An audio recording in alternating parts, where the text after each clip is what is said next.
You're watching the 420 Pace, found at 420pace.ca. Stay tuned. We'll be right back after this toke.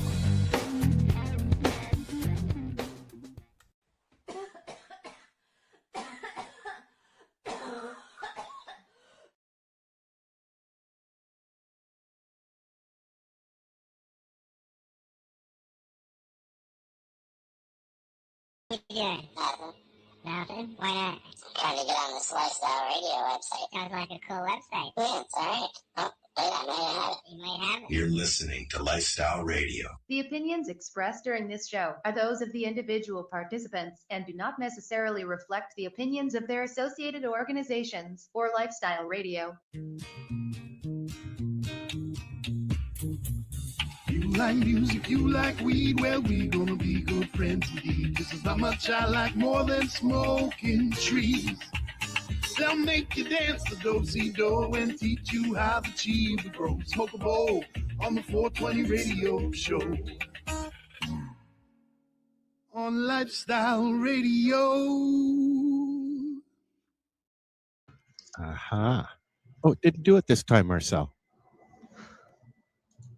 It didn't. No, it didn't echo. Oh, Yeah. awesome. Yeah. Yay, it didn't echo. So welcome to the show. It's the 420 Welcome, radio everybody, show. to the No Echo Show. The No Echo Show. Russ didn't realize we had a theme song. I could see his face. Oh, did he like the theme song? Did you It was like our cool. song? Did you sing Yeah. along?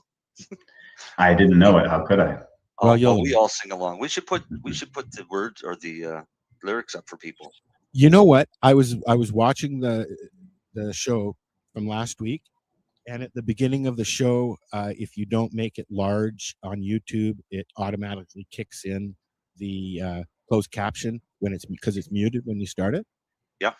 And it tells you the words right there. So, Yeah, no, it's awesome. Well, I know the words and I don't sing it. So You used to. Don't you feel do. bad, Russ. You No, do. I just move my lips and you guys think I sing it. So. I don't sing it. I remove my lips. Besides, we're all muted. Can't sing it. We're all muted. I move Anyway. my lips too, just in case I'm not muted. That's for your listening pleasure.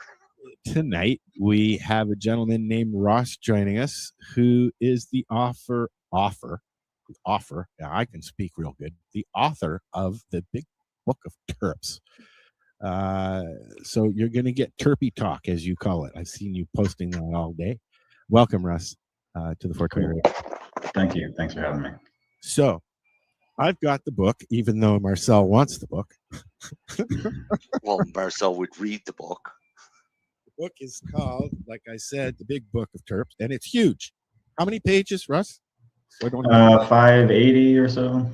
So it's a textbook on everything that you would like to know that we know now, because 10 years from now, I'm sure there'll be more.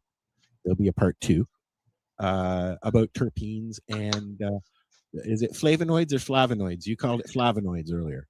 I call it flavonoids, tomato, I suppose. Okay. Yeah, I think it just depends on. It's like cannabinoids and cannabinoids. Oh, I love Chris doing that. Cannabinoids. Cannabinoids. So we're also looking at the Big Book of Terps blog, which I'm going to copy and paste into our chat here for everybody who's listening on Facebook. Where are we? Facebook, LinkedIn, and YouTube tonight. We're trying different things. So there's the Big Book of Terps that we're going to be chatting about. And Darcy won't be joining us because he's got stones. He got stoned again. Okay. So I guess the best way to start this is to ask that question. What's a terpene? Actually, I'm going to ask it a different way, if you don't mind. All right. I know what a cannabinoid is, that we talk about it all the time. Mm-hmm. But what's so special about terpenes and flavonoids? I mean, I guess that's the best place to start. Well, I mean, terpenes and flavonoids are pretty different. Terpenes and cannabinoids are much more comparable. That's because most cannabinoids are actually terpenes. So we're really talking about the same thing. I wish this was a bit more known in the cannabis industry, that most cannabinoids are terpenophenoic compounds, which means that they're based on terpene molecular skeletons. Okay. And if you had the book, you'd be able to read more into that, obviously. They are key components in cannabis and other things as well, correct? Right. I mean, terpenes, it's interesting that we're having this discussion in such a sort of novel way, because terpenes have been well studied for a long time. They're in the air that we breathe, the foods that we eat, the medicines that we take, our shampoos and cleaning products, paints, solvents, and just, you know, they really sort of invade about every aspect of human society. Yet here we are having a conversation like they're novel. They're really only novel to the cannabis industry and how they relate to cannabis. And the problem in the general public with this knowledge is that they're so common that it's kind of been knowledge that isn't necessary to know when you're, for instance, you know, using a deodorant that has something like limonene in it. But these compounds are fairly different. Cannabinoids are more complex. They're heavier molecules, so they're not as volatile as the terpenes like monoterpenes and sesquiterpenes that aren't as heavy, and they seem to be meant to volatilize and be perceived through scent receptors. So it's about taste and smell, basically. Taste and smell, of course, yeah. And with the flavonoids, you're talking a lot about color. Of course, there's many other compounds at work. There's your sulfurs and your esters, ketones, and alcohols. How they all play together, we don't really know, because we've been barred from studying cannabis specifically for so long now. This will definitely be emerging science for, you know, as you were saying earlier, Al, quite some time. Yeah. As we were talking just before we came to air, I think Marcella and I were I don't remember now. I lost what I was going to say. What were you yammering about? What? What were you guys yammering about? I don't know. We were yammering Marcel? about a lot of things. We were talking about how, you know, the science is sort of advancing. We're going to be discovering things for some time to come. We were talking about the discovery of hashishene in particular. That's what it was. It was hashishene. Yes. Right. Thank you. Yeah. The technology is advancing so fast that it's getting hard to keep up. Yeah. So you just keep plugging on. So you took the route of the terpenes, and you found all kinds of cool stuff. Well, what I find interesting is, Russ, you said that terpenes have been around, you know, they're commonly used, and that people should be aware, and we kind of like know these things, but unless you've actually done any sort of studying on essential oils or, you know, naturopathic medicine or stuff like that, I mean, I love the smell of lavender. I know lavender makes people sleepy, but I never found out about linalool until I started using cannabis. Right. So I love that you have not a small book of terpenes, because that wouldn't do it justice, but a big book of terpenes to actually just touch a little bit on, you know, what terpenes are and how many different terpenes there actually are as well. Right. Yeah. No, I think that's an important point, is that even in the essential oils industry, we're often talking in sometimes hyperbolistic kind of language. We're talking about the oil of lavender or the oil of neroli or something similar. And even in that industry, we're often not talking about what those constituents are that actually cause those scents, that are responsible for those fragrances and those tastes. And I see this a lot in particular with terpene companies that actually sell terpenes, but really what they sell are blends, and they don't even really talk to you about terpenes, not in their literature or in their sales materials. And I think that this is something that, for me, I'm very passionate about. I think the aromatherapy and essential oils industry needs to get better about understanding the science and being able to articulate the science to, you know, their clients. I recently got one of the little air thingy machines there that you can for aromatherapy. And I find it astonishing actually how quickly those scents fill the room with You got a diffuser? Yeah. It's just a little one. It bubbles up. It's actually kind of cool. I like it. It's got lights, trippy lights on it. So, nice. My house smells like terpenes too. Yeah, mine but those usually are does natural too, terpenes. Yeah. Well, but can you actually buy terpenes? I know, I've seen on, like you're saying, online that they have terpene products, but those are not actual terpenes. Is that correct? Right. They're usually blends, and they're saying that they're supposed to be like, OG Kush or whatever. It's kind of a lot of nonsense, especially with so many chemovars not really being stabilized. So it's tough to make an evaluation of what those products are. Now, there are certainly industrial and commercial terpenes that you can buy. I mean, you could buy a gallon of pinene for probably a couple $1,000 for commercial or industrial uses. But the terpene companies that have been taking advantage of the new trendiness of terpenes often aren't really about the individual terpenes. They're about creating the blends. And certainly there's a marketplace for that. But it's not particularly what I'm usually talking about or what I like to dork out on. Yeah. Dork out on. So what do you like to dork out on? I'm like, I mean, I spent almost 4 years reviewing every study I could find and every book I could find about terpenes. That's what I have been dorking out on, and started down this path because I just kept finding so many fascinating and just deeply interesting and sometimes troubling things about terpenes and how they're used by plants and mushrooms and animals and bacteria and viruses.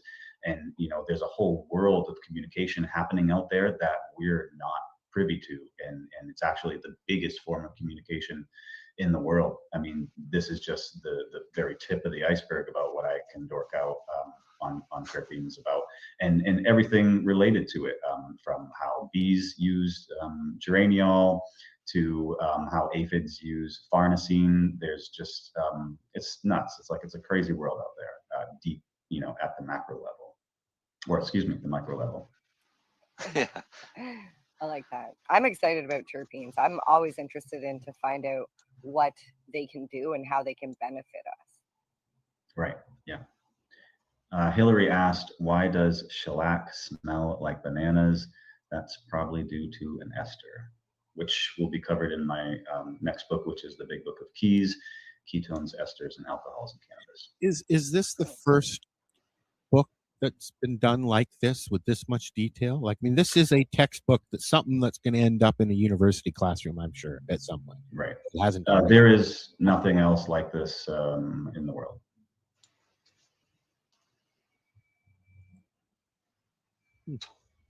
Lots of words.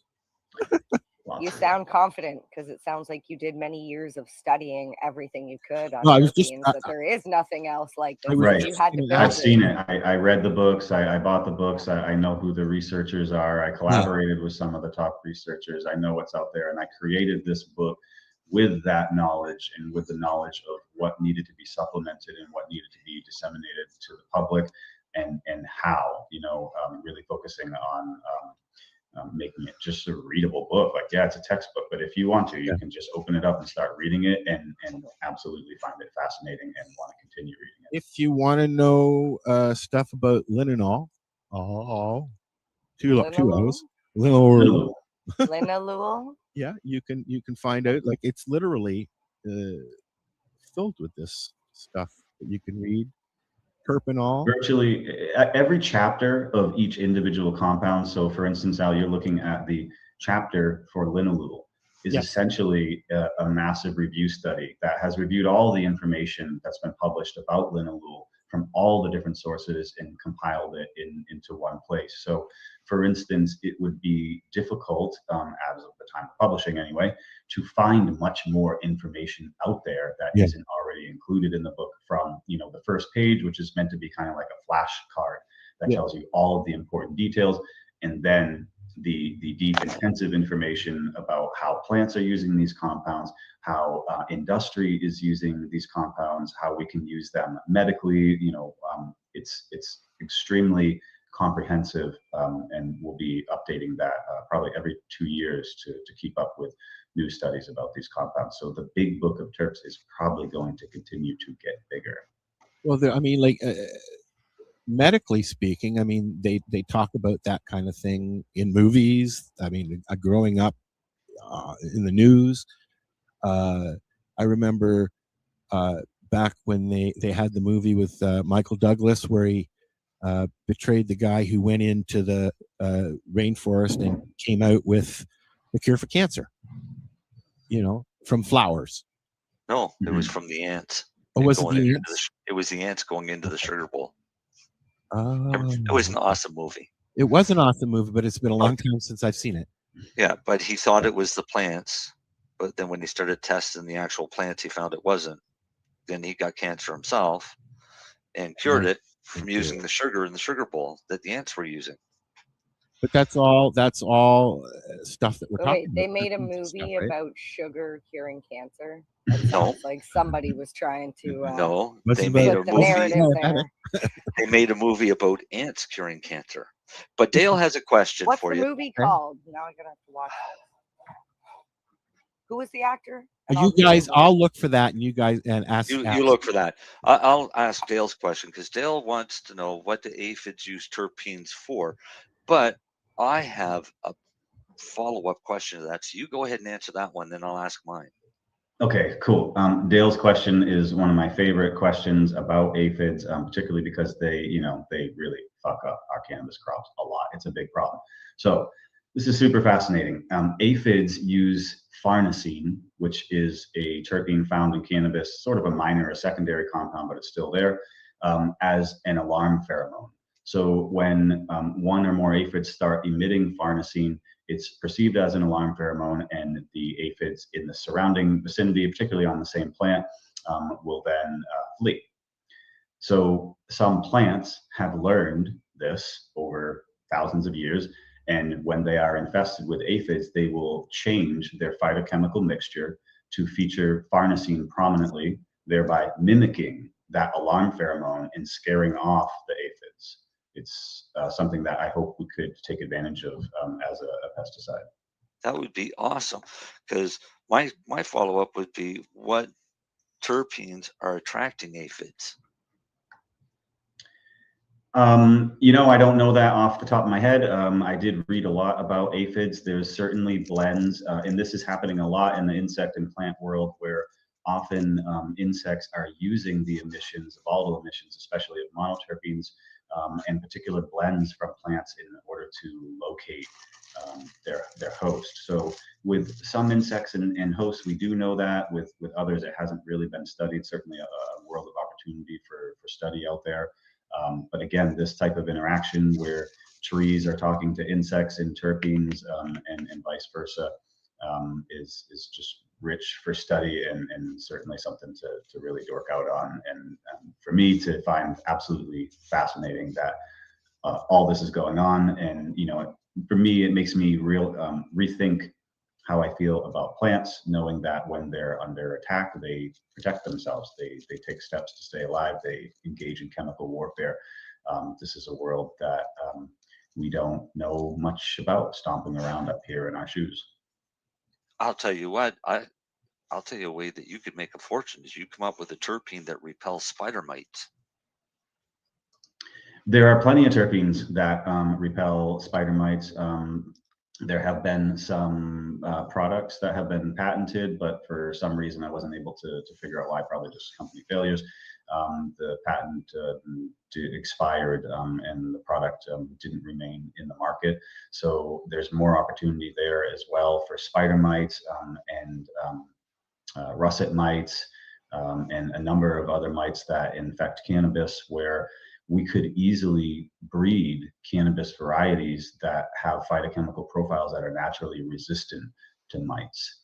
And I think that this is a direction that we really need to start going in, where we need citizen scientists to start experimenting now and reporting this information so that we can get control over things like aphids and mites. Just don't blow anybody up.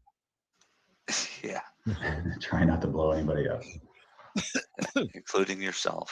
I can't find this movie anywhere. It's not listed in his movies. Who did you say it was? Michael Douglas. I don't think it was Michael Douglas. I don't think. I thought it was it might have been Kirk. No, I don't think it was Kirk Douglas. I don't Robin think it was Williams? either one of them. No, definitely not. I thought it was The Ghost in the Darkness, but no, that's not. No, it's not. You guys go in and you guys carry on and talk. Where's my screen? So okay, I got a question. Yeah. So many terpenes out there. Individually, they do. Some things are good for the industry. Some things are good for health. And it says here in your blog here that there are actual terpenes for treating cancer. Yeah, absolutely. The terpenes, again, are very well studied, and they have been shown, many of them have been shown to be anti-cancer agents in a number of different ways, whether they are able to shrink the size of tumors or they prevent angiogenesis, which is the formation of blood vessels that keep tumors alive. Lots of different ways that terpenes have been shown in, of course, a laboratory setting to be anti-cancer.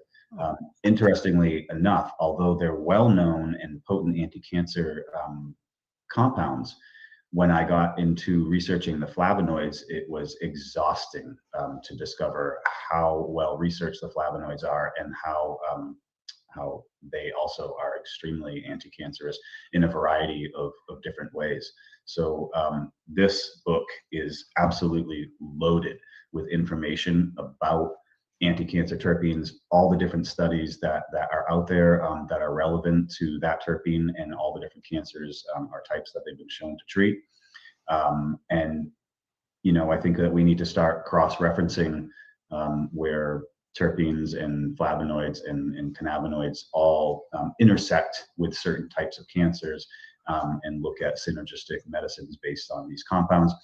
Terpenes have also been shown to be synergistic with many of the leading chemotherapeutic agents. So when we talk about synergy, we're really talking about things that happen outside of the endocannabinoid system, which could also happen in the endocannabinoid system. But we talk about synergy because it's important to understand that terpenes aren't just synergistic with cannabinoids, they're also synergistic with existing chemotherapeutic agents. And they, in some cases, can help deliver chemotherapeutic agents as well as enhance the effects. And this is all becoming increasingly more well studied. The one delivery system that we do know here at the 420 Radio Show is cannabis. What other plant matters, or is there man-made terpenes as well that can do the trick as well? Or I mean, that's kind of a question that comes up a lot. You know, a molecule is a molecule. So whether you have sourced beta caryophyllene from cannabis or from, which is probably a more likely source, black pepper, it's the same molecule. The molecule doesn't know any difference and it doesn't perform any differently. We say the same thing about THC and CBD. It doesn't matter what plant it comes off of, whether it's a hemp plant, CBD is still going to be CBD. THC is still going to be THC. It's still all of the other terpenes and cannabinoids on the plant that actually make it work. so what are the other delivery systems that are out there that you can get terpenes and flavonoids? Well, I mean, first of all, I would argue that cannabis is an inefficient delivery system of terpenes, especially with the most common forms of administration, smoking and vaporizing. We're chemically altering these compounds and getting them in very, very small quantity, certainly not in any therapeutic quantity, unless you're talking about concentrated oils with very specific phytochemical profiles. So, you know, one of my missions is to help people realize, and this is something that I learned early in my research, is that, and I just put a video out about this early this week, is that you don't need cannabis to get terpenes, and in fact, you be a little bit foolish to try to get terpenes from cannabis because it's an inefficient producer of terpenes.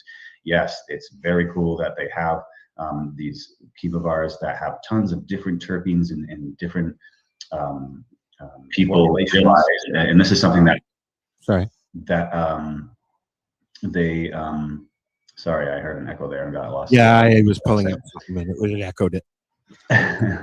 No, but I understand what you mean. There's the amount of terpenes in cannabis, because in Canada on our labels we're labeling terpenes, and on our cannabis our terpenes are coming out with 0.2%, 0.1%. Well, that's a very small amount of terpene to try and collect. If you can collect the same terpene off another plant, then that just makes more sense. We had the guy, we were talking about it last week, the guys that are pulling CBD, is it CBD that they're pulling out of orange peels? Yes. Yeah, they're making cannabinoids out of corn and orange peels. In Japan, right? Yeah. If they can pull more CBD out of an orange peel than you can pull off of say Avodac or something like that, that's a high CBD plant, then all the power to you. Go for it. Right.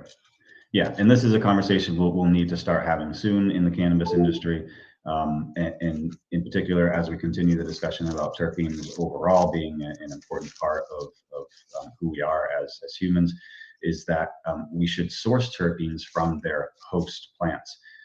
For instance, again, if you want beta caryophyllene, you would go to black pepper and maybe blueberries. If you want limonene, you would go to the citrus fruits. If you want myrcene, you would look to celery. Cannabis does not produce these terpenes in a way that's efficient to source them therapeutically or industrially, commercially, etc.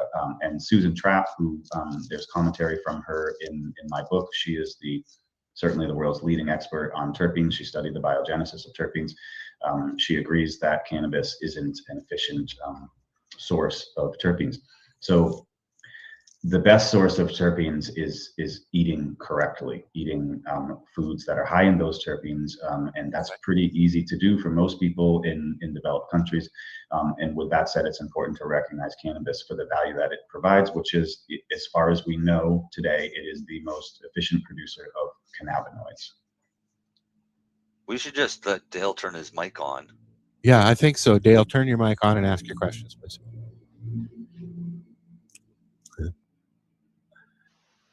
Wasn't Horatio extracting limonene from orange peels and then selling the isolate in Canada? You can absolutely do that. That's where it's usually industrially produced, is from orange peels or the waste products of the orange industry.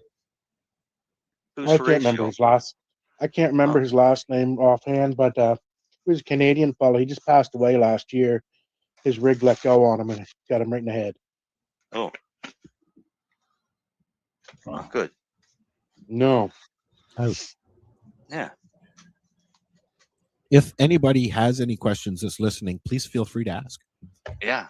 You know, we're going to make them answer you. That's right. Yeah. Lots of ways to ask. It'll show up here in the thingy. That's the other reason why I don't like using Twitter, is we don't get the chat back. They see what we're typing, but they don't get we don't get theirs. So, you know. But so we're chatting with Russ Hudson, the author of the Big Book of Terps. We got lots of stuff to talk about, that's for sure. What time is it? It's only 7:30. Yeah. Normally you would play a song, but I've got some funny stuff loaded here that we're going to watch. It's only 2 minutes long. It's enough for a pee. I have 2 joints rolled here and I don't know why, so I'm going to smoke one. This is the 420 radio show. I'm going to load this thing up and we're going to watch some. This hour is 22 minutes. We'll be back after this is done. Oh, where's the button? There's the button. It's a residential neighborhood. We need to keep the peace while preserving the right to protest. It's a thin line. A blue one.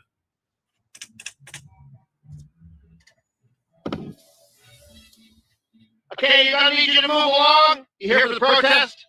No, we're for the bands and the hot tubs and bouncy castles. That's the protest. Oh, dude, it's almost Canada Day. We're protesters? Rad. What are we protesting? It's a trucker protest. Oh no, I like trucks. Food trucks. Ice cream trucks. Ice cream truck is a food truck. Whoa. It's not anti-truck. Then what's it for? Well, it was against vaccine mandate. Good. I hate vaccines. I don't put anything in my body unless I know exactly what it is. Hey, you want some of this? What is it? I don't know. Sure. Okay, move along. What is he going to say? He's a protester. Why is he honking? That's how they protest. So if I hunk, we could stay? No. Okay, okay. Please don't. You can't just honk and get your way. Well, they can. No, well, yes, but okay, well, that's different because they.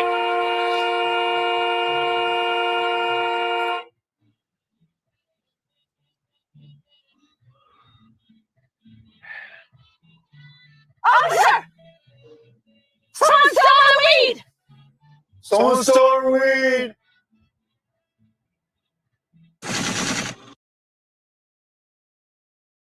Go. Hey, Mary Jane Baker. No, I'm Mary Jane Baker. Wait, can we do that again? Mary Jane Baker, take 27. Hey, I'm Mary Jane Baker, and you're listening to 420radio.ca. You're listening to 420radio.ca, Canadian Cannabis Radio. Enjoy the buzz of legalization with Campbellford Lifestyle Shop. From lights to plant nutrients, books, consumption accessories, and more. We've got all your basics to grow or consume cannabis. Visit our info center or take a look at our piercing services and body jewelry, now available in-store through Campbellford Lifestyle Shop, 17 Bridge Street West, Campbellford. You want music? Rock, punk, metal, alternative music. The Coverage Radio Show has what you want. Every other Tuesday at 8 p.m. Eastern Time on 420radio.ca.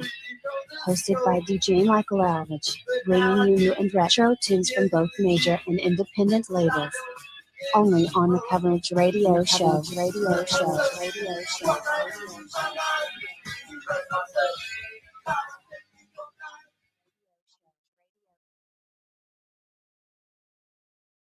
And we're back, but I forgot to shut the video off. And now we're back. And there was an echo. There was an echo. There was an echo through the 22 minutes. But it's funny as hell, 22 minutes. Yeah, it's funny as hell. Well, I'll try and see what happens with the other one. I think I know what's up. Cool. Don't let it happen again now. It wasn't that bad. Hillary says it wasn't that bad, but it was enough that it's because I shared the tab audio. Well, and it played twice through it. Okay, doesn't matter. Anyways, we're back. It's the 420 Radio Show. We're chatting with Russ Hudson about terpenes and stuffs like that. Why don't we while we're thinking about things to talk about, why don't you tell me what you find interesting about terpenes that a layman like myself might go, huh? Put the guy in the spot. No, I mean, there's really so many different things that you could say. I think the most interesting thing for the layman is to learn how prolific terpenes are in virtually everything that we do, especially Canadians and Americans who have access to rich supermarkets and parks. So to know that you can get therapeutic compounds by, for instance, going for a walk in a pine forest or any coniferous forest. That's what Japanese forest bathing is based on. The inhalation of monoterpenes, mostly pinene and myrcene, two of the three most common terpenes in cannabis. The layperson who uses paints and paint thinners might be interested to know that most of those products are based on terpenes and are dependent actually on terpenes in order to function correctly. Yeah. For the average person to know that every time they're eating a piece of fruit or some kind of vegetable, they're taking terpenes into their body. And when you are using any kind of general household products, from detergents to deodorants, hair gels, lotions, it's just absolutely ridiculous. If you go, for instance, into your medicine cabinet right now or your bathroom and look through these products, you will assuredly find terpenes in them. And I think that is pretty fascinating as a starting point for the layperson to understand, like, the prolific nature of terpenes and how they're so prolific in nature and in commerce and industry and medicine. It's a little bit difficult to even grasp how terpenes are so common in our lives already, and when most people know nothing about them. I think that's a pretty fascinating feature right there. There's a reason why people from centuries ago that now they call monks and that they used aroma in their therapies and in their preaching. And I mean, one of the aromas that I love, probably one of the biggest aromas I love, is Neg Champa. Very old, perfumey. It covers up every smell. I've been using it to cover up my weed smell all my life, pretty much, all my adult life. But I noticed Neg Champa is the smell of every bong store and head shop in Toronto and everywhere. Exactly. What's that? Yeah. Neg Champa. It's an Indian incense on a stick. Oh yeah, I see. If I owned a cannabis store, I'd be burning patchouli. Yeah, because it smells more like hash. One smell that really gets to me, which Paula used to use in the lounge all the time, is sandalwood. Burning sandalwood, doing her prayers. Like, yeah, I have sandalwood essential oil for some products, and it's ripe. Are terpenes involved in allergies as well, do you think? Yeah, it's fairly well known in sort of dermatology, in certain circles, skincare circles, dermatologists, that terpenes, when they oxidize, can be irritants for some people. In particular, linalool, which is added to astonishing amount of products. When this is oxidized, it can be an allergen for a lot of people. In fact, in Europe, they're trying to get it added to patch tests, and may have succeeded within the last couple of years. So there are some concerns there, but of course, it's from the oxidation products of terpenes, and what I've looked at, rarely with the actual compound itself. So are there smells that don't have terpenes? Or if it's a smell, there's a terpene involved? No, certainly there are other chemical constituents that smell. There are also terpenes that don't smell. Okay. So you have both of those things going on. In cannabis, for instance, it's likely that the strawberry and banana smells of certain chemovar are due to esters. And because of recent work that was published by Abstracts in collaboration with Max Montrose from the Trichome Institute, we now know that the skunky smell of at least certain chemovars comes from sulfurs. So we have a lot going on in cannabis in addition to the terpenes.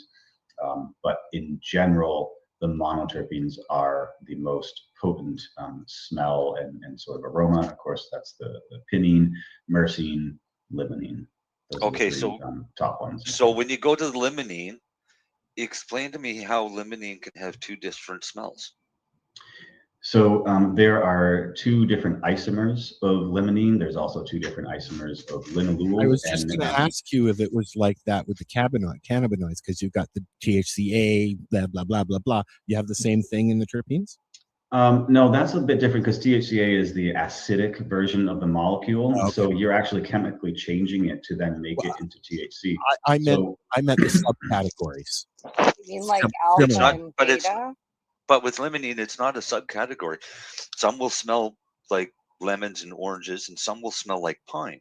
Correct, and that's those are the 2 different isomers. So basically, those molecules are the same molecules, but they're mirror versions of each other.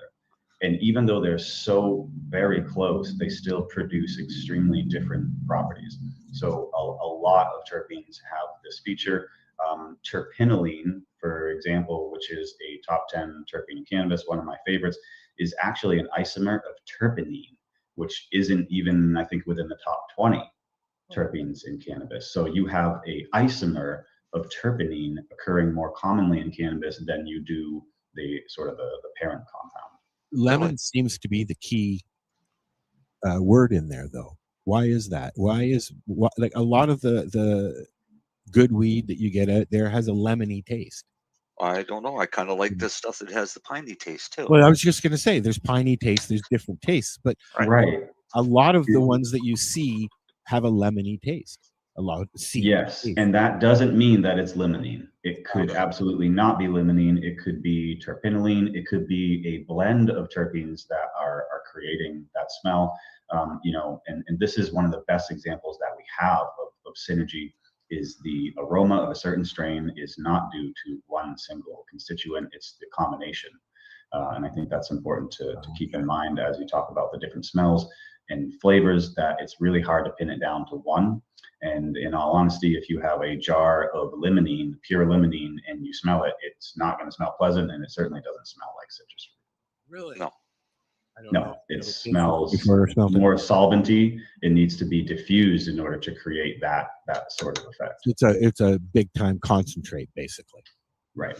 Yeah. So, and actually, Dale shared a link with us with Horatio stuff. Yeah, hash oil stuff. And I was just looking at it. Castoreum, Dale, and it's called limonene hash oil. Is what Horatio Delbert was making. And I would say he's got, it's made by its limonene hash oil or limonene hash oil, extracted with limonene and THC concentrate. So it's very likely it's a distillate that he's added terpenes to. It's not a hash oil. No, because it's clear. You see it's clear. It's distillate. Yeah, and he's added the limonene back in, which is fine. You can mad scientist all kinds of combinations, and the industry's definitely going to get into that, but it's not a hash oil. Why'd Mary Jane write that when she could have just asked? She didn't want to interrupt us. Oh, interrupt us. You guys were chatting. I was just listening because you guys were saying basically it could smell like limonene, but not be limonene. And I've been trusting my nose the entire time. So now I'm like, well, now I can't really trust my nose. You still need to trust your nose. What you need to do is we need better science so that when you smell a strain or a chemovar in a bag and your eyes light up and you're like, fuck yeah, that's the strain that I want.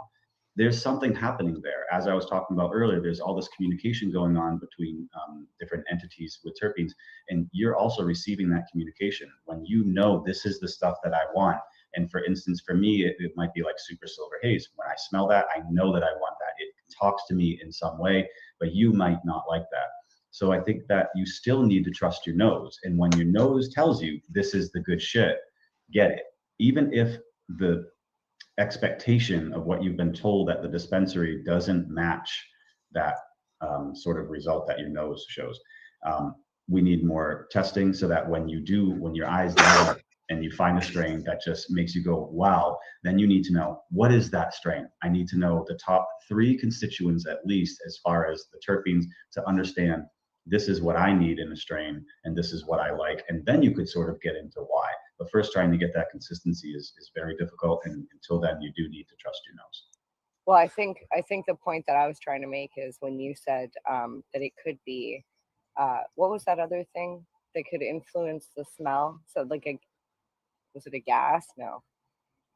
Well, it could be an ester, could be sulfur. That's it, the sulfur. Right. If one of those aspects are manipulating what I believe is the smell that I like, I'm just like, I don't know, because don't get me wrong, I'll try anything once, and I generally I Give keep it to it Mary up Jane. here. I keep it up here of like what type of cannabis I do like and what I don't, but I guess I really shouldn't do that, because depending on cultivar, lemon sour diesel from one producer is going to be different terpene profile than another producer. Absolutely. And this is something we really need to get an understanding of in the cannabis industry. I've been talking to a lot of hemp farmers recently who do have a pretty good understanding of it. And not only is that true, but it goes far beyond that. For instance, the terpene profile of the back corner of your field could be completely different than the terpene profile of the front corner. For instance, let's say the back corner was exposed to aphids, and it increased its phytochemical content so that farnesene was the primary terpene, and you harvested during that stage, you could have totally different phytochemical content in the same exact field. Yep. So this is why I say you have to trust your nose, because the chances that any dispensary anywhere in the world is delivering consistent phytochemical content is almost zero. But you want to trust your taste too, because that's the flavonoids, right? Your but taste. the nose is the first. Despite the sort of precursor to the word flavonoids, there is no flavor association with flavonoids, at least none that we know of. Flavonoids are about color. So in cannabis, the blues, reds, and purples that you see are due to different types of flavonoids, and in the wider plant kingdom, typically coloration is due to flavonoids, and that's related to antioxidant protection, UVB, solar radiation protection, and some other relief of abiotic stressors from plants. But primarily, they're known for the production of color. Okay, so stupid question. That's not a stupid question. Where does the taste come from in cannabis? Oh, that's a stupid question. Terpenes. It's mostly terpenes. So terpenes are both smell and taste. That's correct. Yes. Okay. And you'll have other, like esters are imparting some taste in there as well. We just don't really know how much. We're going to get into that in another year. But certainly the terpenes are well-known flavor molecules. This is another use of terpenes. They're in food products that you wouldn't believe. They're so embedded in especially prepared products that they're not even considered an ingredient. They're considered sort of a precursor product. So they don't have to report those in the ingredient list. But chances are, if it's a processed or packaged food, there's terpenes in there in some way. They add terpenes to the packaging as deterrents from certain insects and bacteria and fungi. It's another section that terpenes are widely used in candies and beverages to give maple flavors and to give piney flavors, and to give, for instance, with linalool, you have that sort of lavender flavor. Linalool is the #1 constituent of a number of different types of cinnamon. So when you think of cinnamon flavorings, you could be talking about linalool. The flavor implications of terpenes are extraordinarily well studied. I recommend checking out a website called the Good Sense Company. For 40 years, they've been compiling information about exactly this. What do these compounds smell like? What do they taste like? It's an excellent source of information about that. And in fact, PubChem often uses information there, in their collaborative and verification processes. Cool. You just what is that? What is that word that Dale wrote there? I can't even. But before we get to that, before we get to that, let's bring up the fact that we had Cheryl and Haley Rose on a few years ago. Should have them on again soon. Yeah, we should actually. But that was one of the things that they found with Haley. She's got a severe form of epilepsy that they've been treating for years with cannabis. And what they found was her being able to go into the dispensary, smell each strain, would pick which strain was going to work best for her that day or at that time. In Canada, we don't legally have that option. We can't go to one of the dispensaries and smell the cannabis. Not in the legal stores. Actually, we can't even legally look at what's inside the package. Yeah, the only way that I can find out if the weed that I'm buying from the legal store is fresh enough for me to buy is to squeeze the package. That's all you're allowed to do. And that doesn't work if it's coming into a tin can. That's right. But if it's coming in a tin can, it's sealed at the right moisture content anyway, so it's not an issue. Are things that bad down in the States? Are they like that, or is it that controlled? Can you just walk? It's pretty similar. There's some sort of lip service being given where a dispensary might put out, those special containers. They're clear, but they have some ventilation in them. But those same samples sit in those containers day in, day out. It's a terrible representation of what might actually be behind the shelf. It's just kind of a joke to make connoisseurs a little bit happy, but real connoisseurs know better anyway. If you're a connoisseur in Canada, you're not buying legal weed. Sorry to say, but well, that's true. That's not something connoisseurs do. I mean, I Mary Jane also shops on the reservation as I do during the summer, anyways, and the quality of the middle of the road strain from the reservation dispensary is about the same as the bottom end of the legal scale. Not even. No, you think it's worse than that? I think it's better. You want to try it? Oh yeah, well yeah. That's what I'm getting at. I mean, you can get some really nice. Oh, you got to make her big. Oh, yeah, hold on. Gonna make it big. Average size, like average size buds from the legacy market, from the indigenous market. Yes. And if you go to the legal market, here I got tiny little buds. Here. You get stick. You smaller. Get stick and little buds. Always. And I'm not gonna lie, I paid $100 for 3 ounces. So At the res, yeah, you can get a $55 ounce at the res now. So. Well, she just got three for $33 a piece. Yep. And I got a free pre-roll. I got a free pre-roll and a free drink. Because you spent $100. See, that's a good deal. Okay, so good you brought that up. The drinks, they're using terpenes in a lot of the drinks now, correct? You can infuse them and same kind of things that you can do with oils and stuff, right? They're using distillate, aren't they? Are they? Because that's where I don't like these drinks. Yeah, I don't like distillates. That's what I like. I don't like distillates, but there's other ways to make them. Marcel knows this. There was a company. I don't give out secrets though. I can't sell remember secrets. who it was. They made like a Kool-Aid powder, a THC infused Kool-Aid powder. Do you remember, Al? It was at Karma Cup. Yeah, they infused the sugar is what they did. Was it Thompson Caribou? I can't remember. It was Thompson Caribou had a syrup. They had a syrup. They had like a cough syrup, and they just. But it was also. It was not a distillate. I don't think. No. From what I heard, it wasn't oily like that. I'll ask Dave if he wants to come on. We can talk about stuff like that. He's still around. I would like to try. Anymore, but. I would like to try a drink that didn't taste like it had oil in my mouth afterwards with this like. And that's the I can do that. I can do that for you with an alcohol. They had that issue at the beginning. Remember, Marcel? Tweed had that issue. Was it Tweed? I think it was Tweed. Well, yeah, they tried. The problem is sticking to the can. Right. The cannabinoids are an oil. They're an oil base. So to mix them with water, you've got to use an emulsifier, which means the water is now thick. It's not water.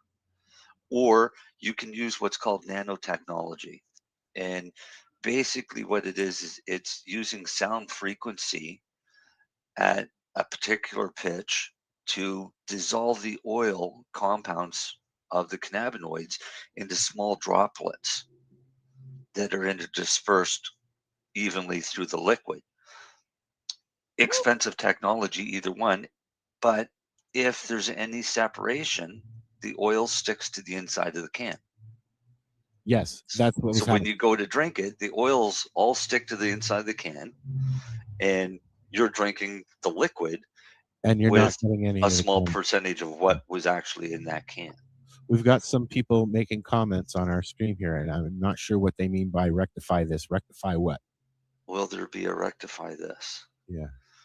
I'm not sure what I And can understand what you're saying, John, but Alexis says hi. Alexis. Hi, you're welcome. We're here every week. Enjoy. Yeah, the terpenes in drinks would fall. You have water soluble terpenes, or? Yeah, there are a few. Yeah, but most are not. No, most are still that non-polar type oil base. You can't get it to dissolve in a water. Right. Not easily, no. No.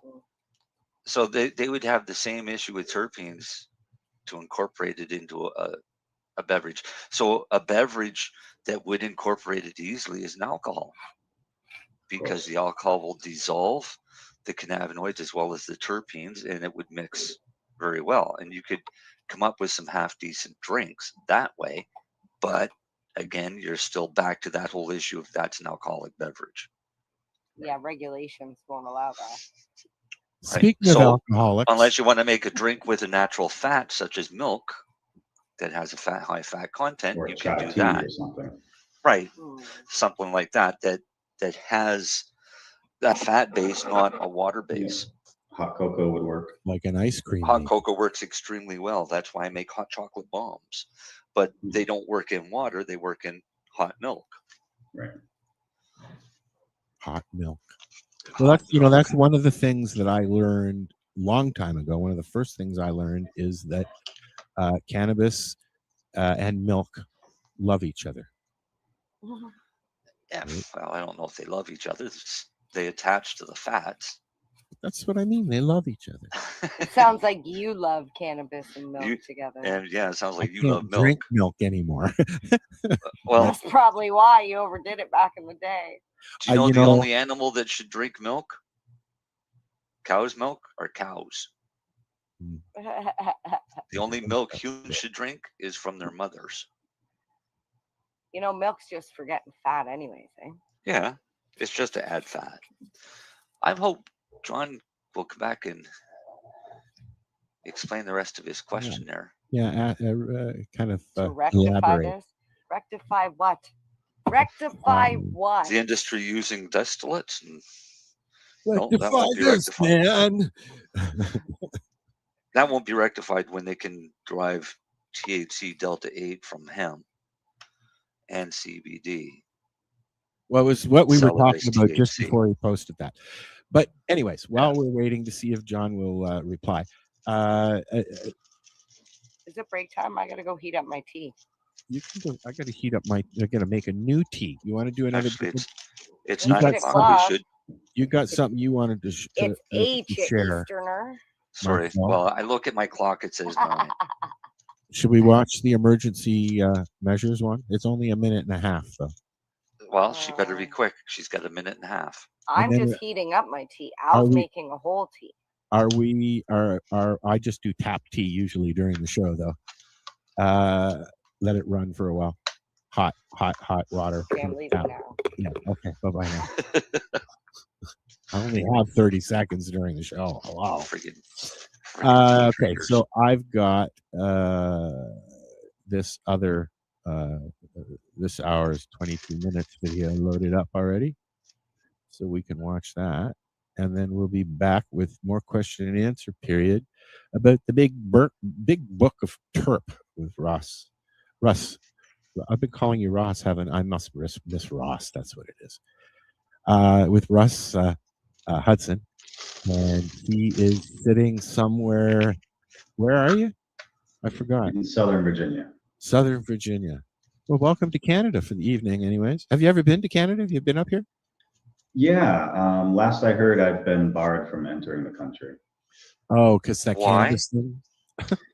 Because I advised a client, a good friend of mine from Spain, with concerning some business in Canada.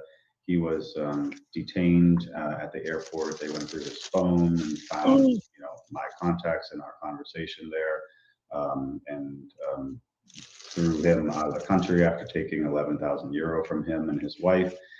Instructed him that he should never return and that I shouldn't come to the country either.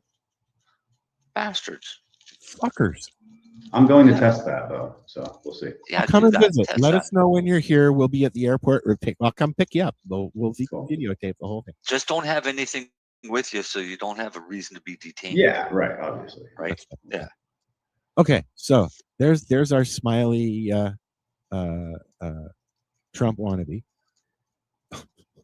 Trump. No. Got a nice smile. No. No, you can't call him a Trump wannabe. He's more of a Biden wannabe than a Trump wannabe. Oh, okay. They don't think the same. And now, okay, here we go. Things are out of control. Justin Trudeau has invoked the Emergency Act for the first time ever. Yeah. And now, you can too. Fixed. Hello, Mr. Jones? This is the CRA. No, It it's not seems fixed. you haven't filed your taxes for the last 2 years. I invoke the Emergencies Act. What? I invoke the Emergencies Act. Sir, you can't do that. Just watch me. Thanks, Justin Trudeau. Overwhelmed, stressed, incapable of handling a situation? Invoke the Emergencies Act. I'm sorry, Gary. You just haven't landed any new accounts, so I'm going to have to let you go. I invoke the Emergencies Act. You can't fire me. Yes, I can. No, you can't. It's a thing. Look it up. Sorry. Gary? These special temporary measures help you cope with any urgent and critical situation long after you should have. Gary, I'm leaving you. I invoke the Emergencies Act. I've met somebody new. I invoke the Emergencies Act. Damn you, Gary. We have to face this. I invoke the Emergencies Act. The Emergencies Act. It's for emergencies. If you fail to act, Emergency Act. Not available in Alberta, Saskatchewan, and Manitoba.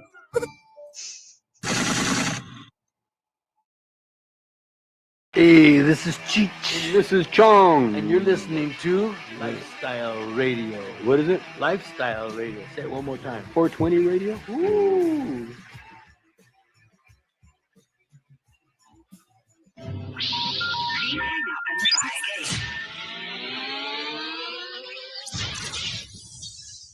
You're listening to Lifestyle Radio. Are you an independent musician? How would you like to have your songs played on hundreds of radio stations just like the one you're listening to right now? Join MusicSubmit.com and we'll promote your music to radio stations and blogs in your genre. It's free to set up your account, and we guarantee your music will be considered for airplay by radio stations worldwide. Why not sign up today? It's free. MusicSubmit.com. Radio promotion for indie musicians. This is how we grow the weed.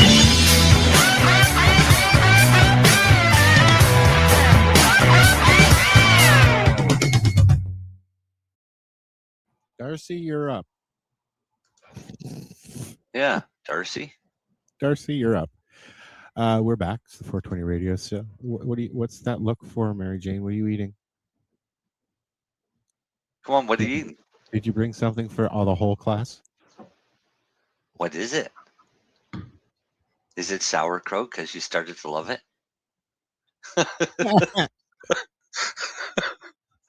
Should we show Russ? Yeah, should show Russ. Nasty. Okay. This happened a few weeks ago, Russ. 3, 2, 1. It's good.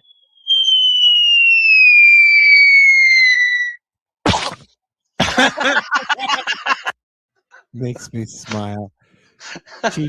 Mary Jane has a thing where she's trying something new every day or so. And she decided to try sauerkraut on the show. So what did you do new today? She muted her mic. Maybe unmute your mic first. No, Okay. unmute. Okay. So today, normally when I have something I need to do and it's like really bad weather like this, because I do not like driving in nasty weather, I would just cancel it. I would just call the person and be like, I'm so sorry, I can't make it today. I can't drive in this. However, I had to go pick up my boyfriend's son and take him to work. And there's no way that he can get to work if it wasn't for me. So my new thing for the day was to just suck it up and go do it. You saw, and I did it. You saw the other day, I'm sure, Mike and Amber's feed. They went off the highway on the 401 there with their camper. Who's Mike and Amber? Mike and Amber are very well known in Ontario. You don't know Mike and Amber? They were at Amber the thing. Do they have a last name?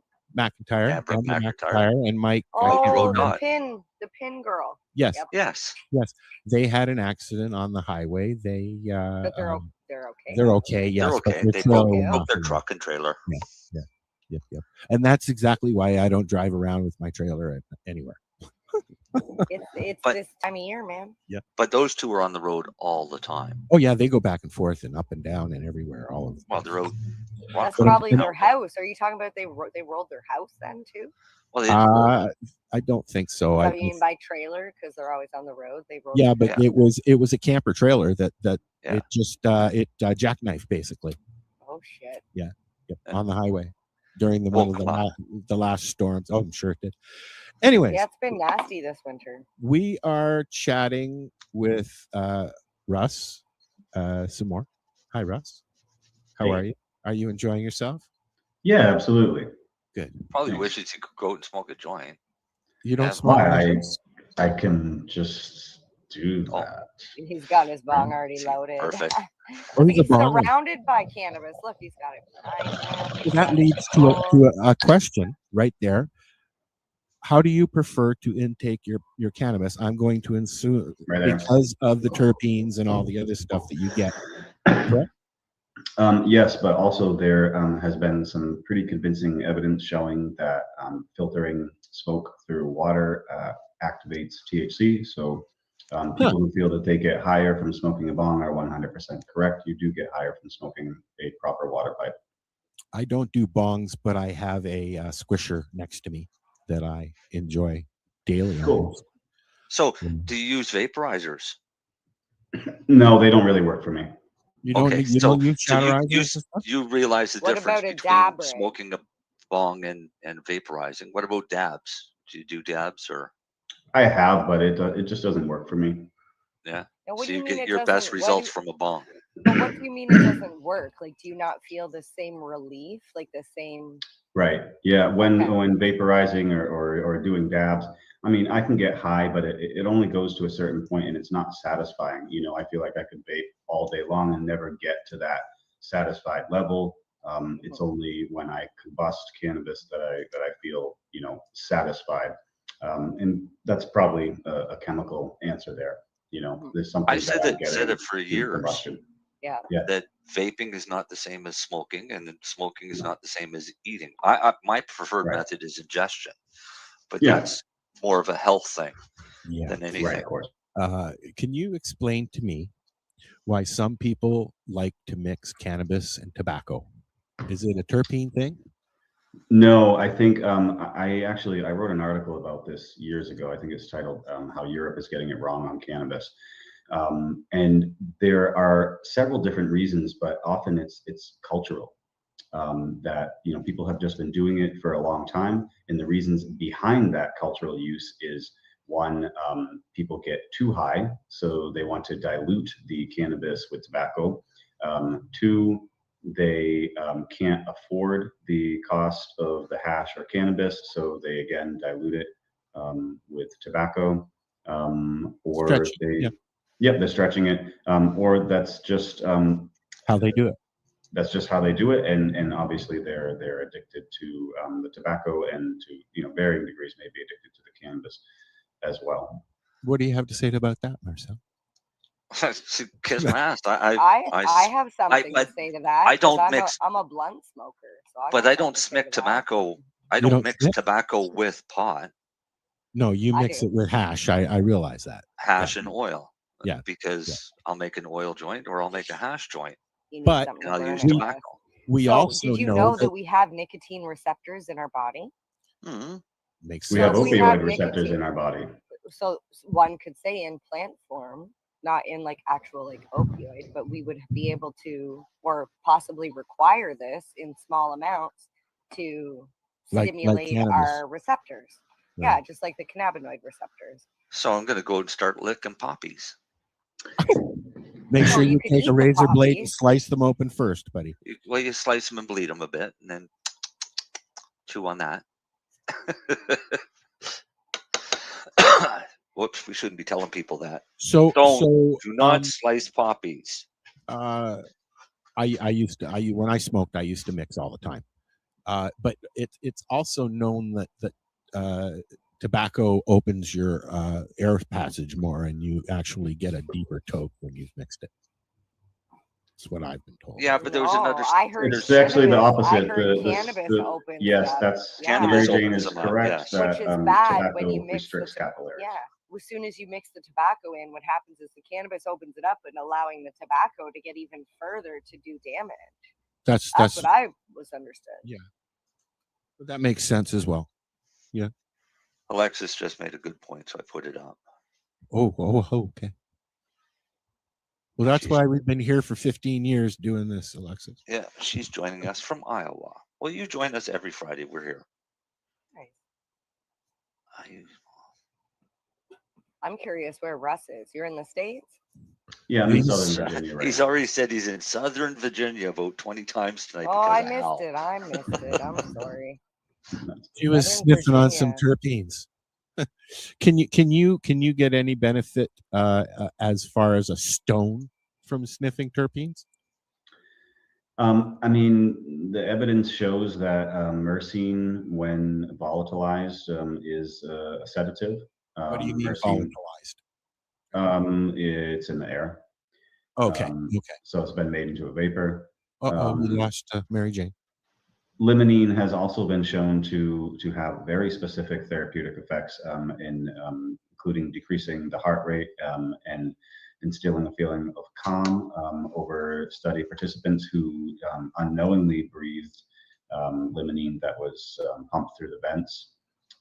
So there are several different terpenes that have effects that are actually normally attributed to cannabis. For instance, Ethan Russo, who is the leading researcher in the entourage effect, has said repeatedly that the calming effect attributed to CBD is 100% wrong. It's not attributed to CBD. It's attributed to myrcene, and the preponderance of evidence shows that he is almost certainly correct in that regard. Another reason why we need to start talking about terpenes and why we need to start making the separation that just because it's a cannabinoid doesn't necessarily mean that it's some kind of holy grail. And there are other compounds that could be doing that work. Myrcene is certainly one of them. We're just getting used to the whole cannabinoid thing and the THCA and Z and V and XYZ. And new ones they keep isolating. Yeah. So I mean, like we were talking at the beginning of the show, I started doing this as an entertainment thing 15 years ago, and it's come into more of a medical thing because of Marcel and Lori before him and Jess and a whole bunch of people. And it's my classroom, and it's how I learn, right? That and YouTube, although I'm careful about YouTube. But he brought up the point earlier. It's because the plant has been so restricted to research that we've had to backyard scientist everything to get to where we are today. And things that they're coming out with scientific papers now, we figured out 5-10 years ago, right? So they're slowly catching up and proving that we were right all along. It's great, but the science has still got a long ways to go because us and the background industry or the backyard scientists are finding out way more every day of how we can make this stuff work better. And a good example is enhancing with terpenes. Now, are terpenes on the restricted list like some cannabinoids are? Depend? No. Not in Canada. Okay. But are they in the States, Marcel? No. I don't know. I don't think so. No, absolutely not. All the terpenes are generally recognized as safe. Yeah. But do you remember years ago they used to... For now. Yeah. For now. The police raids, when they'd raid a guard, they would wear masks and everything so that their officers wouldn't get high. And I wish I had loaded that reporter thing by the fire.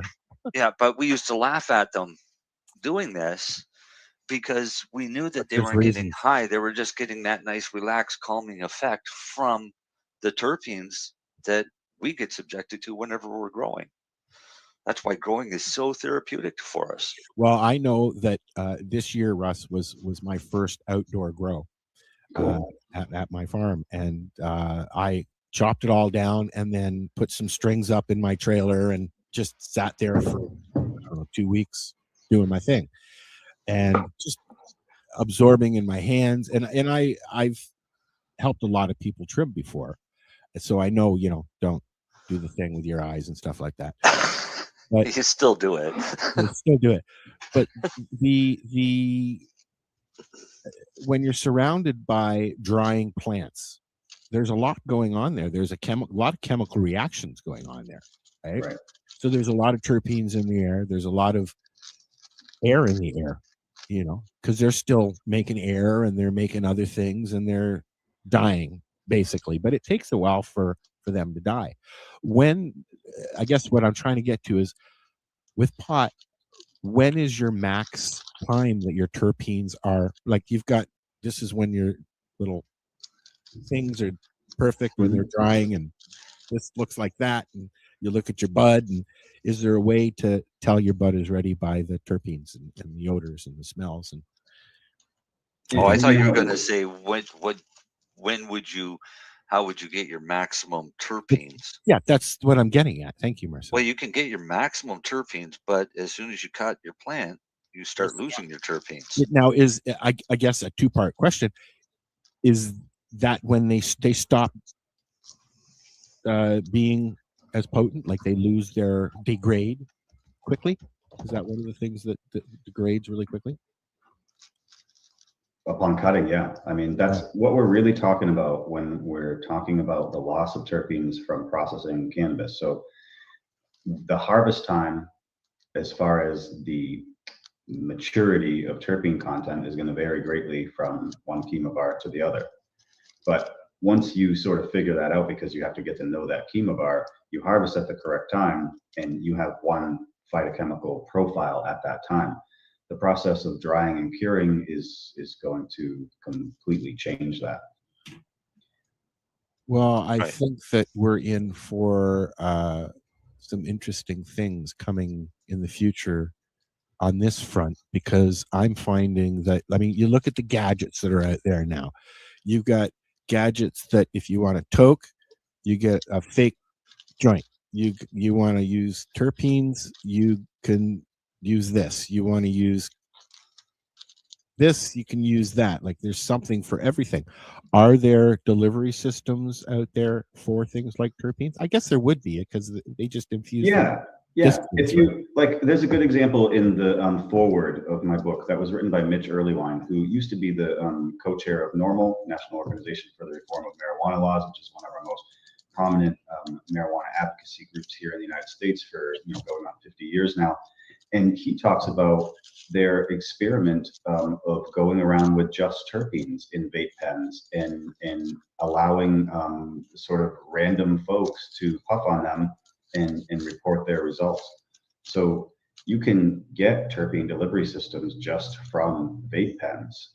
That's certainly an efficient way of doing it. It's from a marketing and manufacturing. You're starting to see them on the market, actually. Yeah. Yeah. Right.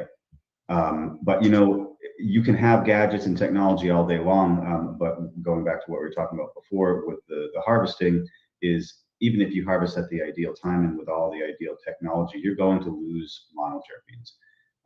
They're just very volatile. That's what they do. They were, not to say designed, but it would seem that they're designed specifically to volatilize into the air. And not a whole lot that you can do about that, considering that, just movement or heat or light and temperature can all affect those monoterpenes. So you can try to stave off some of those losses of monoterpenes by good drying and good curing techniques. But in the end, if you are looking to get a big dose of myrcene, you could just put myrcene in the vape pen. And which is what a lot of the vape pens are. Well, people are going to catch on to that. Like, I mean, are we in for? But distillate has no flavor. But are we in for the whole CBD type of thing with the terpenes and the flavonoids as well? Are we going to end up with that? They already are. Okay. Yeah. I don't use vape pens. I use my Shatterizer. That's it. And I smoke doobies, right? Because they already add terpenes to many of the vape products that are on the market. Well, I know that they re-add terpenes into shatters and other oils and stuff like that, just so that they're there. But why? Right? Well, because the process takes them out. Right. For the vape pens, because they use distillate, there's no taste or smell to distillate. So they have to add terpenes into it to be able to say that it was Kush or whatever. Yeah, otherwise it's just a pen full of something that gets you stoned. It's just full of something that's going to get you high for 20 minutes, and then you'll be wondering what happened. Yeah. Alexis, is it Alexis? Alexis. Yes, she has another thingy she put. I like this, being able to chat with people who are listening. Yeah. It works better. I don't know where they're chatting from. Oh. In the comments. No. I'm trying to figure out what the... LinkedIn. LinkedIn. And John was on LinkedIn as well. And then Roland was on YouTube. I have a feeling that's Raylan. The YouTube one is a post or something, a spam post or something. It looks kind of suspicious to me. Vom NGO. Yeah. Okay. I don't know what it is. I don't know either. I don't care. I don't either. If it's important, they'll come back and tell us. Yeah. So awesome. I'm looking at. I'm just looking through your blog here some more. No, now I want Ross, to tell everybody where they can get this big book on terps. Yeah, you can get it at thebigbookofterps.com. That's the cheapest way to get it. I can offer hand-signed copies, hardcover copies, of course, shipped directly to your door for $125 out of my office. You can also get it for the retail at like Barnes & Noble or Amazon. Of course, those companies charge much, much higher. It's around $169. So best way to get it is directly through me, a nice signed hardcover at thebigbookofterps.com. See, that was simple. There you go. Easy peasy. Terpene. Yeah. The Big Book of Terps. Terps. So what? I would love to read that book, Al. What is next? As far as is there going to be a part 2? Or is there going to be? Yeah. So right now I'm working on the second edition, and what that is going to do is it's actually going to pull out all of the flavonoid content, because I found that the flavonoid market or people who are interested in flavonoids, that demographic is not the same as the people who are interested in terpenes. So I'm pulling the flavonoid content from the book. I'm replacing it with 8 new terpenes that are not currently included in the book. Replacing also, I'm going to add a Chemistry 101 chapter. I think it's important for people to have a basic understanding of organic chemistry before they really tear into this. And then Susan Trapp, who is the world's leading sort of terpene expert, she's going to be writing a chapter on the most sort of cutting edge and leading recent work on medical side of terpenes. So the Big Book of Terps is going to be devoid of flavonoids. We'll have much more content about terpenes, and at the same time, I will produce what will be called the Formidable Book of Flavonoids. That will also be a monstrous scientific text, but that will exclusively feature flavonoids. It will be probably about the same size. And then, of course, as I mentioned earlier, around this time next year, we should be ready to publish the Big Book of Keys, which is ketones, alcohols, and esters in cannabis.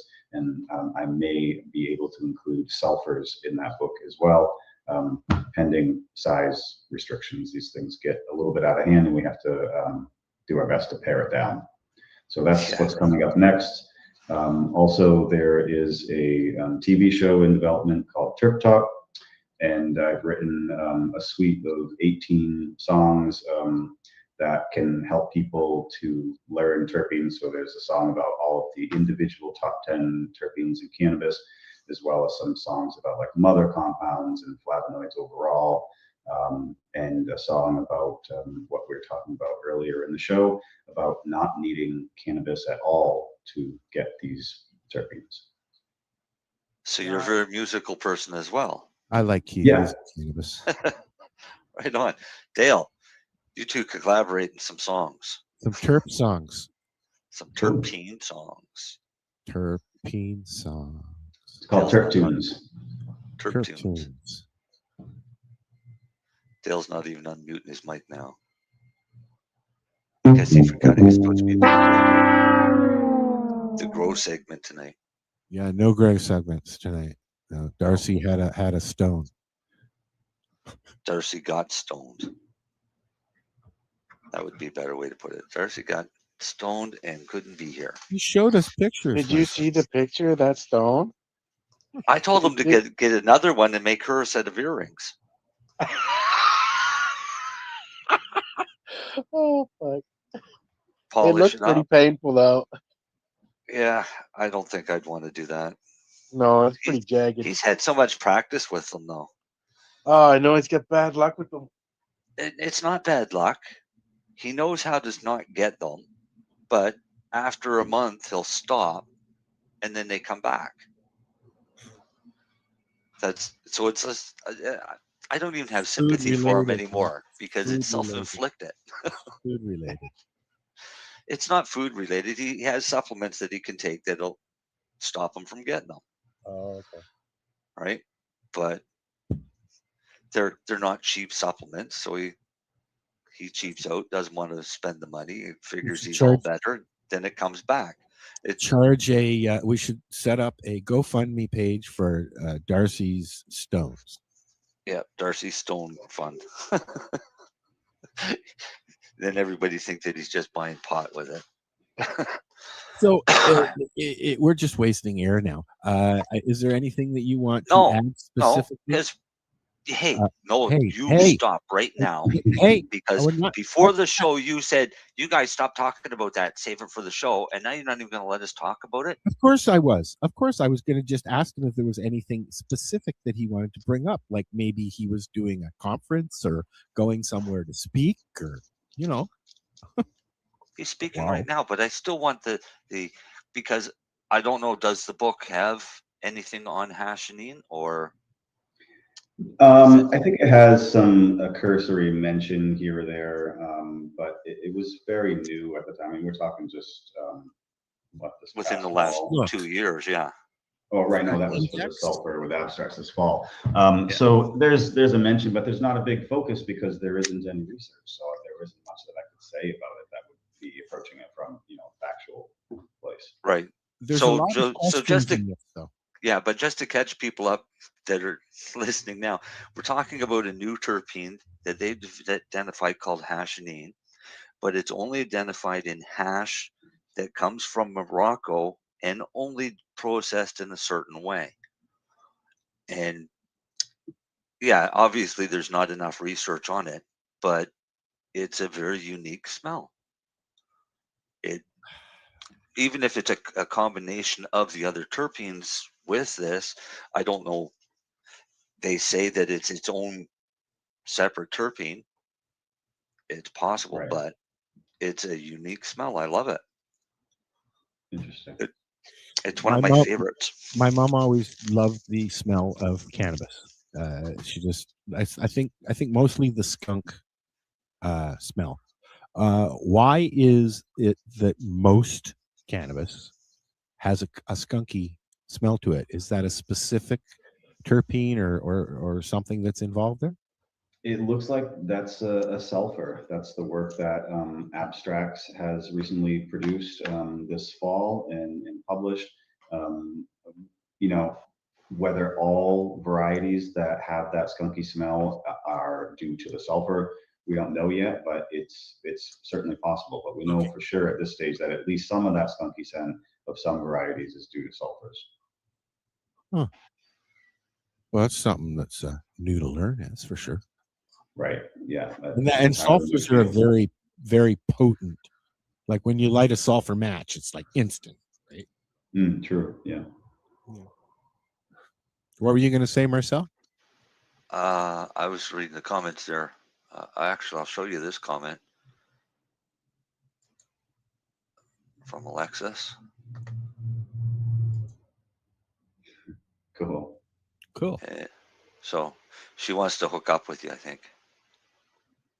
Cool. There you go. Just for song. You can find them on LinkedIn, I'm sure. You can easily. find, yeah, and you can find them at the Big Book of Terps. Right. Russ at thebigbookofterps.com. That makes it easy. Yep. Oh, we've got more comments here. Yeah, I know. We have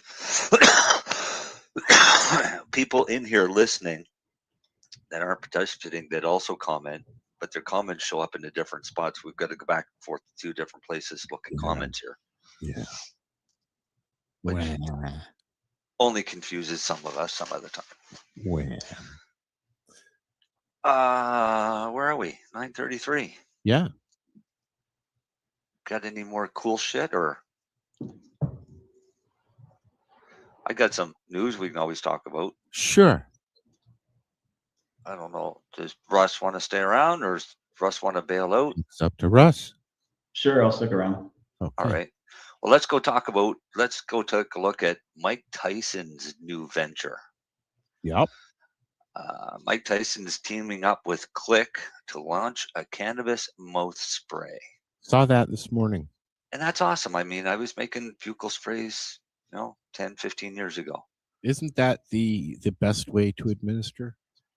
Under the tongue? In the mouth? No, not necessarily. Up the bum? Well, that's one way. It depends on what you're looking for and what you want. Buccal sprays. Where you want it to go to. Right. With buccal sprays, you got to look at, a lot of times it's going to be an alcohol base as a tincture or an emulsion base as an oil. So you're either going to get a mouthful of oil or you're going to get a mouthful of alcohol. Not necessarily either. I'm not sure what Click is doing yet because I haven't gotten there because it takes forever to load this page. But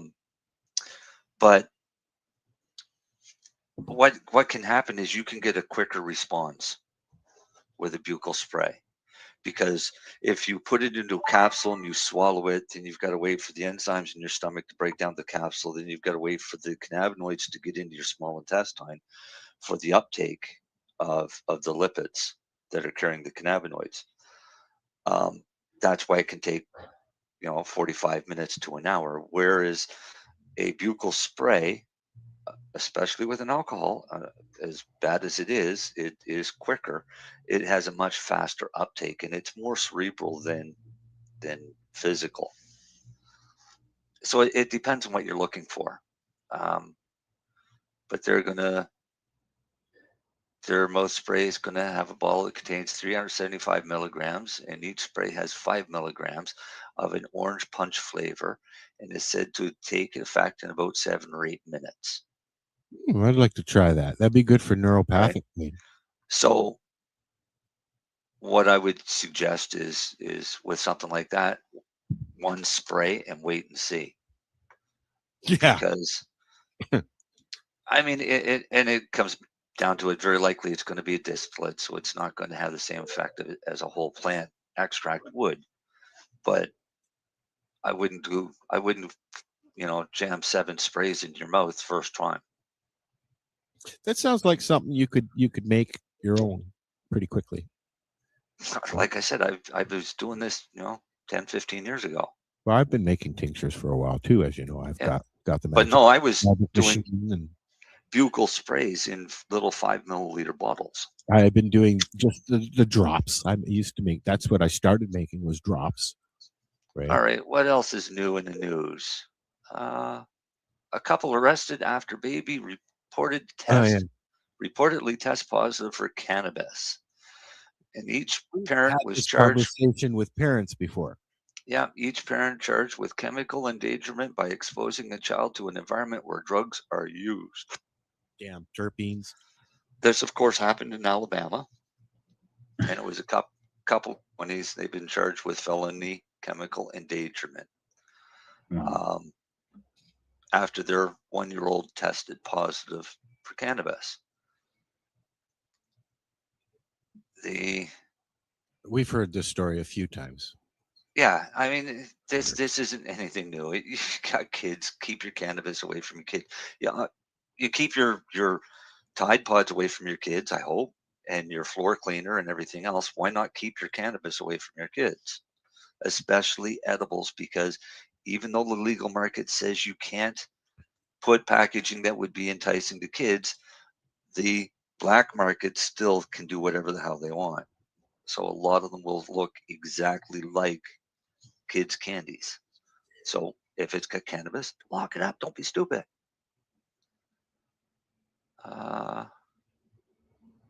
Yeah, that's an old story.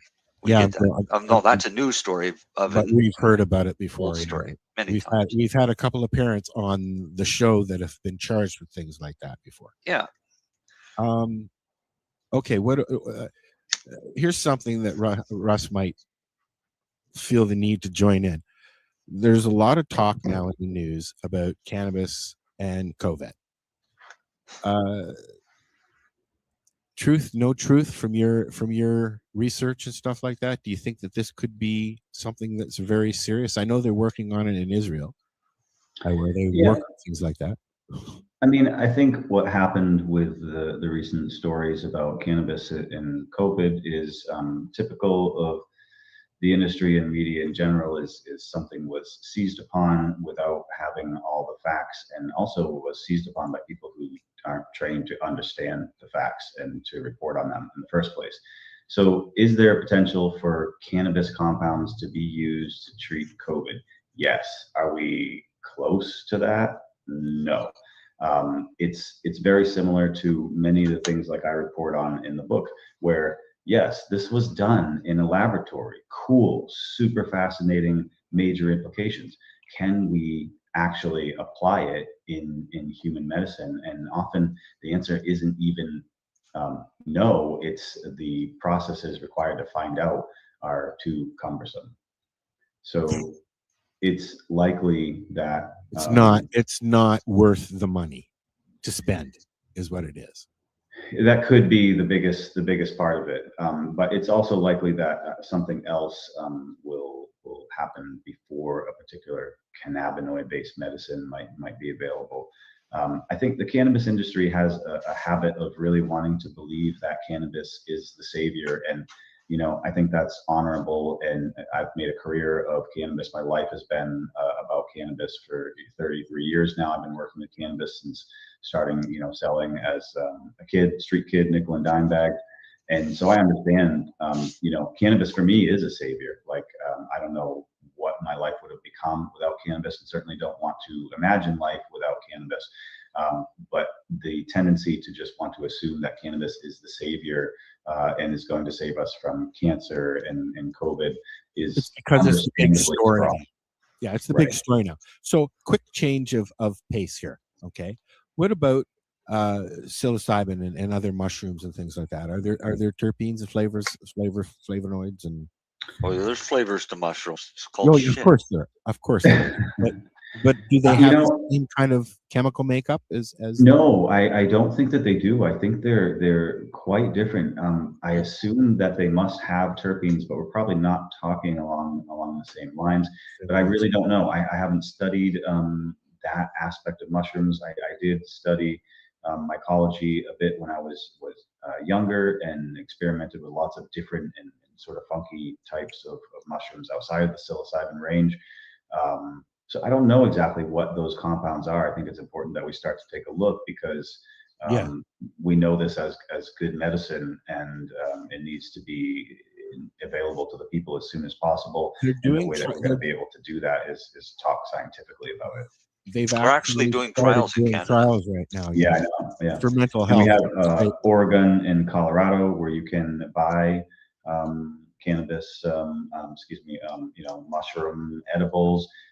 I recently flew to Colorado. I work for a cannabis consulting firm in Colorado, and we had a company Christmas party, and we're able to freely consume different mushroom products and have a fantastic time. So this is already happening. And Mitch Earlywine, who I talked about earlier, who wrote the forward for the book, he does a lot of work in this regard. So if you don't already follow him, you should check out his work. That's Mitch Earlywine. He's the Do me a favor and send me his information, because that's somebody that I want to follow and have on the show. Cool. Yeah. Yeah, because we're going to ask him about terpenes and mushrooms. You know that. There we go. Well, we do know a few people that will know the answer to those questions, but because they're still illegal, even though they're in the industry, they can't come out and talk about it, which sucks. It's like back 15 years ago with pot. Right. Shut up and just use it. But in some countries, there's still a lot of those researchers that can't come out and talk. Oh yeah. For sure. We just have to tap into that. We haven't really tried to tap into that market quite yet, but we're gonna get the researchers that are feeding the other researchers in legal countries. But more and more countries are coming legal. I mean, okay. I have never expected Thailand to do it. So, Dale, I'm playing it right now. Just a sec. This is something that Dale's trying to come up with. What?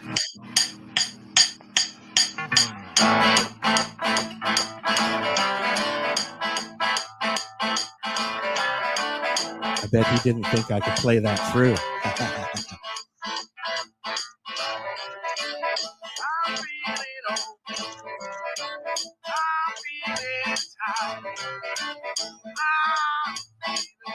That's really good, bud.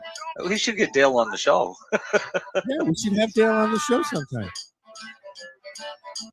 So we'll play that when he's done doing his thing. We'll make him play it live. Oh yes, we will. On the show. Yeah. With a full band and everything. Wait, we'll have Russ join him. What do you play, Russ? Yeah, what do you play? Several different things, but mostly guitar. Oh yeah. I dabble. Yep. I play a few things, but nothing really. Yeah, I just play for fun. That was recorded with COVID. He said. That's how he got that scratchy voice. Yeah, there you go. Jamming with Jail. Yeah. That's why he's got his mic muted, because he's got that scratchy voice. I think it's awesome. That's why I keep trying to make him talk. Raspy. When I first started doing, when you start doing stuff like that, you want to try and find a voice. And the guy I was doing the show with, Dave, he had a booming DJ voice. He was the DJ at a big club here in Toronto. So I started talking like this, but nobody liked it. It was like, I don't know. Don't like it worked for Wolfman Jack back in the day, Yeah. But now you're just copying Wolfman Jack. No, I'm just me. Got to be yourself, man. Be yourself. So, Russ, do me a favor and tell folks where they can find you, your socials, all that stuff. Once again, please. Cool. Yeah. My full name is Russ Hudson. I'm pretty easily found with any search term related to my name and cannabis or marijuana. I'm on LinkedIn and Facebook, Instagram. The book is hosted on my website, The Big Book of thebigbookofterps.com. And people are free to reach out to me at russ@thebigbookofterps.com. And if you want to be a guest on the show, hit one of us up. We're easy to find. Just look up the 420 Radio Show or 420radio.ca. What else you got, Marcel? This one's funny. Okay. Here's a funny bit of news for you. In Australia during the pandemic, a lot of places have been shut down, and a gentleman that owned a Titanic themed restaurant in Australia came to check on his property and right away called the cops and had the cops come because he has no idea how 200 plants ended up on the roof of his restaurant. So growers in Australia have been using the lockdowns to their advantage, and they're going to the roofs of these buildings that aren't being occupied and growing cannabis on the roofs. So that one had 200. How many plants did they get away with? I think it's hilarious. How many haven't been planned? How many haven't been found? Yeah, exactly. I mean, it's a pretty ingenious idea. I remember a story a few years ago in Concord, I think. There was a donut shop that was turned into. Do you remember where the original Eddie Shack donut shop was in? Was it Concord or something like that? I don't. Myself. Anyways, no, because I didn't hang out in Toronto. Somewhere near there was a restaurant that was just going about their business, and then eventually somebody saw the lights on above. They were growing. There was hundreds of plants upstairs above this restaurant for years and years and years. They were growing up there. I don't know if the restaurant's still there anymore. That's like the picture you see on Facebook all the time. Every once in a while, it's a house in England that they got busted because they were growing in the attic of the house, but it was in a townhouse and snowed. It just and went all right this. No, all the snow over their grow house because the ceiling's going to be heated from all the lights had no snow on it, but the neighbors on either side have like 6 inches of snow, and that's how they ended up getting busted. That's how they found out they were growing at the old Molson Brewery as well. They started seeing things like that. Yeah, areas where there's no snow on the roof where there should be. Yeah. Yeah. It's an easy way to find a grow in the wintertime. That's one of the techniques they use in Alaska and up there in the north. They find grow ops, or they used to find grow ops that way very easily. Yeah. Alaska, they don't have to worry about it anymore.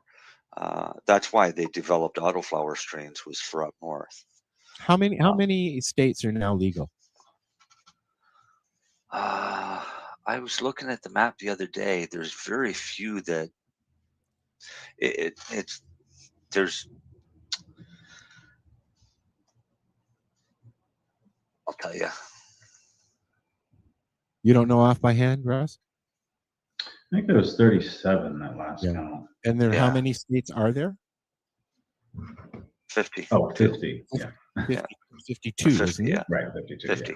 Yeah, 50 or 52. So that's not even 40 out of 52, we'll say. That's not a lot. Okay, so 2022. Right. What they have is they have it broken down as legal for recreational use, legal for medical use, because there's a lot of the states still have medical programs, right, but not a recreational. Then they have the 18 illegal states, recreational.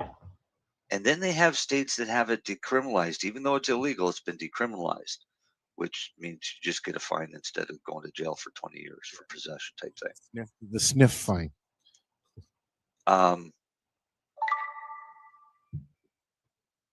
But does it give me numbers? This, of course, is Wikipedia. Yeah, 37 states, including the District of Columbia, Puerto Rico, and the U.S. Virgin Islands, have some type of regulated cannabis use, and then 18 of those are recreational. Yeah. So that leaves like a dozen or so states that are still have nothing. Well, let's see. There's like Texas is illegal. The Carolinas are illegal. California is legal, but and has the weed traffic calmed down between California and Mexico now, or is it still going full? It's actually been reversing. I just attended a webinar last week with Steve D'Angelo and several folks from Mexico talking about what's happening in Mexico, and they were commenting specifically about the reversal of that flow, and that now a lot of U.S. weed is making its way into Mexico. That must be upsetting the cartels big time. Well, we can hope. I mean, well, they've just started going legal anyway. So right, Mexico's doing their own legal process, or they're going to have to fight with the cartels for that piece of the pie. And Jamaica is doing the back and forth with Canadian weed, right? Are they not? I thought we were talking about that like a year or two ago. And that's still up in the air. I mean, COVID threw a wrench into everything because it shut down almost everything for the last 2 fucking years. Right? And that's kind of screwed everything. So a lot of deals that were going to happen 2 years ago aren't going to happen now because of this shit.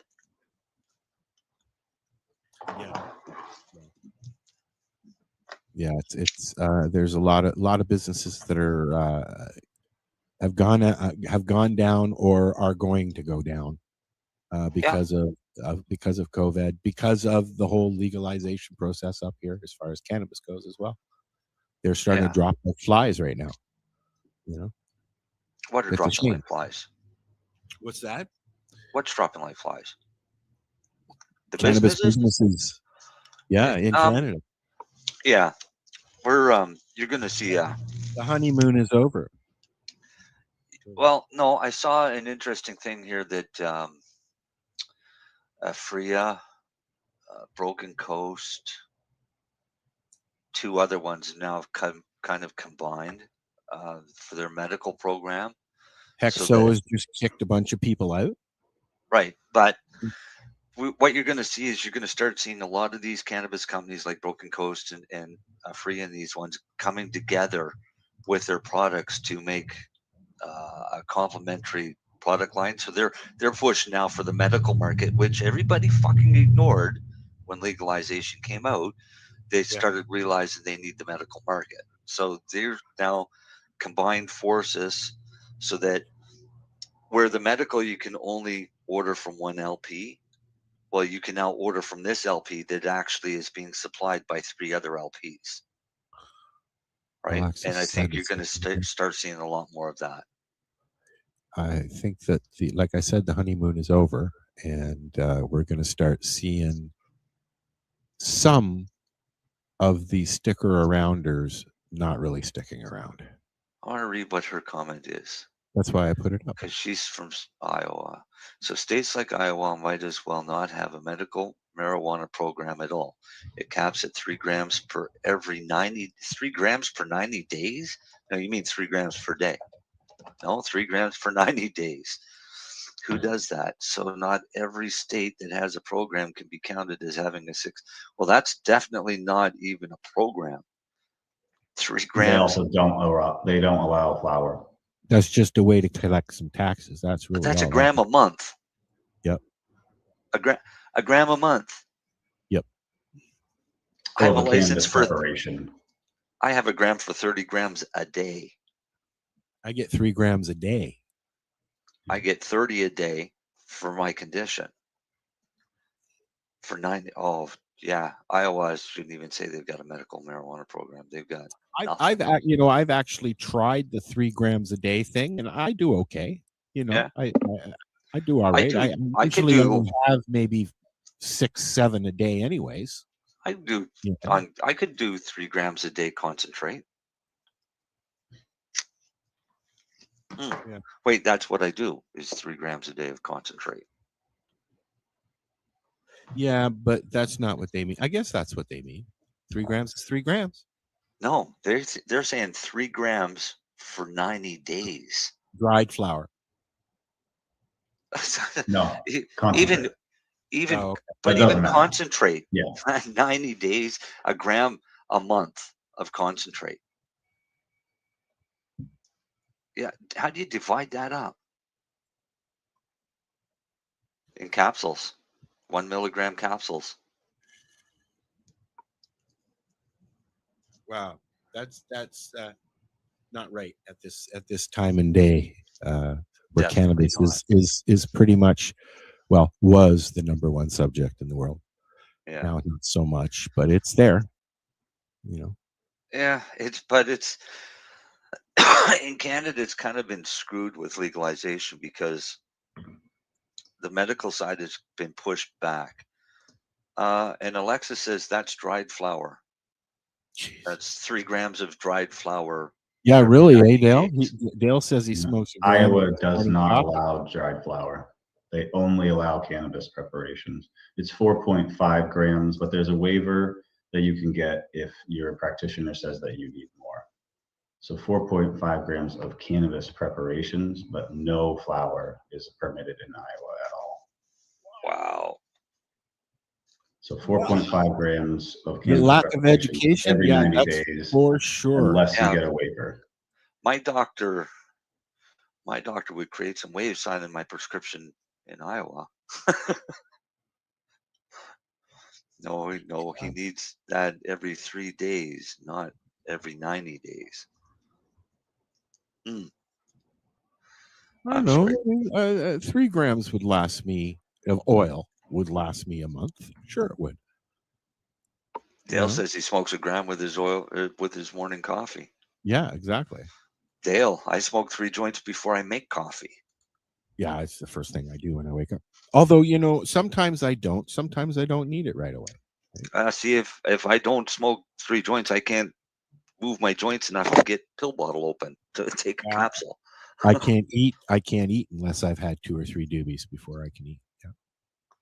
So there's in the morning, anyways. In Canada, because of legalization, it kind of screwed the medical patients.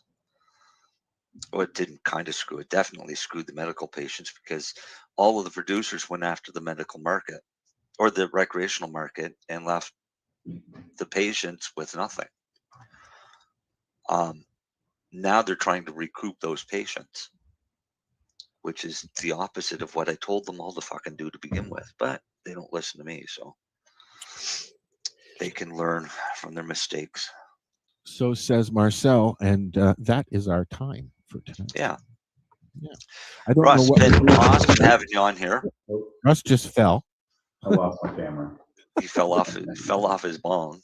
Man down. Yeah, thanks for having me, guys. You're very welcome. Oh, Russ. it's been a blast. Please come and say hi again, and let us know when you've got your new books coming up. Sure, Cool. Marcel would love a copy. We'll be looking for you for that show too.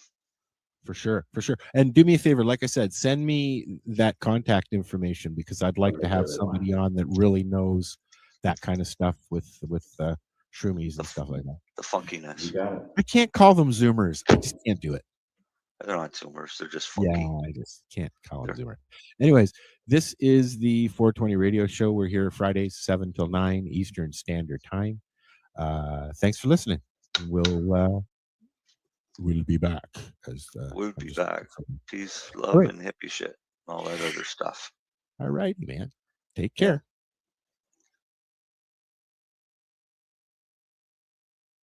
So what are you doing? Nothing? Why not? Trying to get on this Lifestyle Radio website. Sounds like a cool website. Yeah, it's alright. Oh, wait, I might have it. You might have it. You're listening to Lifestyle Radio. The opinions expressed during this show are those of the individual participants and do not necessarily reflect the opinions of their associated organizations or Lifestyle Radio. Are you looking for non-stop, continuous cannabis and psychedelic programming? If you are, then turn your browsers to 420radio.ca or paceradio.net, where you will find the 420 Pace Re-Rolled Saturday. Everything gets started at 8 a.m. Eastern Saturday morning. Hi, I'm Timmy. And I'm Mary Jane. He's the newbie. She's the doobie. And this is the show where we toke cannabis. Talk. From both sides. Is that even possible?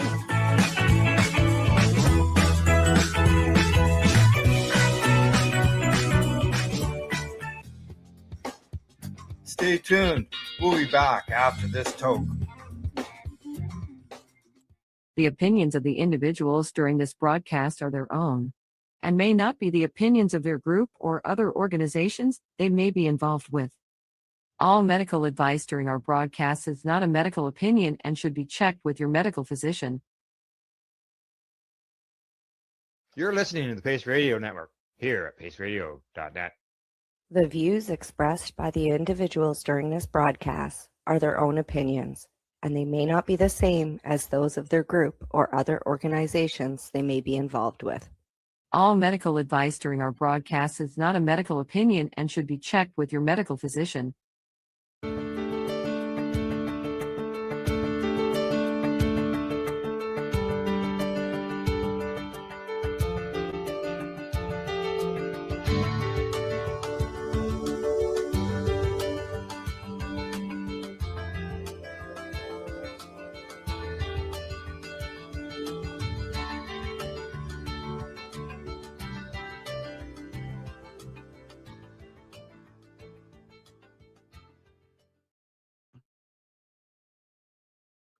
Hello, everybody, and welcome to our VAC Roundtable number 48, Medical Cannabis, the State of Compassion. We wanted to highlight state cannabis programs. We wanted to talk specifically about what was happening around the country as we see other states coming online. We want to see people replicate what we've done in different states. One is what we have done since the inception of my dispensary, which is always contribute to those who could not afford cannabis. So Berkeley Patients Group was founded by an AIDS patient, and way before there was, this idea of charitable giving, he realized quite a few people around him after working at the OCBC could not afford cannabis because the price, already, as we know currently, is expensive. However, before there was legal access, it was quite expensive, and you were beholden to what was accessible to you regarding medical cannabis and what your access was. And most people like myself were driven directly to the streets and into dark alleys, bathrooms, and different areas to negotiate finding your cannabis and, knowing it wasn't tested, all these, realities that came with it. And others around us found through Dennis Perone that charitable giving was something that everybody could feel good about. Being able to help out people is something that is very helpful and very good for the soul. And then I found back myself when I was a fresh patient back in 93 and working for the Cannabis Action Network. Fortunately, one of Dennis Perone's growers was kind enough to adopt a veteran. And each week he would provide me with a fresh eighth of sticky green bud. And considering I was working as a volunteer with Cannabis Action Network, anything free, holy cow, was awesome. And two, was something that helped me out greatly. So as Berkeley Patients Group was founded in 99, and as I came to it in 2001, the charitable giving has always been there, and it continues to this day. However, as the laws changed around us, as medical cannabis and dispensaries became legal in California, and as legality came towards California, there was definitely some fundamental shifts in what we had and what was available. And one of the things we initially lost with Prop 64 with its vote in 16 was the ability to give away free cannabis. So in California, we had to pull some strings and work behind the scenes and change the laws and write a new law called SB 34, which, needless to say, yeah, has been a challenge all the way around. So I wanted to check in with Nate, who's here in California as well. He was part and worked on SB 34, which was a groundbreaking piece of legislation in California after Prop 215 allowed for us to give away cannabis for decades.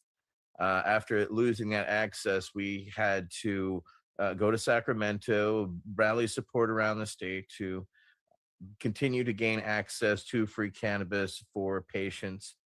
And Nate is a lobbyist in Sacramento, and he's been working diligently to change the laws.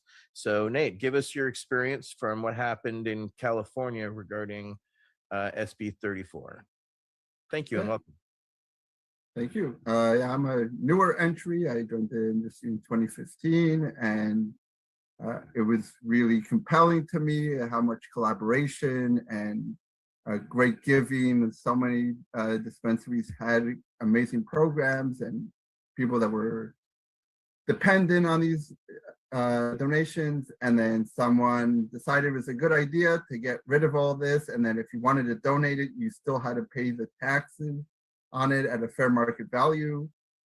It seemed very backwards. And it was unfortunate because there was programs and ATN, I'm sure you can go into more detail, that were around for decades, and they, they were all nonprofits. All these people were doing it out of the kindness of their heart, were almost disappeared, and almost everything was gone. But then we're like, no, this industry was founded on compassion, and we got to keep it around. So now they, after a lot of back and forth, it took almost 2 years to get it back on. SB 34 allows you to now donate, and there's all these regulations around it, but it allows you to donate it without having to pay taxes on it, not putting the burden on the business owners that are already burdened with all these regulations and taxes, at least to be able to donate it. It was a temporary fix, like most of California's laws. When they first passed them, they're not a lifetime. There's a sunset clause, which I believe ends at the end of next year. So that is something that we need to continue fighting for. And California was the first medically. There are other states now coming online, and we really encourage anyone that's in the state that doesn't have any laws to make sure that it's enshrined either on the ballot initiative, if it's passing there, or if you're passing it through the legislature, that there is a clear language talking about nonprofit organizations giving it away. There's a great program in the Bay Area in California, for example. It's in Oakland and HelloFresh, where there's a lot of extra product on the market, and Nicole, I can't pronounce the last name properly, she talks to the different brands, and she has goodie bags for veterans every month. So it's a place for them to socialize and check in. Some of them are 100% disabled and don't really have a lot of social life, and then that's a place for them to meet. And then a lot of times that they're relying on that completely on cannabis.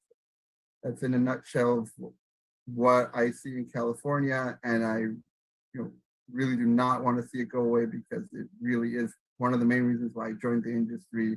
And it's still an amazing thing where you don't see in many other industries, where businesses are making sure that people that can't afford it get some. So I'm curious to see how it is in other states. I really applaud the states that don't have anything, and please make sure that it's part, like make it your cannabis constitution, that compassion programs are part of it.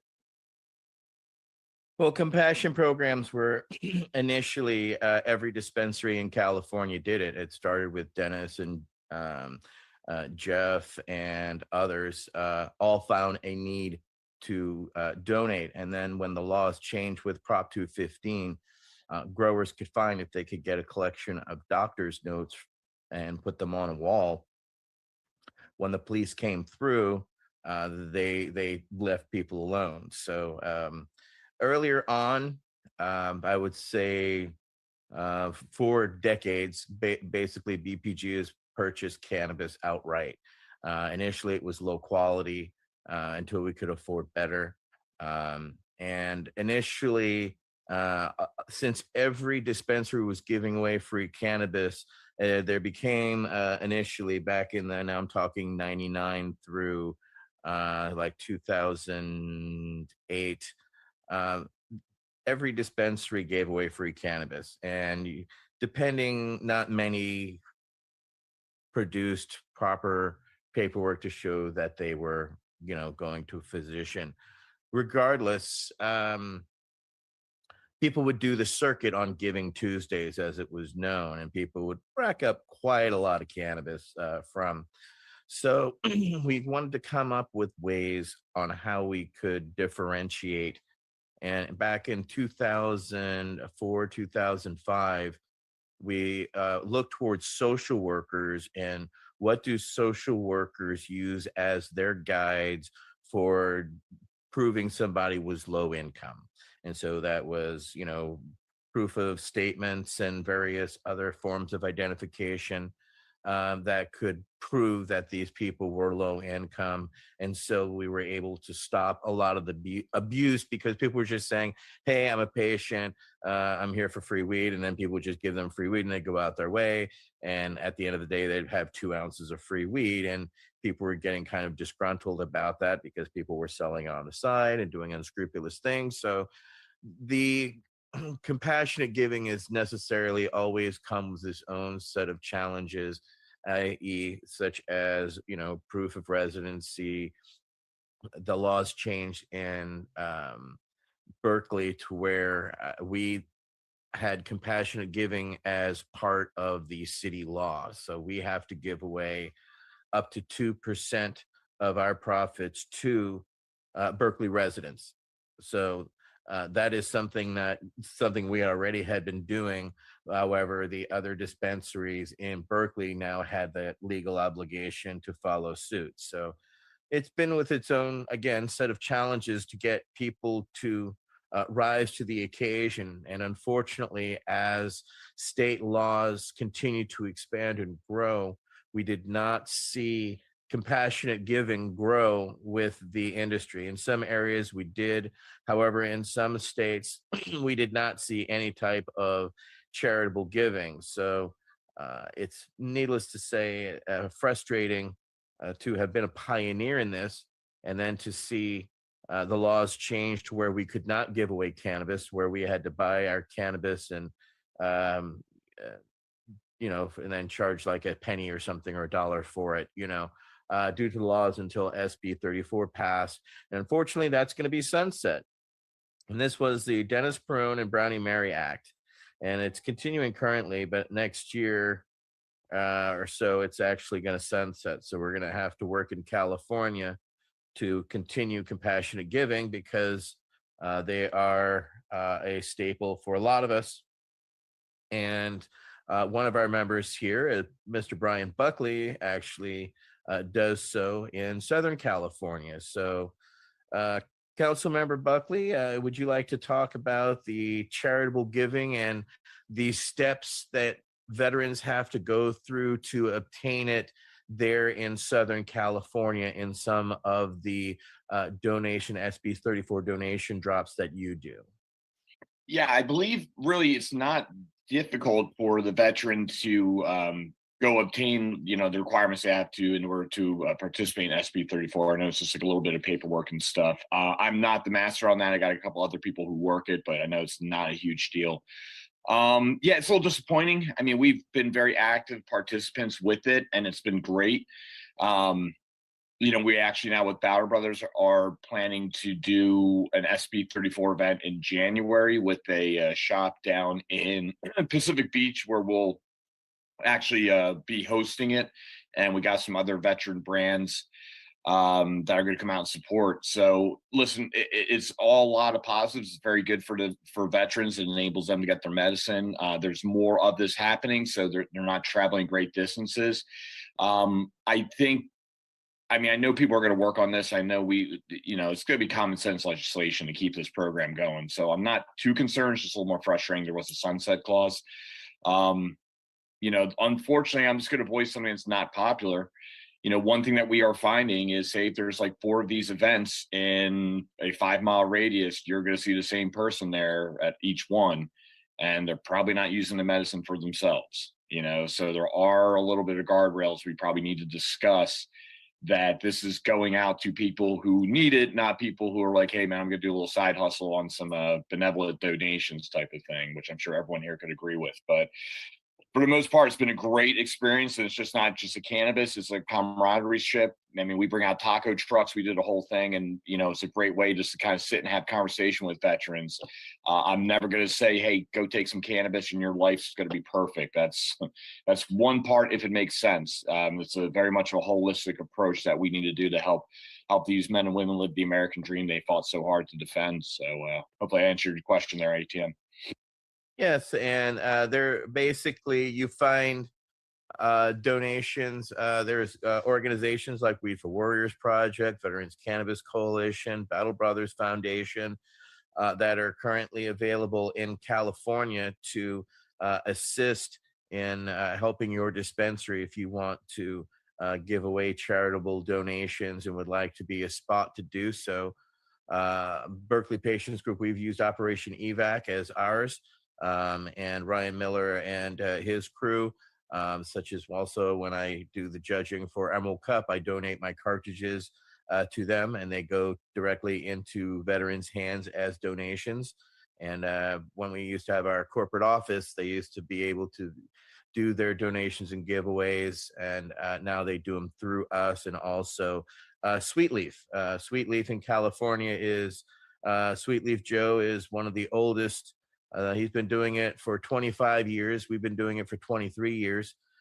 He has led by example by making sure that patients continue to gain and have access to cannabis, because one of the things we learned, we don't know if today is somebody's first day or their last day, and they should be treated with the same respect and dignity as anyone else. And it's just one of those things. So next up, I will go to Pennsylvania and to George Armstrong. He has been a long-standing activist trying to do the best that he can there in Pennsylvania, but Pennsylvania's come with its own set of challenges, and California has its own law. However, that's not the same thing that's available there in Pennsylvania. So Council Member George Armstrong is going to give us a lay of the land there on the East Coast there in Pennsylvania. Thank you, George. Welcome. All right. Thank you, Etienne. Yeah, I'm kind of going to do that. But actually, I'm going to step up for the other 49 states besides California, because we have a lot of experience right here. And I challenge anybody to find another state that has a program, anything comparable to California's. It's really the only true compassion program in the country. So it's really important that you guys save it. But the rest of us, the compassion programs usually is a break on getting into the program on the cost of the doctors or the cost of the state fee.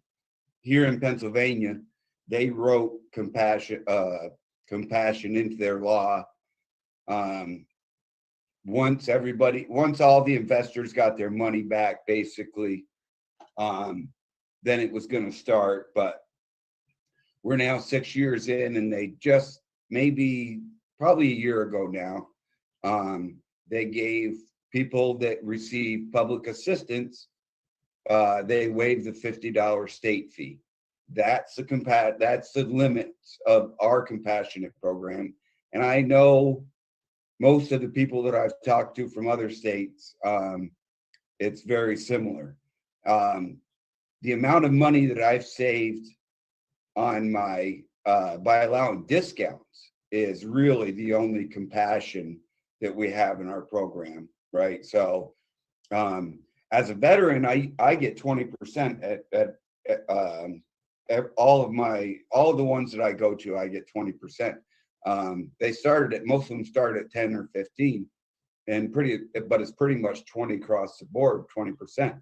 But actually, if you go and look at it, people who are in the worst, like not all veterans are disabled and on fixed incomes, right? There are a lot of veterans that have a 20-year career and are still working, but they're still veterans, right? But if you go and look at the people that are on public assistance that are truly under the poverty level, they're only getting 15%. So like Nate said, having a true compassion program written into the law with specifics is the ideal way. Now, getting that done, I haven't been able to see anybody. Like I said, I would like to. I'd be very interested in.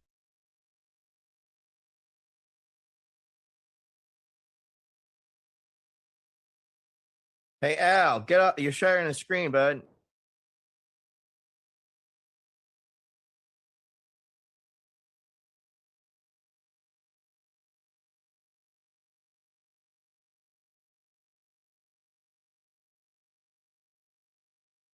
All right, carry on there, George. Sorry. Oh, did I go out? That was awesome. George goes out. Al starts sharing a screen. I just felt like we're so old and so untech savvy for a minute there. Sorry. We absolutely exonerated ourselves in unprofessionality beyond measure. Okay, George, where were you? All right, so I'm going to leave the video off, and hopefully my internet will hold up. But yeah, I would be very interested as to if any other council member can tell me a state that has a comparable program to California, because I don't really think it exists. Most states, people are getting, like I said, people are getting a waive of a fee or something, a one-time thing, a one-time discount as something that's labeled a compassion program. And I think we can all agree that that's really not what these programs are supposed to achieve. So that's what I have. Our compassion program is shitty. You get a lot more out of sheer discounts than what was supposed to be written into the law and show true compassion. Well, in California, needless to say, earlier on, it was all flowers. However, one of the things we learned early on is not everybody can ingest flowers. So we were also able to open it up for edibles, cartridges, and any of the patient's modality within a reasonable point. So that's also, one of the things we made sure is that, because some people can't use smoke, they're older patients, right? As well as such as when we worked in hospice, we also would donate volcanoes so that people had a vaporizer so that they were at least safely ingesting if they needed to have quick onset, because a lot of the older patients could not wait or had contraindications from edibles. So so different modalities is key. So again, not just giving away flour, which is easier to do. It's a little more challenging than to adjust to individual patients' needs, but it's required because of the sensitivity and needs that are required of patients. So next, we're going to go to Michael Krawitz in Virginia. He's going to give us an update. His state just turned adult use legal just this year. So give us an update. What's happening there in Virginia, Mike? Sure, man. I guess before I start with Virginia, just to give a little context, I guess I started working on medical cannabis access. It's hard. I talk about a genesis for folks that learned about cannabis back in the 1970s, and then in the 80s and 90s became older and broken down and disabled and and needed cannabis more as a medicine than maybe in their youth, and more recognized cannabis as a medicine. Once you discontinue it and you see that the only withdrawal symptoms are actually knee pain or hip pain or back pain or whatever, that's not a withdrawal symptom of cannabis. That's your underlying condition rearing its head. So anyway, that's how I got into medical cannabis. Was one of the first big things I worked on was Prop 215 with Dr. Tom, and I knew Dr. Mikaria pretty well already by then in '96. Coming back to Virginia, and this is why I wanted to talk about California in context, because here I'm working on advanced access to cannabis in an environment that perceives itself as decrim. I say perceives itself because decrim actually came later in California, but sure as heck, people perceived it as being decrim anyway, long before it was. And in Virginia, at that time, in the early '90s, mid '90s, we were fighting back like death penalty bills and bills that would strip all your rights as a cannabis user and on and on. I mean, it was just this constant litany of bad bills that we had to stop. So here we were working on really cool, positive stuff out in California, but in Virginia, all we spent all day, our time working on was stopping bad stuff from happening, which if you stop something bad from happening, by the way, you don't ever get any credit for that, because nobody ever knows that, the bad thing didn't happen. But thank God all those bad things didn't happen, because we wouldn't be in a position where we are today had we had to dig ourselves out of the hole that they were trying to dig. And just one last little note on that. At one point, it got so bad, and we had a governor that put forth this huge plan that he called his SABRE plan on drugs, with all kinds of bad marijuana, policy in it. Thankfully, most of those bills we were able to kill, but the Richmond Times Dispatch did an editorial, and they called him Vlad the Impaler, the governor. And they said that his drug policies were going to have the roads to Richmond lined with heads on stakes, heads on posts. So that was pretty vivid, imagery that I remember to this day from the Richmond Times. Thank you very much for helping in the cause there, newspaper. But we actually worked for many years on decrim. We had a legislator that he actually wanted to just pass an expungement bill, something that would help his constituents that were trying to get like a government job and had a marijuana offense from years ago. And he worked on that for a couple of years. He actually didn't get anywhere with it because it would run into the wall of you can't expunge records essentially without actually just decriminalizing cannabis. That's what he found. So this will be an important story later in just a second. But that happened to cause him to write the very first decrim bill. It was about 7 years ago. And that decrim bill was a perennial bill that we fought very hard for. In the meantime, CBD came down the pike. The whole Dr. Sanjay Gupta reports, and in a very conservative state like Virginia, that was the door that we went through to get medical marijuana started. And it sucked. It was limited products. Nobody really thought the bill was anything. But over the next few years, while working on decrim and working on that medical marijuana, we expanded the medical marijuana program to make it more and more like a real program. We finally got to a point where the legislature flipped and it became fully democratically controlled. And to my surprise, frankly, the Democrats actually did what they said they were going to do in the absence of resistance from the Republican Party. They actually passed a whole bunch of legislation. So the first year, they decriminalized cannabis, which I said had been fighting for 6 years to get passed.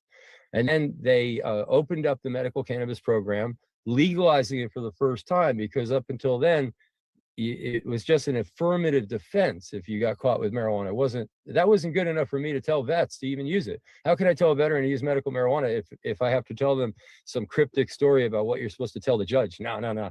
It has to be actually legal before I would start telling vets about it. So that was just a couple of years ago that this all came down the pike. And interestingly, and this is where that little tidbit from before becomes interesting, our noble frontline activists there in Richmond and the Democratic Party, in their wisdom, sent over a bill to the governor to sign that legalized marijuana in like several years when the first shops opened.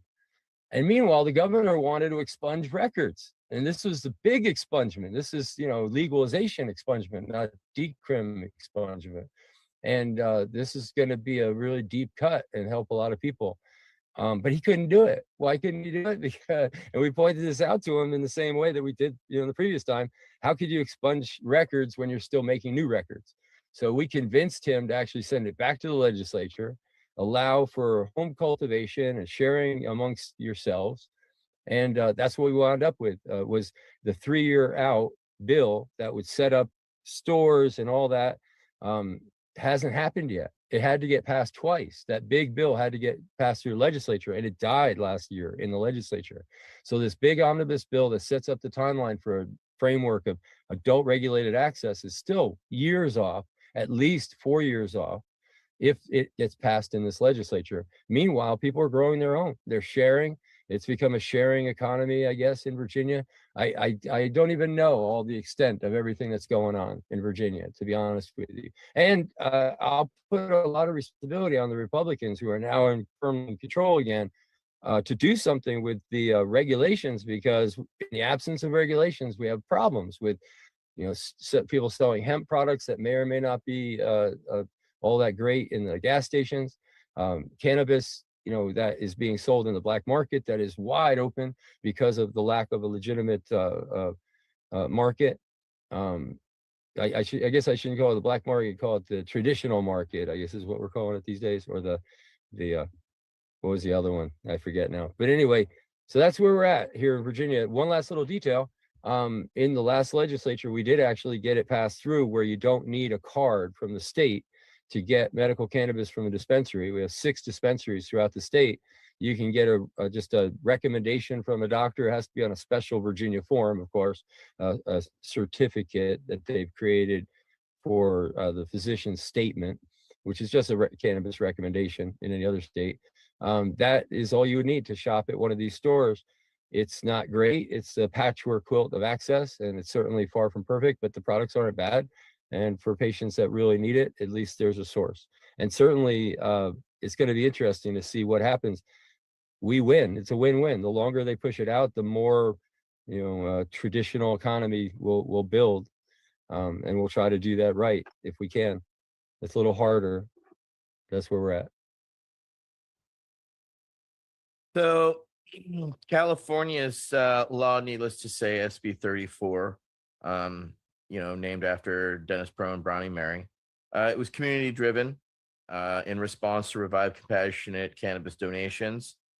It does not create any tax incentives for anybody, but it does reduce the costs by excusing certain state taxes regarding cultivation tax, use tax, excise tax, depending on the license type. Okay. Just wanted to clarify for people. Properly coordinated across the state supply chain, SB 34 donations can be delivered to patients with a relatively low shared labor and material cost. Only a licensed California cannabis company can distribute this cannabis, okay? We always viewed compassion as a corporate social responsibility, right?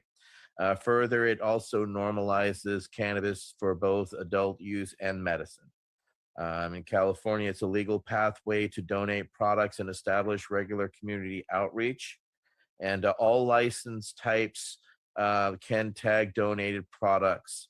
Unfortunately, one of the things we're seeing is toward the end of shelf life, products are being donated, and certain companies actually put that out, and there was a strong backlash around that, specifically reaction wise, because patients feel they should be given quality medicine.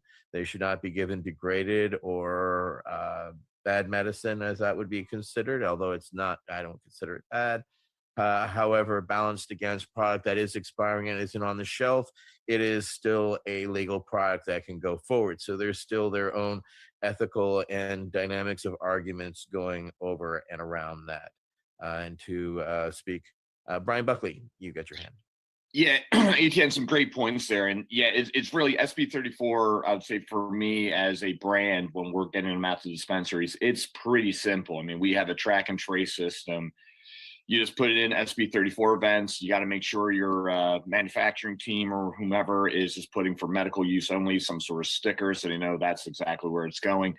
It's an interesting point Etienne brings up, and it's, it'd be a good debate, especially for people in California. I mean, listen, when your stuff expires after a year after it's been to testing, you can take your stuff and send it back to testing, and if it passes, so it's good to go. I mean, it's going to come back with another COA and it off and running. So it's a really interesting part here where you have people saying, hey, we should get like the stuff that isn't about to expire when you're in the cannabis game, you're like, listen, we are having such tight margins as is and things we can barely do just to keep the lights on. It's like, hey, everyone here wants to help. But again, it kind of goes to the big, I don't know, quagmire we created here in cannabis in California. The high taxes, high regulations, and the kind of, the ability of us not to be able to do as much as we want to. I mean, heck, my whole company's foundation is built on donating 100% of our profits back to our cannabis research. Guys, I'm putting like $15 back there for like a month. It's like, I mean, we were barely keeping the lights on. That's just how this thing goes. So, one, I can talk taxes all day, and we hope California could wake up and understand how much money they're leaving on the table, because you have a lot of people in the illicit market who are not going to come over just due to the taxes. And by the way, especially in Los Angeles, they get maybe a tight, like a hand slap, not even a slap, maybe just, hey, stop doing that. They don't get fined that bad. And it's getting so ran by the cartels and illegal stuff, they don't care. They'll take the hit, and knowing they'll just open up back somewhere else in another couple days and make all the money back again without paying taxes, and they don't have to worry about anything. It is extremely frustrating. But again, nonetheless, it's what we have. Hopefully we can improve upon it. And that's something, Nate, I know you're pretty deep into that. And, ATN, just with who ATN is, obviously knows a ton about this stuff. But, it would shock me if this thing doesn't go beyond 2023. I just can't see why they would not want to extend this in somehow, some way. But, again, Nate, ATN, anything I can do to help and, in terms of what we're doing, please let me know. Because at the end of the day, guys, it is a really important program. I mean, like I said, I talk about the people who, it's not many of them, but they're coming in just to do a little side hustle, and they're going to take your donations and go out into the black market and sell it and make some cash. But then you do see a lot of those veterans who are just down and out. And again, it's great getting them cannabis, but I even get more fired up just giving them a taco and sitting down and having a 20-minute conversation with them, So it's just, again, about the community and kind of bringing everyone back together. And, cannabis is just a small part, but it's an important part to kind of bring us all together and see what we can do here. Yeah, Nate, as the our lobbyist master there in Sacramento, what do we need to do? I guess we need to start coalition building. We need to reach out to the other SB 34 rally folk and start getting them together and beating down the halls again and starting to figure out how we can continue to give away free cannabis. I mean, I'll go back to buying it. It's more expensive that way, but I can't stop giving away free cannabis, and I'm not going to stop even though the law says so. So what do we need to do, Nate? What are some suggestions, ideas? What's your plan? So at the moment, there's no opposition against it, so we don't have to fight people. It's more of I don't think the lawmakers had any ill intent with the sunset clause. It's just how a lot of California's laws pass, because they want to, when they're passing something, especially that's new to them, they want to give it a 4 or 5 years and then give themselves an out to evaluate it. It's not because they want to get rid of it or anything. So obviously do our coalition and go to Sacramento in April, May, when stuff starts going to appropriation. But I don't see this being a hard battle or anything like that. But I will. It's something that's on my top radar for 2023, and that and classifying veterans as equity applicants in California. Those are the two priorities. But I don't see. I think that'll be maybe a bit more of a battle. I don't know, but definitely the SB 34. I think it's just going to get reintroduced and then be permanent because they saw it's just doing great. I do want to highlight Melissa Berger from Dear Cannabis. She's doing something a little different. Is she's built a supply chain. So she has a cultivator that donate the flower, then a manufacturer that will donate the process of turning it into concentrate, and then a co-package company to package it, and then a distributor move it around, and then a retail to give it out. And this is something she can export to other states because she's not actually doing the physical donations herself. So there are some cool, innovative ways now coming along to streamline this process and make it easier on the businesses that are donating. I really think that California does have something really cool, and really hope that we can export it to other states, because this is an amazing thing. And like Brian was saying, when you go to these events and you're just talking to someone, sometimes just hearing somebody out means more to them than any free stuff they're getting. They're actually having, especially if they live alone and they're lonely, having that 2 hours of interaction with other people is a great gift. So compassion doesn't have to be just the product. And compassionate use doesn't just have to be giving away cannabis. It can also be teaching other veterans how to grow. So to clarify that too, so donating seeds and clones and equipment, there are companies that do that and have done wonderful things to assess and help these various veterans organizations as well. However, of course, we have some states that still have nothing. And a council member who is in one of those states has his hand up. So Council Member Dale. Yeah, I'm not going to talk about my state in particular, but I did send out a link on Michigan, and Michigan is starting a program. They're starting small, but it's for military veterans for medical cannabis with PTSD and brain injuries. And they're starting with a group of 25 people, and they're giving them free medical cannabis.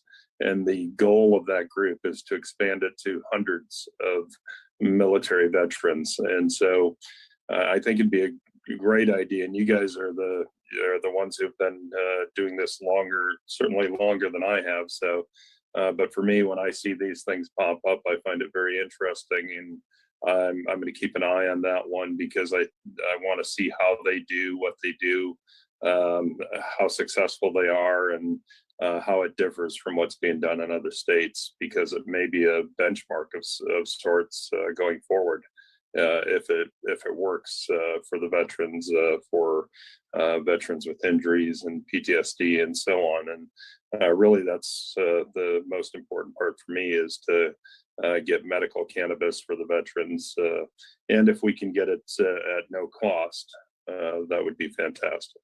So that's the link I had sent. It's there's better research, there's better links for that program. I just sent the first one that I could grab today.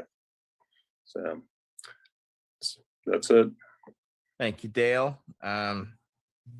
Let's see, Al Byrne, you're in Florida. What does the compassionate program there in Florida look like? It looks like it is inviting tourists to come down here and smoke pot. Florida is pretty much, this isn't something that's on the billboards, but what they have decided is a long time ago that tourism here is a big deal.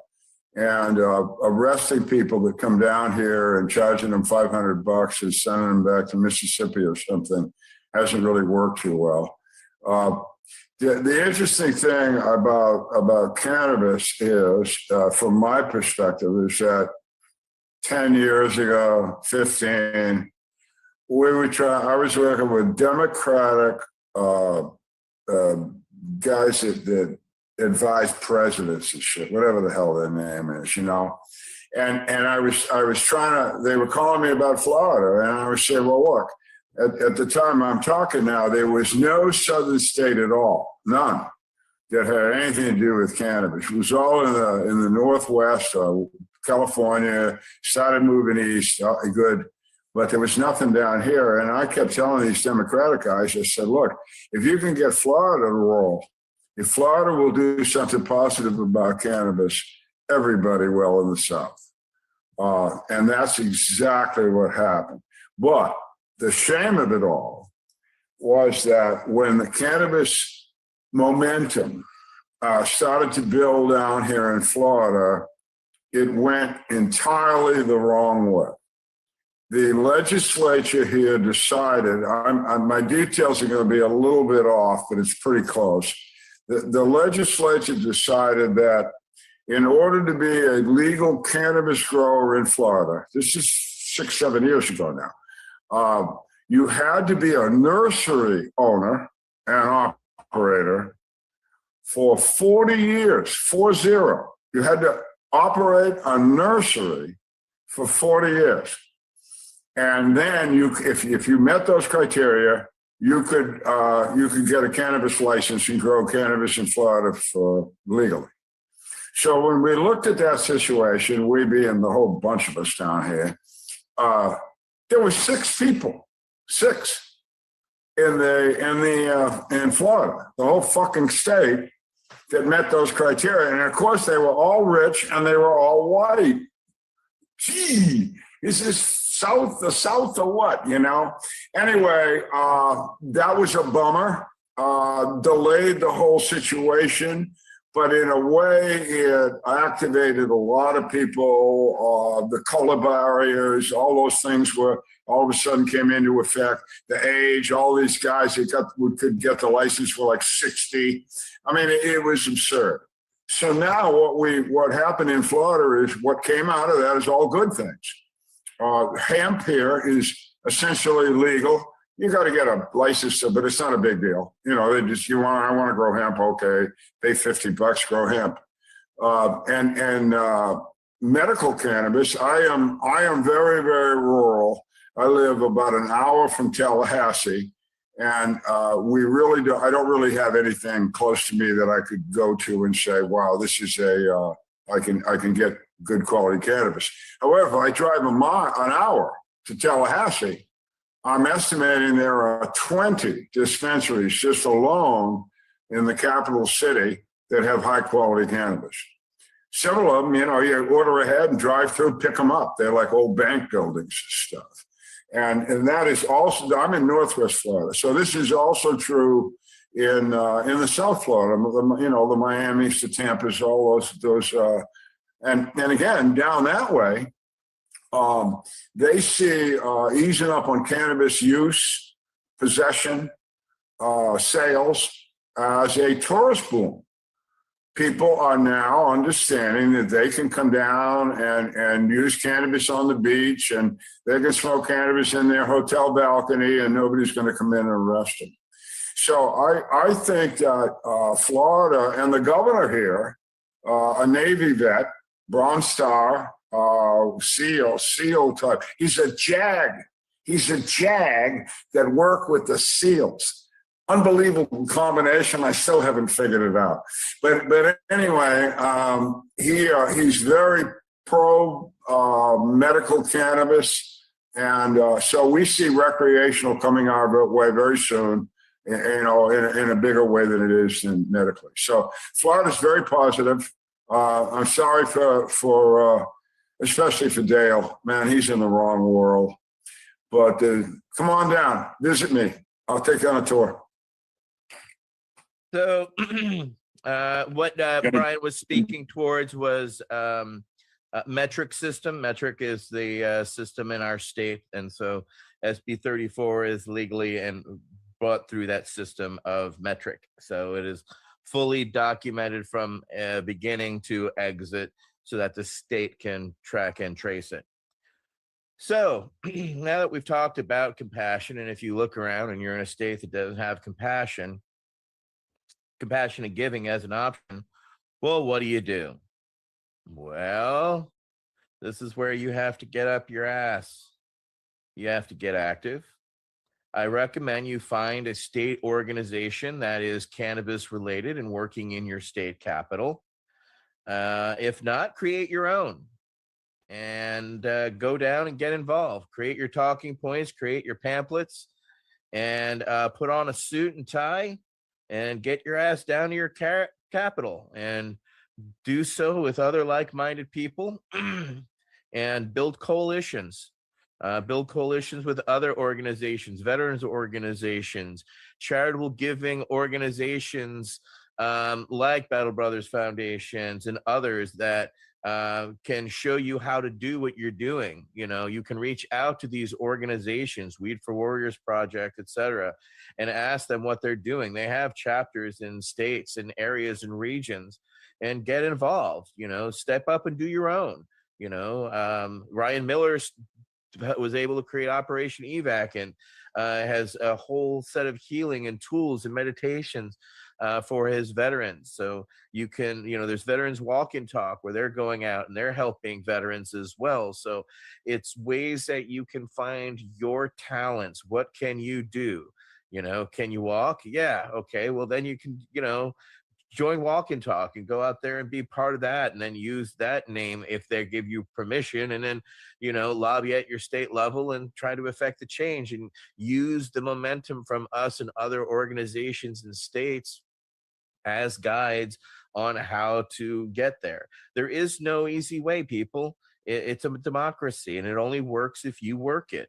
I say it all the time. Either you're at the table or you're on the menu. So if you show up, guess what? You're at the table and you get to actually dictate terms. And that's when it's the fun part. And Nate will attest to you, it's one thing when you're in the door and you're actually there. It's another thing when you're shifting the discussion and it's going in your favor from your input. Michael Krawitz has done it at the international level and affected change of medical cannabis, and he's helping us work internationally towards 2029 to actually make it legal worldwide for adult use. So we don't have to wait on these hodgepodges of laws or the US's draconian drag down, as well as it's going to take time. You're not going to come out and initially win. You're going to have to take some lumps. You may get an instant coalition and be able to move things forward. There's no way to predict it, but this is how we did it in California. We didn't like the law. We called, went physically down there. We physically lobbied. And out of that, we got a coalition and set of law changes that we're going to go back and change again. So we'll lead by example once again by showing you how we do it. And we look forward for the 49 other states to show us how they do it, because there's medical cannabis in 40 plus states. There should be 40 plus states with compassionate giving programs for low income veterans, as well as low income individuals and people who cannot afford the cost of medical cannabis. There should not be access liabilities because of inaccess. Councilmember Byrne, you're recognized.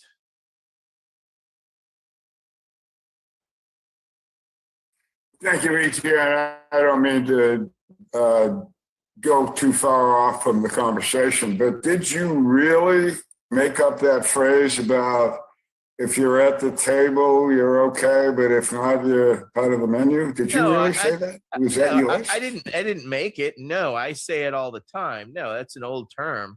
Either you're on the menu or you're at the table or on the menu.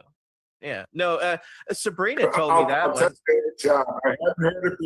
I hadn't heard it before. Thank you for bringing it to my attention. I think it's wonderful.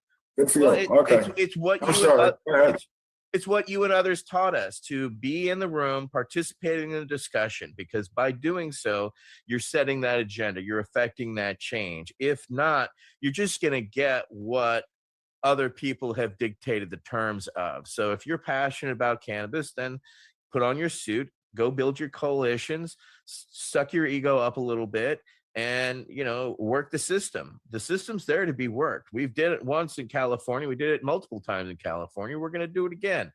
But other states can come online and help and find ways to help people, because hands down, the cost of cannabis is too high. The cost of cannabis, because of prohibition, was way too high. The cost of cannabis in the legal market due to taxation and everything is still too high. And especially our veterans who are on fixed disability incomes. This is why we also pushed and are pushing for what is happening in Canada. Because the compassionate program in Canada, the VAC, the Veterans Access to Canada, Canadian veterans, allows to cannabis, allows for veterans, once they are given a disability rating, if you have 100% disability rating, you get 3 grams of cannabis free of charge per day, which means you can order that on the app from the actual state, on the state app, and within 48 hours, depending on your modality, if you want to smoke it, eat it, what is it, a patch, cartridge, etc. Not a problem at all. That you can actually order in any modality as long as it adds to 3 grams per day, then it's mailed to you within 48 hours. Now, I know we're not going to get that here in the United States, but we definitely could get a voucher system in our states where it is legal to help subsidize and have veterans that can come down to my dispensary and I can accept that as legal tender so that they can get their cannabis and not have to worry about the price. Because if the veterans meds are what they are through the VA medical system, they should be the same way availability for cannabis, and we're not going to see it anytime soon, unfortunately. So these are examples that we took to DC, and we're speaking in September about with those 26 people on the Hill that we met with, 27, pardon me, over those couple of days. Councilmember Buckley. Yeah, I just want to say this out loud, so especially ATN and Nate, you guys hear this, because I think there is no reason why California can't be replicating what Canada's doing. And to that point, I saw a very alarming stat with the state of California, but I guess it just explains our politics in the state. We give $23 billion of taxpayer money to illegal immigrants. We give $1 billion to veterans. Does that make sense to anyone? Absolutely not. So why are you not taking that money that are going to people who came here illegally to actually men and women who serve the country and are in need of medical support? I mean, that is something like around election time, make that loud and proud and throw that into someone's face and say, listen, there's a media outside and I'll walk my happy ass right out there and have that conversation. Because I guarantee, hey, I'm all for immigration. I've helped, Christ, I got a guy from Iraq. We helped him immigrate here. I think it's amazing. But come on, this is just not making sense. I don't care where you are in the political spectrum. I mean, give me a break here. Actually, you bring up a good point, and one that we should actually work on, Nate. We should actually take the Canadian program directly to the state of California, especially with the $30 billion surplus that the state is sitting on. Yeah, it should be subsidizing the veterans within the state and showing, leading by example. I think we've got some new things to work on. I think I'm going to have to join Cal Normal. All right, Dale, you're recognized, sir. Well, you mentioned that Canada has it sent to their house based on their disability rating. I don't pay for any of my prescriptions through the VA because of my disability rating. So if that's the way, if that's the way the VAs could do it, I'm all for that. I mean, I'd like to help all the veterans and like to get it out to all the veterans, but I know some veterans, because their disability rating may be 10 versus 70, are paying for their prescriptions,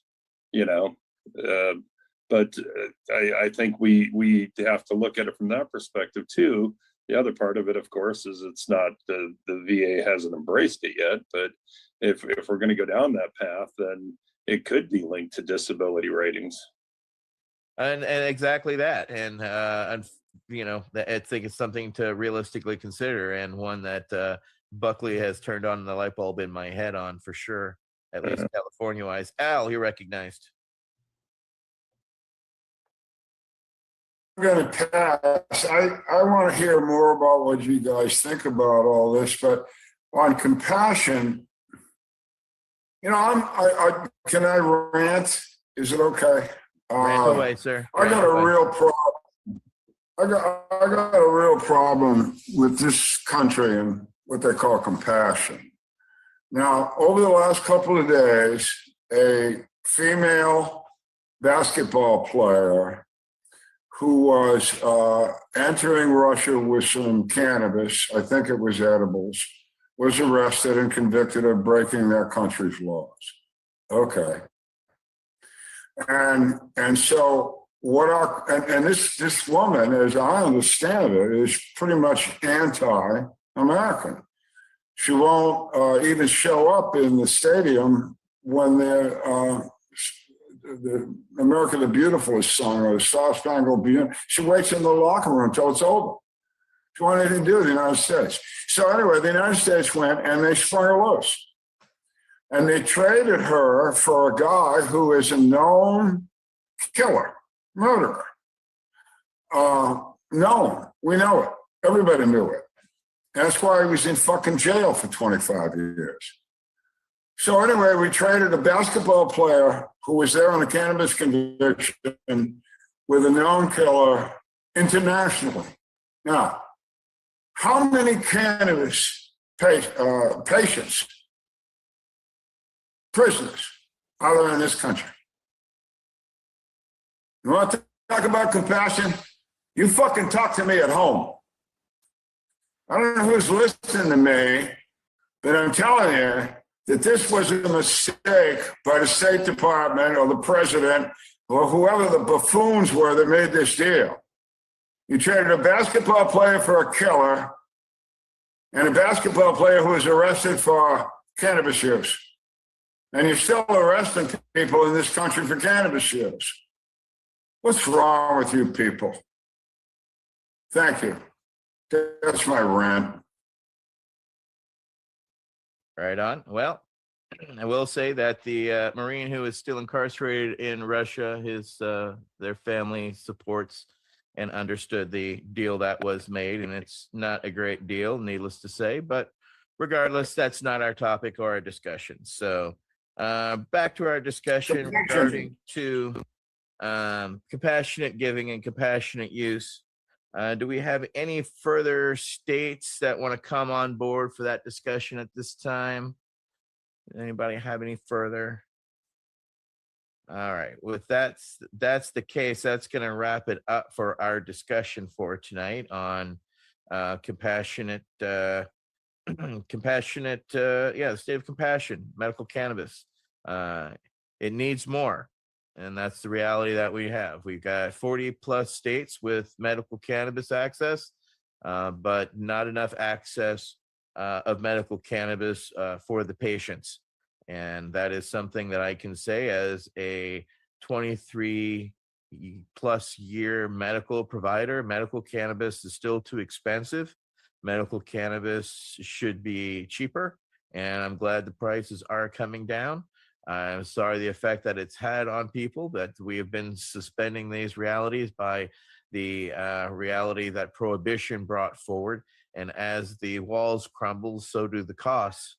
Unfortunately, that's just the reality. But we can't forget the reason why this was formed. And Dennis Perone and Brownie Mary were big believers in compassion and compassionate giving. And what started off in San Francisco spread throughout the rest of California, and the laws have spread to and throughout the United States. However, the compassionate giving has not, and we need to realize our places in it and what we can do to do better in those states, including our state of California, which is considered one of the leaders in compassionate giving, and we are and will soon be failing in that. So we have to change that. So I hope we've made you aware of the different alleys and avenues that this issue has or entails, especially. And we're going to finish up with Brian Buckley. Yeah, thanks. So I spent this past week for Hellman Valley and Bauer Brothers putting together like a marketing campaign. So I'm exhausted. We had our film guy out here, man. We've been all over the place and it's been great. But the thing that we really focused on was we have like a lot of like a organization called like iSpire. Like you're going to hear a lot about them soon in 2023. I mean, they got some really great products coming out. One of our labs, like things like that. People are doing some really cool things for our organization and they want to help. And what I wanted to capture was, it's not just all veterans. I think sometimes people feel a little bit hesitant to kind of get in a lane with veterans because like, I didn't serve, I don't know what to do. But things like this, you know, encourage them how they can kind of step in and work beside all of us. I mean, it takes a lot of people to move it. And when you have, you know, you kind of give them a green light, like, no, please help us, support us. Like, we need your help. You know, we went forward for you. Now, maybe you could do it for us. People really want to do it. And I would just think it would be a natural thing they would want to, but I'm telling you, people are hesitant. So that's one of the things why we wanted to capture things on film that we're going to put out there on social media. These are non-veterans busting their ass to help veterans accomplish their mission, and hopefully it goes well. But we're doing that to encourage more people to kind of raise their hand and say, hey, what else can I do? So just, kind of think about that in your back pocket. Just, a little advice from me. And Dale. I want to ask Brian a question. Is it all non-veterans, or is it extended family of veterans? Does it encompass everything? I mean, I think of my son, I think of my wife, I think of people who are affected by what I went through, what other veterans have went through, and some of that affects them. And so medical cannabis does go all the way through to non-veterans, and but there's veterans families too that are affected, and Gold Star families and things like that too that are affected. So when you say that non-veteran, are you talking about truly somebody who has no ties whatsoever to the military, or are you talking about veterans families, extended families, or all encompassing? I just frame it. I just want to make sure I'm tracking how you're putting that. What we're talking about are people who are in the industry or whomever, just professionals who want to kind of help veterans, but sometimes they kind of feel like, I don't know, should I get involved in kind of with them in terms of doing the research or pushing forward for their stuff or lobbying for them.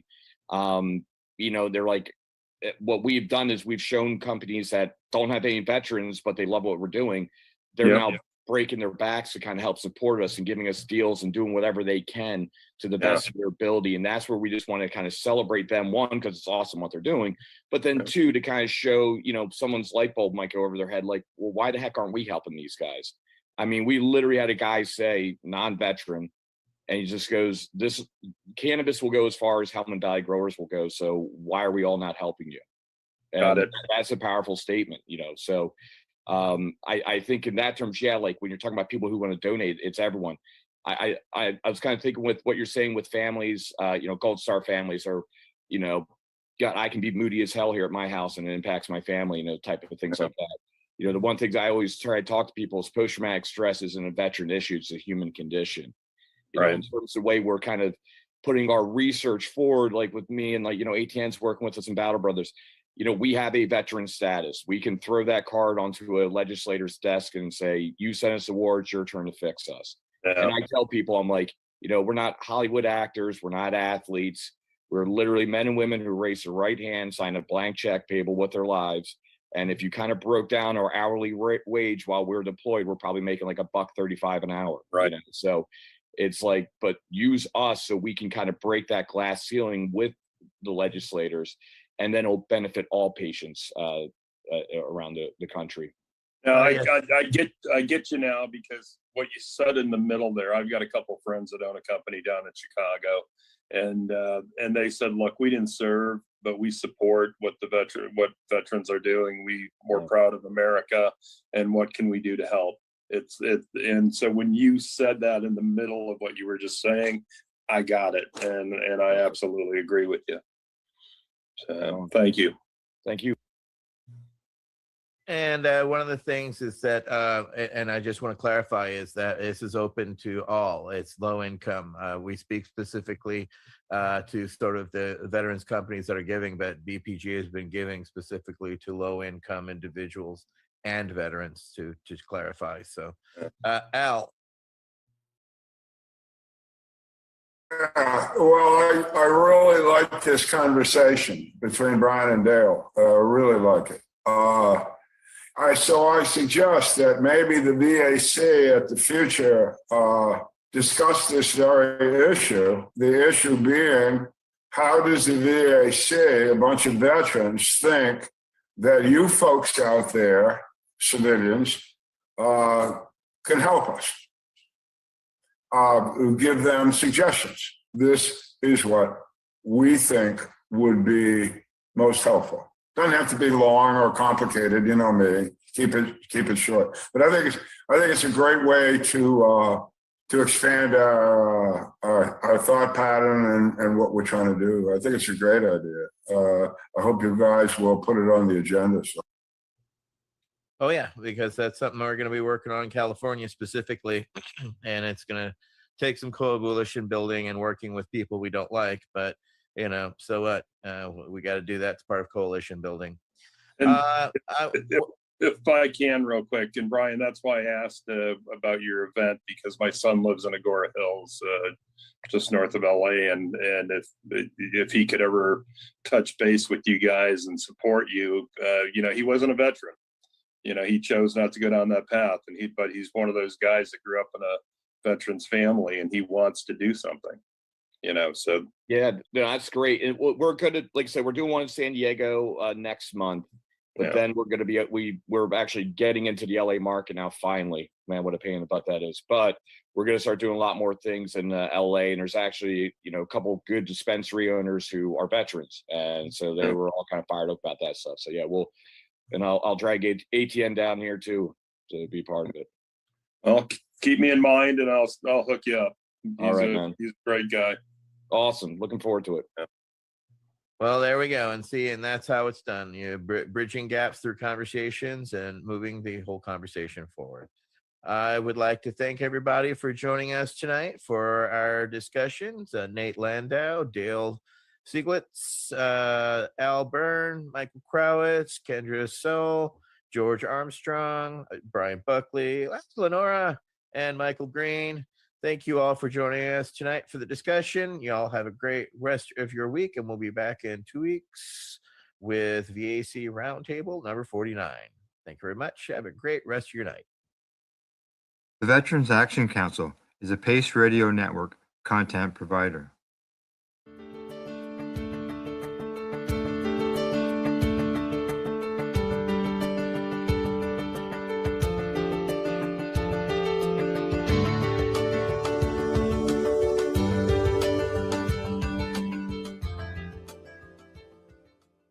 You're listening to the Pace Radio Network here at paceradio.net. The opinions of the individuals during this broadcast are their own and may not be the opinions of their group or other organizations they may be involved with. All medical advice during our broadcast is not a medical opinion and should be checked with your medical physician.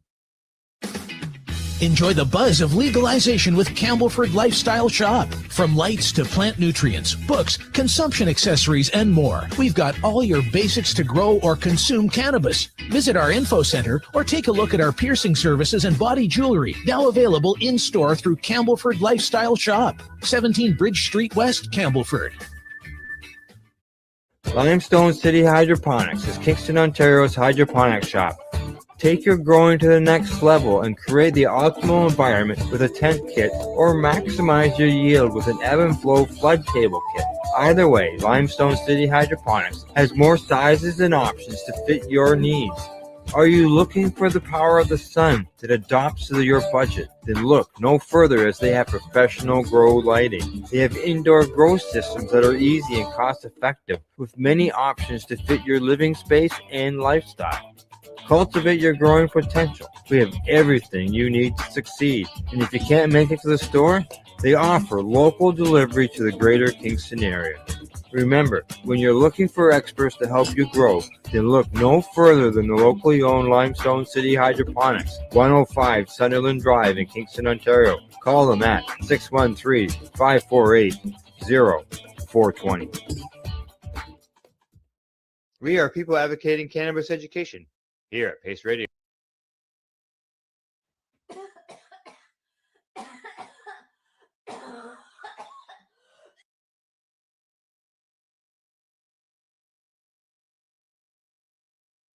From Ganjapreneur. It says here, American Bankers Association sends letter to Congress urging passage of the Safe Banking Act. So this is sort of another update, kind of. We've been talking about the Safe Banking Act for, I think, as long as I've been with the network, and probably longer. One of the country's largest banking organizations is once again urging Congress to fix one of the cannabis industry's biggest financial challenges. According to Ganjapreneur, The American Bankers Association has formally called on lawmakers to pass the Safe Banking Act, legislation that would allow financial institutions to serve state legal cannabis businesses without fear of federal penalties.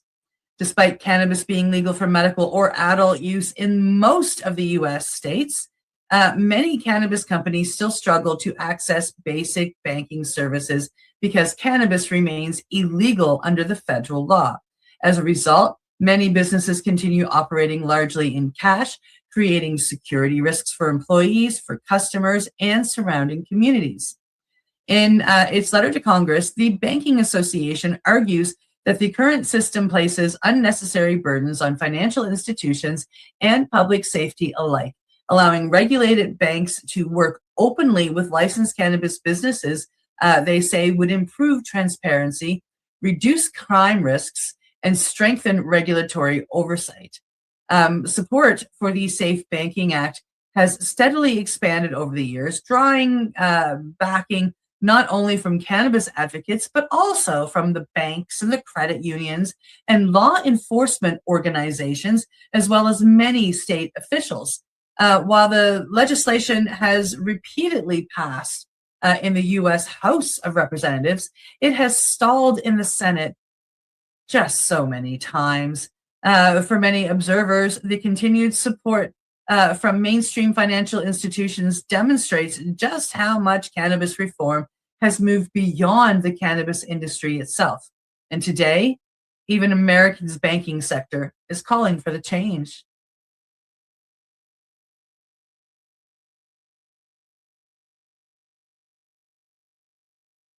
You're listening to the Pace Radio Network here at paceradio.net. The views expressed by the individuals during this broadcast are their own opinions, and they may not be the same as those of their group or other organizations they may be involved with. All medical advice during our broadcast is not a medical opinion and should be checked with your medical physician.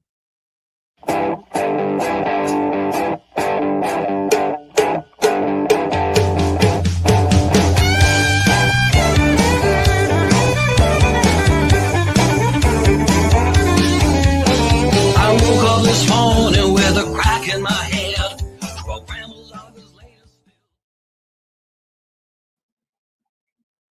Good evening, everyone. As always, welcome to the Pace Radio Show. We are coming to you from paceradio.net and 420pace.ca.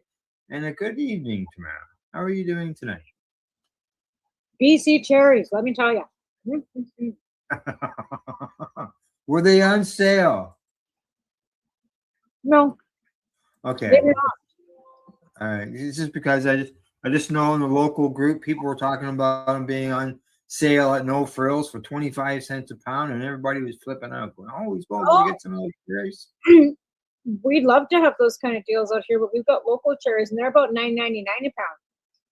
Oh, smokes! Wow. So I these don't think I misread something. Yeah, no, like we're paying like. Yeah, I went to the Mara Orchard, which is our local store, and I got some from Oliver, and I got some from Abbotsford because Creston cherries aren't ready yet.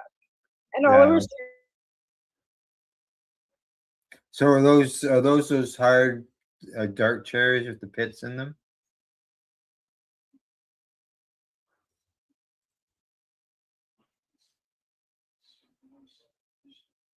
Uh-oh. Tamara is frozen. Tamara. I'm back. It's my Wi-Fi, not you. It's me. Oh, okay. All right.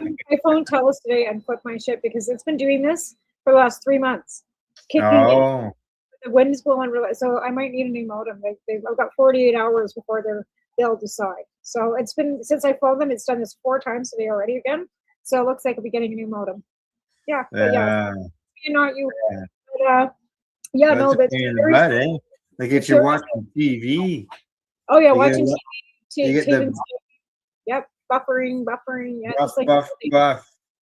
Just like the old days, buffering. Yeah, and it does it. It's been doing it every 20 minutes for the last 3 months. Okay, so I can expect to see you freezing throughout the show tonight. Hopefully not. Hopefully it will behave itself for a while because it does every once in a while where it doesn't do that. But I don't know. Like I finally got fed up today and phoned them and said, like, this has been going on. Like, I know I was a little bit behind in my bill. Now I'm not behind in my bill, and it's still happening. So what's going on here? Like, I thought maybe they were hitting me because of the bill being throttling you. Yeah. Well, apparently they don't do that, right? They don't do that to you. And if you're behind on your bill, they'll just cut you the fuck off. So Bye. so I wasn't cut off. I was just getting hit every and I thought, what's up? So I phoned them finally today because it screws up Taven's game or when I'm doing anything. Yeah, it's a pain. So today I got a few things to discuss. But before we get into that, I'm gonna give you a few minutes to talk about what's new and exciting in the world of Tamara, business-wise. Oh, well, I started a new company last week. Just kind of came to me. It's called Whispering Willow Grief Baskets. So instead of sending somebody flowers, you could send them a basket, which, we could have, just some comfort stuff in it. A mug with a cup of tea, some honey, tea bags, some honey, a bath bomb, just kind of like an affordable. So $35 starting kind of thing. You can buy them off Amazon. They start at about $37 on Amazon, and I'm not going to be shipping. I'm just going to be doing it local, and I'll deliver them. Okay. And like I said, start local, grow. Start local. If it gets anywhere, then I will, maybe possibly ship it. I mean, in order to ship that size of a basket, what to get anything, it's costly, and then you're going to be expecting people to pay shipping. And do you want to spend $35, another $22 on shipping? And then you may have to, for shipping, you may have to revise things. Maybe not include the baskets. Just put everything in a box, I guess, and send it. As it's just like I'm just thinking of a basket with a big handle on it and all that stuff. That could be a bit of a problem to ship. I can tell when it goes out because a little red light goes on the modem. Oh yeah. Well, I just stopped talking because I knew it was going out. As soon as I was done, I looked at you. I went, she's frozen again. And I went looked over and we got the red light on again. So yeah, it was me. But yeah, so I started them at 35, which is affordability wise. So I had free delivery, and then go up like 75, which gives you a little more, and then 150, which is a bigger size, and then up to 300 for corporate or bigger. And of course, depending on what you want. But I didn't make them any more than $300 because who wants to spend any more than that? For right. that's a stretch too for a grief gift, right? But I mean, it's grief for anybody who's lost a pet, a family member, a job, a relationship. It's just a comfort basket. Well, and it's not cannabis related at all. I'm not putting any cannabis products in it. It's all just mainstream stuff, bath bomb, teas, honey, all locally sourced. But again, infused. Depending on your price, you're not going to get a $10 bar, like a $10 bar of soap in a $35 package, right? Because all these artisans, I've been double checking on some of the, even a small bottle of essential oil is $25, right? Oh, yeah. A little thing of Moody Bee honey is $10. So either I'm going to have to up my price line, or I'm going to have to just make them really. Oh yeah, build the baskets. I haven't built any baskets yet. I bought business cards, which is all I've done because I figured why get inventory if I'm not going to sell any. So I'm going to go out and put these at the funeral homes, old folks homes, hospital, places where people would be looking for maybe something other than flowers, right? And then in the bigger baskets, I'm going to put in a potted plant because a plant will last longer than a flower, right? So a succulent, something along those lines, but just a comfort basket. So yeah, thanks. But yeah, I started this. And my cards just came today, so I'm gonna go and start hustling tomorrow. And I've had people inquire, but again, I'm not shipping because it's not worth it. Well, as I say, the person would have to know who's requesting the shipping. Would obviously have to know that it doesn't include shipping, and that they would. And then, like I said, $35 is plus taxes because it is a gift basket. It's goods and services. I have to charge GST and PST on them, unfortunately, right? Oh, taxes. Oh. Right. So because I registered the business, because I did do it legitimately. Oh, okay. Yeah. All right. Well, if I don't, then it's not really legitimate, right? I couldn't ever register anything that I was doing prior because it was cannabis related. This is not completely cannabis related. Yeah, we got no cannabis in this at all. Nowhere in your picture, nowhere in your name, and nowhere in the product that you are putting in your bags. People know who I am, and I'm customizing baskets. If you know who I am and you want something like that put in the basket for the person, that is definitely doable. I'm not going to say no. but it would have to be on a $150 basket because the cannabis is going to be costing you at least $50 of that basket.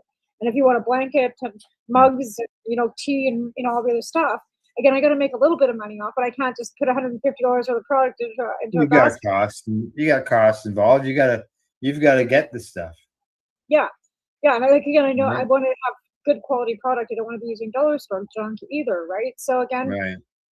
but it's hard to even process right now. Like I went to the thrift store yesterday. Okay.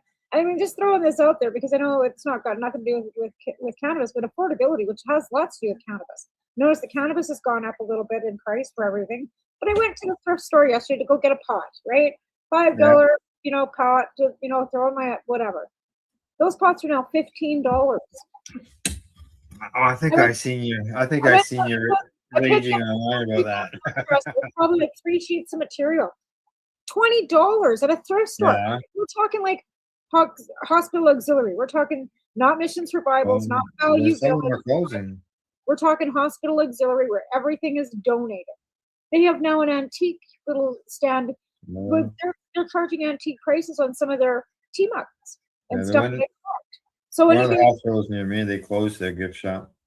it's not even a gift shop. This is their thrift store. They've got a gift shop at the hospital too. This is sells new product.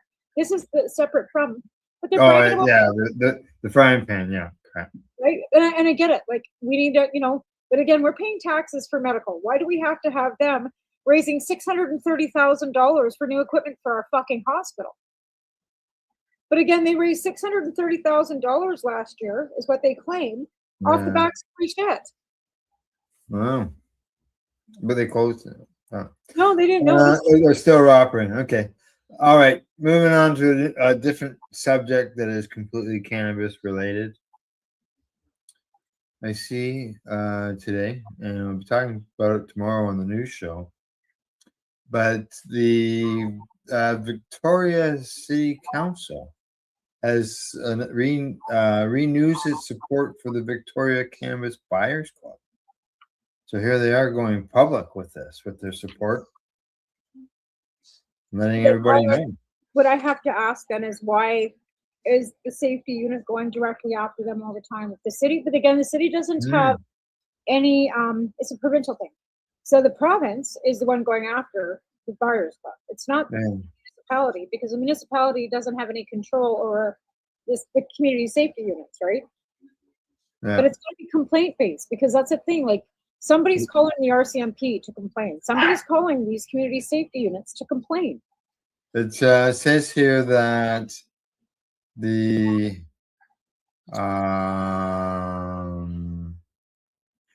asked about the reasons for enforcement actions against the VCBC.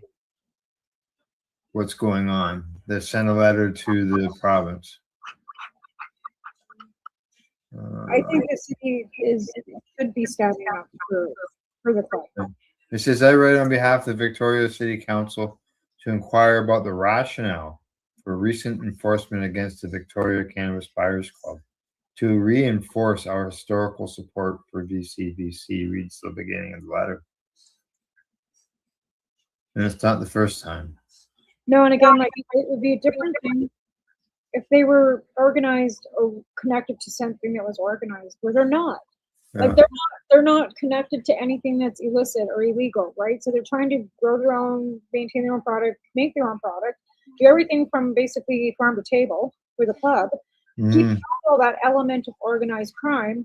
They're doing everything right. They're a model of what a dispensary for patients should be, right down to the lounge, right?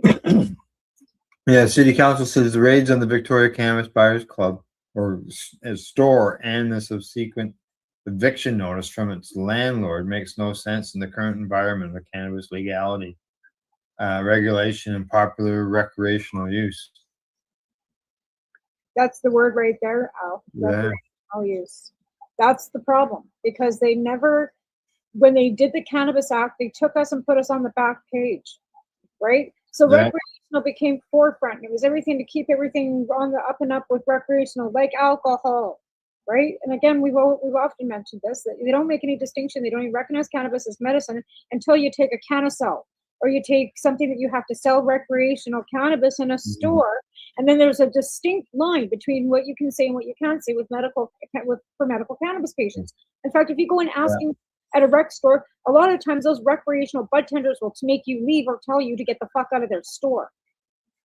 The mayor there in Victoria says the latest efforts by the province to attack and defeat the Victoria Cannabis Buyers Clubs threatens the existence of a long-standing community service that has a history of supporting the healthcare needs of patients who have neither the financial or systematic capacity to find that cure elsewhere. She says that I urge you to halt your persecution of the VCBC at least until their judicial review has been resolved. Way to go, Mayor. They have a lien up against one of the board members' homes as well. Correct. Which is really disgusting too, because it's a personal home that has nothing to do with the club, whether she's a board member. But when you sign a board of directors, when you sign on as a board of directors to anything, any NPO, you are personally then responsible for financial burden, unfortunately. And that's when you sign on as a CEO or a director of any kind for any non-for-profit.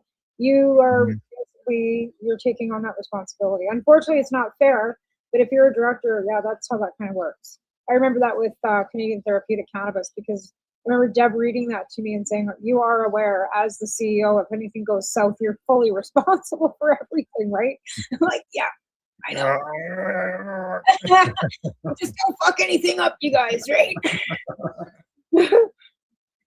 Yeah, so I think it's great to see the mayor come out in support of that. That's absolutely and true. send a letter to the province. It's unfortunate that they're on the island so far away from everybody, because even the mainland Vancouver crowd, it's hard for them to get over to protest to support, because it's the ferry ride. It costs $150 a carload or whatever to get over there. Oh, really? Oh yeah, the ferry from the mainland to Vancouver I Island. guess probably it can be full, so you have to book No, your they ride charge ahead. per person. So the vehicle's whatever amount, and then it's per person. Two has to pay a fuck ahead time. That's how it works. So I think it's I'd have to. You can walk on for cheaper than if we want to go in a car. Let's put it that way. But it's hard for, like I said, the cannabis crew from Vancouver to get over to the island to support them because it's too far away. It seems like it should be, and it shouldn't be a big obstacle, but that piece of ocean makes it makes it a difficult thing to do, right? Yeah, it's a bit of a gap in there that has to you have to get across, right? And there's very few options. Well, and time wise too, you have to be. It's just how long is the ride? Just by ferry? I think it's about an hour actually. It's been a few years, probably 25 years since I've taken the ferry across to the island, and depending on because you can go into Tsawwassen, and then you can go in there's different. It's too, right? So it's not A to B. Yeah, I know it is. A, B, C, and D. But then, like I said, you land in Sydney, and then you have to drive up to Victoria, right? Or you take because the island's so it's just not all one. Like Victoria's at one end, and the ferry's kind of at the end, and there's ferries. Okay. And, it's complicated. Yeah, it sounds complicated. But it would be great if people could get there to support them, because that's it would be. I don't know how the turnout's been and stuff, but. Well, I've been watching their lives because Owens always goes live when they're out there. I've been watching them, and they're not usually getting any more than maybe 10 people to come and walk with them. And it's usually patients already in a wheelchair, in a scooter, walking with a cane, and then Ted with his surround or system with his mic, and he's walking down the streets and but it's never more than about 10 of them, which is really unfortunate, because there will again patients, and not everybody has the ability or mobility to get out. No, that's right. Right. As much as the community support, like it's just people in general, not patients. Unfortunately, people are so self-absorbed; they don't see past the end of their own problems. Nah, it's too bad. Unless it affects their life, they don't care, and that's unfortunately where I've come to terms with. If we wouldn't have had cannabis legalization as an end goal, how many people would we have brought along the way too? And now that we've gotten to the end goal, we're, there's still lots to be done. Yeah. I know that Cindy and I on the news show, we had one of the news articles we covered was the countries where people could be put to death for cannabis. But so many people, it's legal here, and they've just carried You've got on. wars going on, and earthquakes going on, and all these things that are taking precedent over anything on newsreels or or anything like that. But I am pleased to see that they are holding the Philippines president accountable for killing people for drug. That's good. Yeah. He just he started. The Philippines president, they took him over to the Hague, and they are actually trying him for crimes against humanity, for killing and all those people when he with the anti-drug, and he was killing drug dealers and drug users in prison. So he's been taken to the Hague to stand trial for that. So that's a positive gesture ahead of the fact that probably 20 years ago they wouldn't have cared. You know what I mean? Yeah. Okay, what else we got here? I got a bunch of different stuff we're going to discuss through. And this one here, I think, is right in your neck of the woods. Survey finds that 1 in 6 arthritis patients use cannabis for joint pain.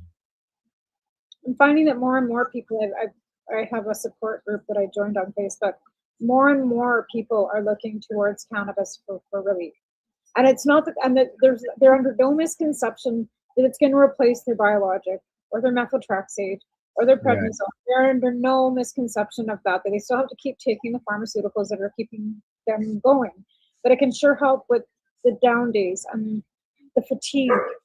They maybe they'll still need those medications, but reduce the amount of medication. No, not so much even that.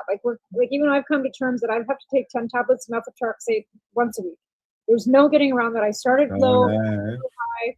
There's no getting around those 10 tabs. I've tried going off of it. I've tried reducing it. I've tried smoking till I can, whatever. I've inserted it in every orifice, right? It's Marigold. She's hot boxed in there. So again, I'm not under any misconception that I'm going to have to stop taking that. But it sure helps when I'm feeling kind of nauseated and crappy from it, right? Oh yeah. Tired, because then I'm going to draw. It just helps me get through the day no matter what. And and I'm not taking morphine. So again, I go to the cannabis first, then the Advil, then we go to the morphine, right? Now that I'm stable out on the methotrexate, I'm still smoking this to keep the aches and the stiffness down, but I'm not in that excruciating pain where I'm taking the morphine and the gabapentin.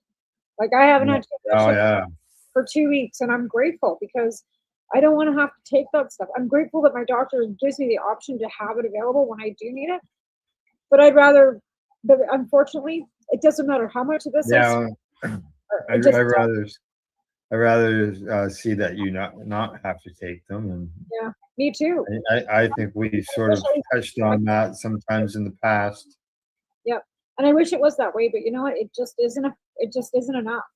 And then I read it that I'm sleeping, so that's enough. But then I'm, drooling in a chair. So you have to balance it out, right? Right. They mention here ways that arthritis is commonly treated. Anti-inflammatory drugs like ibuprofen and naproxen, which did you mention them?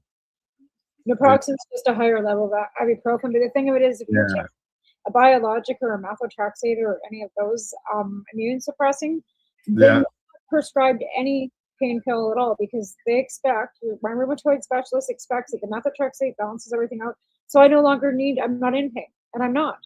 When the right? Is that right? No, seriously. So when I take my methotrexate and it's all balanced and I'm up to, I don't wake up stiff and sore. I can go wash the floor, I can go mow the lawn, I feel absolutely fine. I do. And right now I'm knocking on wood because my balance is there, and I don't wake up in pain. I'm not taking anything. I'm not using cannabis because I need it for pain right now. I'm taking cannabis because I need it because I'm a squirrel, because I'm not taking those drugs. I'm not taking the ADHD medication. I just find burns me. This helps me more for that, my ADHD, than the rheumatoid arthritis. Yeah. I'm not taking any of my my squirrel bug drugs.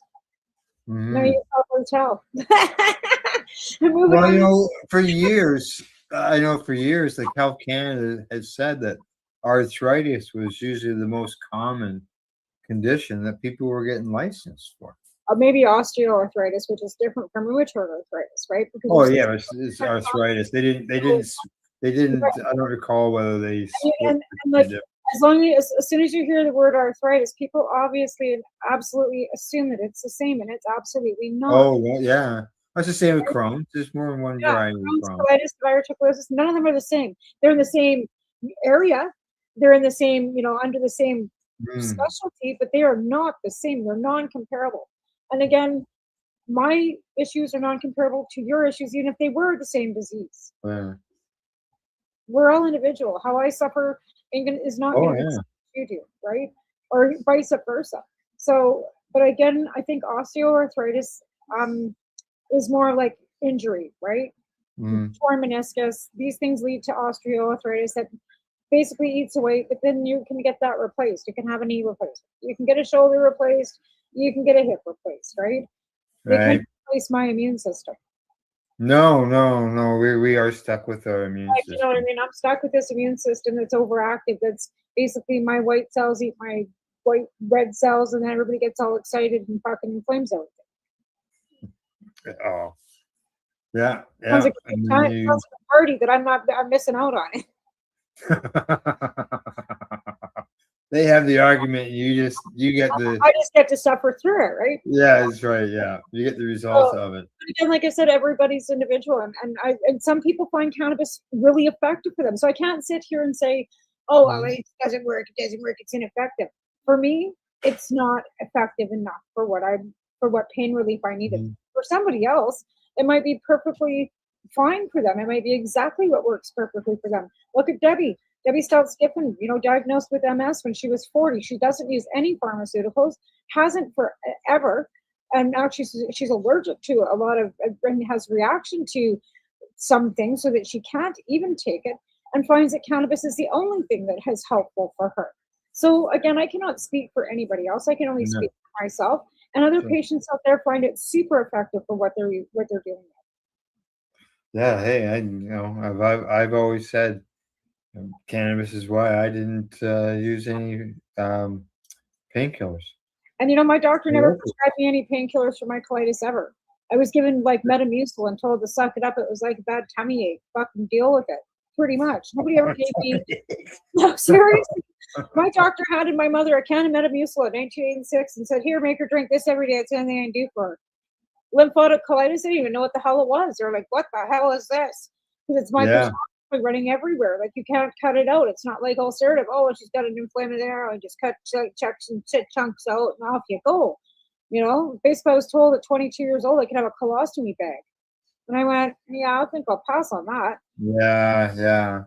My girlfriend and I used to make jokes about, making designer colostomy bags. We could put fur on them. We could put them on diamond, rhinestone them up for you. Like we were, trying to make fun and light of the fact that that's how bad and shitty things were, right? Literally. But again, yeah. My journey and your journey is the last thing. Right. And then never mind the mental health that goes along with all that physical, right? And same with you too. Like, you're going through all this pain, you're diagnosed with all this, and then your mental health just goes right down the shitter. Oh, Mark, I'll tell you, it got nasty at times. Right? So nobody thinks of the fact that you're living with chronic illness, chronic pain. Never mind your mental stability is always on fucking edge because you're either trying to fight with yourself to get yourself going, moving, and fucking out, wiggling and wagging because you're chronically in pain. It's been 23 years since I was diagnosed. And recently I spoke to a group, like an organization, and I spoke about my story. And after all those years, there's a spot that I have so much problem getting through. and I broke down on stage because of it. Yeah. So yeah, as you said, Because it doesn't matter how long diagnosed was ago, or how much support, or how many people that you've got around you at all times. There's still that spot where all the trauma of going through it. What do you mean what do you mean I can't work anymore? What do you mean it just like it tears that piece of you, right? Your independence, your ability, your self-confidence, everything you've got and everything you work for. Like this last year, like I can't work. I've lost my car. I've lost everything. Yeah. Oh, it's just Right? it was it wasn't good. All of a sudden everything's going great, and all of a sudden it's as if you run into a brick wall. Yeah. And life as you knew it is no more. And I think the worst part You about have it to is change. a You lot have of to people that adjust. have to live with disability too. Like they go from having Right. a job where they've got a livable income, hopefully, and then you're stuffed on disability, and they don't want to pay for your cannabis. Like that's not covered, no matter what No. program you're on, whether you're WCB, whatever. Your cannabis is not covered by your farmer will be, right? But again, you go from an income of having some livable, maybe being able to afford it, to fucking nothing. So again, you have to reevaluate your whole life, your bills, your living situation. I know. And then you turn 65 and they cut that all fucking back too, right? Well, that's gonna happen to me very shortly. That's I think which is more disgusting than ever, because again, you've been living on disability, you paid for while you work, right? Or then you have to go on some provincial fucking shit and CPP. I got a letter from the government today saying, we know that you're able to, get that $200 lousy dollars from the federal government because your income, because you're married, is too much. You get fucking nothing. And I'm thinking, my income, I get zero income. Why does me being married have anything to do with the fucking fact that I'm disabled and I should be entitled to that fucking $200 lousy dollars? It's Well, I know on the 65 end of things, because I'm going through that experience right now as far as. And I think that's something we should really talk about too, because I think a lot of people are slapped in the face with that. Like if you're on WCB, if you're on provincial, even if you're on CPP disability, it changes, right? It was a huge shock to me. I was going from we went from being paid every week and then paid every 2 weeks, and I thought that sucked. And then when I went on disability and you got checked once a month, it was like, what? And now same with CPP and old age pension. It's once a month. It's once a month, yeah. Well, I'm used to it now. It's been 23 years. But again, the seniors were expected to go from working, getting a paycheck every week, every 2 weeks, whatever, to go and then having to live on that for the whole month. And it's fucking a quarter of what they're used to living on, unless they've got savings. And if you got savings and you're not entitled to any of the fucking subsidies or anything, my mother found that out because my dad worked. They weren't entitled to fucking anything. Because they were $100 over the fucking threshold. You know what I mean? 100 lousy fucking dollars.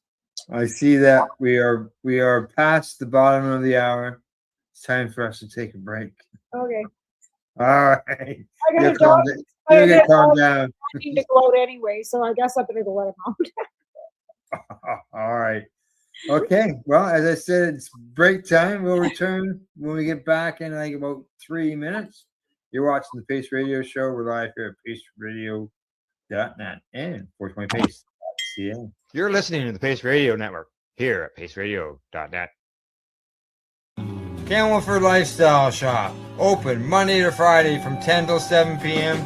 or by chance. Check out our flags, our t-shirts, plus our hats, and look of that supply of rolling papers, plus much more. We've got bongs and your favorite herbal vaporizers. Look at all the incense we have, as well as for those who collect knives, check out these knives in our collection. And while you're here, stop in to see Shay at the piercing room, where you can get poked by Shay. Daily deals, check them out. Camelford Lifestyle Shop, 17 Bridge Street West, Camelford, Ontario. What do you find at paceradio.net? People advocating cannabis education. I'm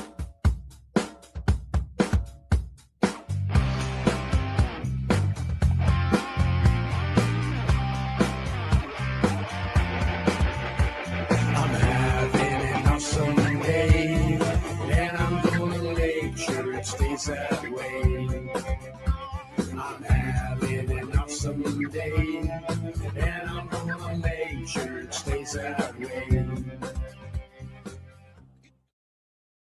Limestone City Hydroponics is Kingston, Ontario's hydroponics shop. Take your growing to the next level and create the optimal environment with a tent kit, or maximize your yield with an ebb and flow flood table kit. Either way, Limestone City Hydroponics has more sizes and options to fit your needs. Are you looking for the power of the sun that adapts to your budget? Then look no further, as they have professional grow lighting. They have indoor grow systems that are easy and cost effective, with many options to fit your living space and lifestyle. Cultivate your growing potential. We have everything you need to succeed. And if you can't make it to the store, they offer local delivery to the greater Kingston area. Remember, when you're looking for experts to help you grow, then look no further than the locally owned Limestone City Hydroponics, 105 Sunderland Drive in Kingston, Ontario. Call them at 613-548-0420. Rerolled Saturdays. Check it out. Nothing but non-stop cannabis and psychedelic programming. Find it at 420pace.ca. You're listening to the Pace Radio Network here at paceradio.net.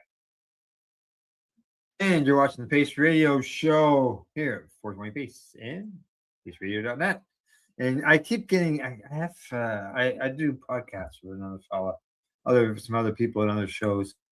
And when I talk about the network, I'll say paceradio.net and Pace Radio Network. He always says, Al, but you're on video. And I say, yeah.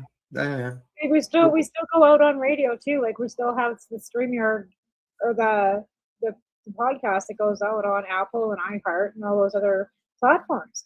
So even though we're doing this via video for StreamYard, but again, we still have our podcasts that go out live on all of them, iHeart and Apple Podcast, and anywhere you can get your podcast, you can hear us as well as YouTube, right? And again, you're gonna follow us on YouTube. But again, like we don't like saying that kind of stuff because Al and I've been doing this for so long. We're not influencers. We're not one of those tap that button and follow us, because we're here to educate and you find us along the way.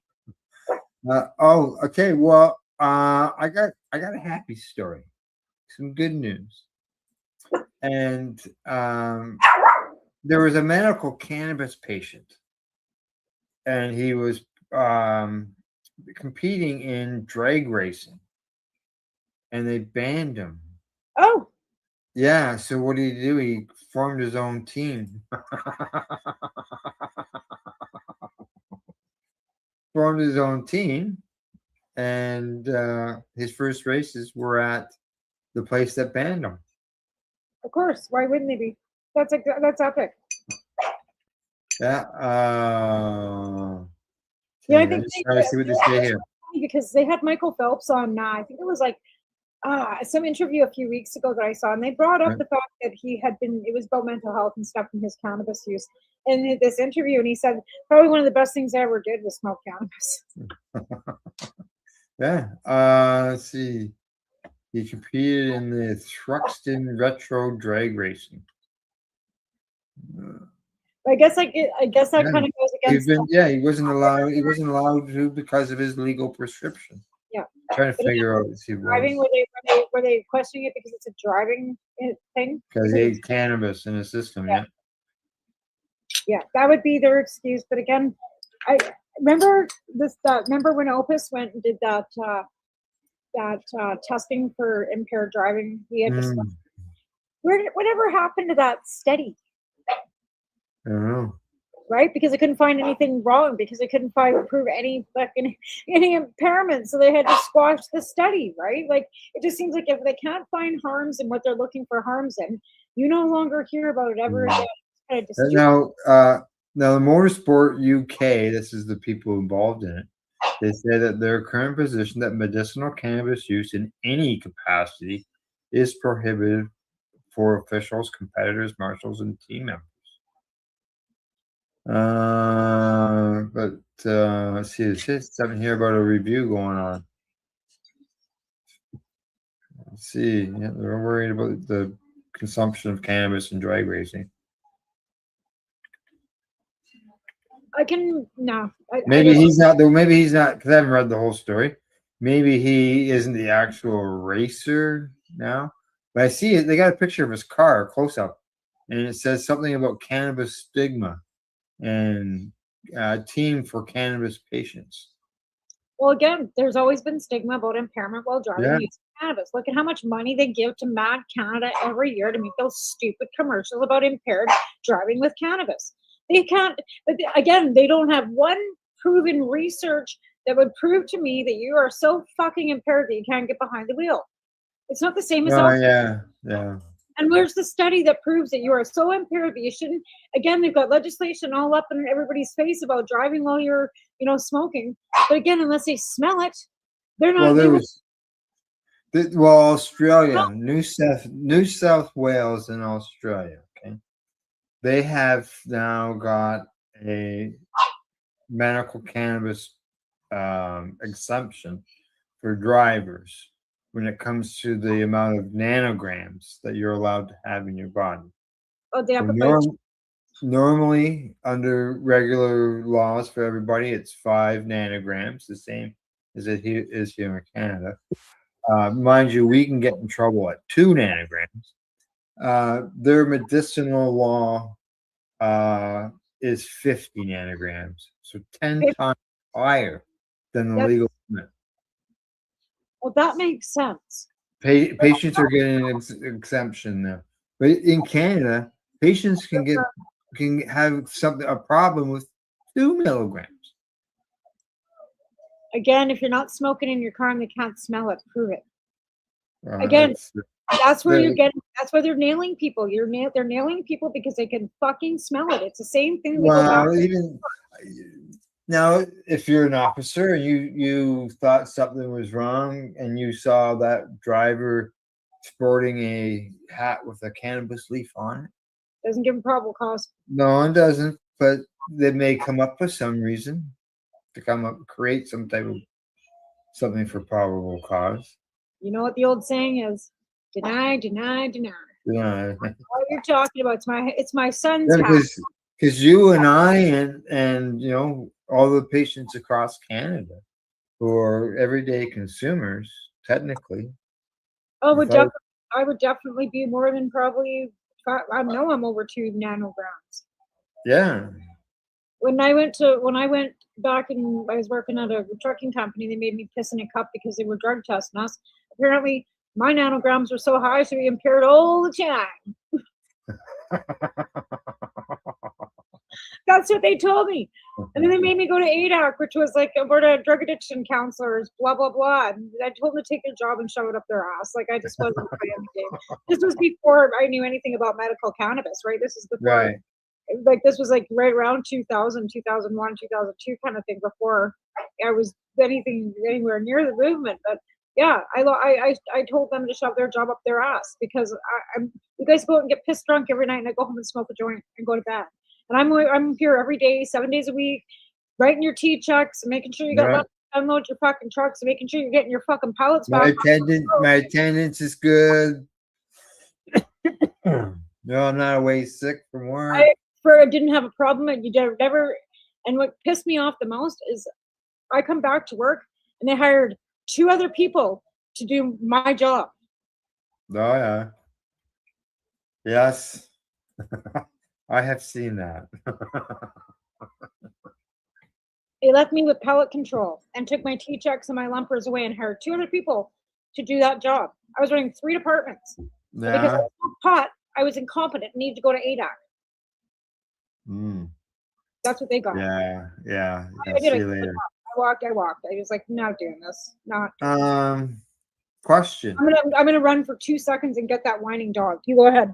All right. Okay. All right. Well, I was gonna ask No question. No, it sounds like more than one dog is going to sound off the alarm. When Tamara gets back, here she comes. Oh my God.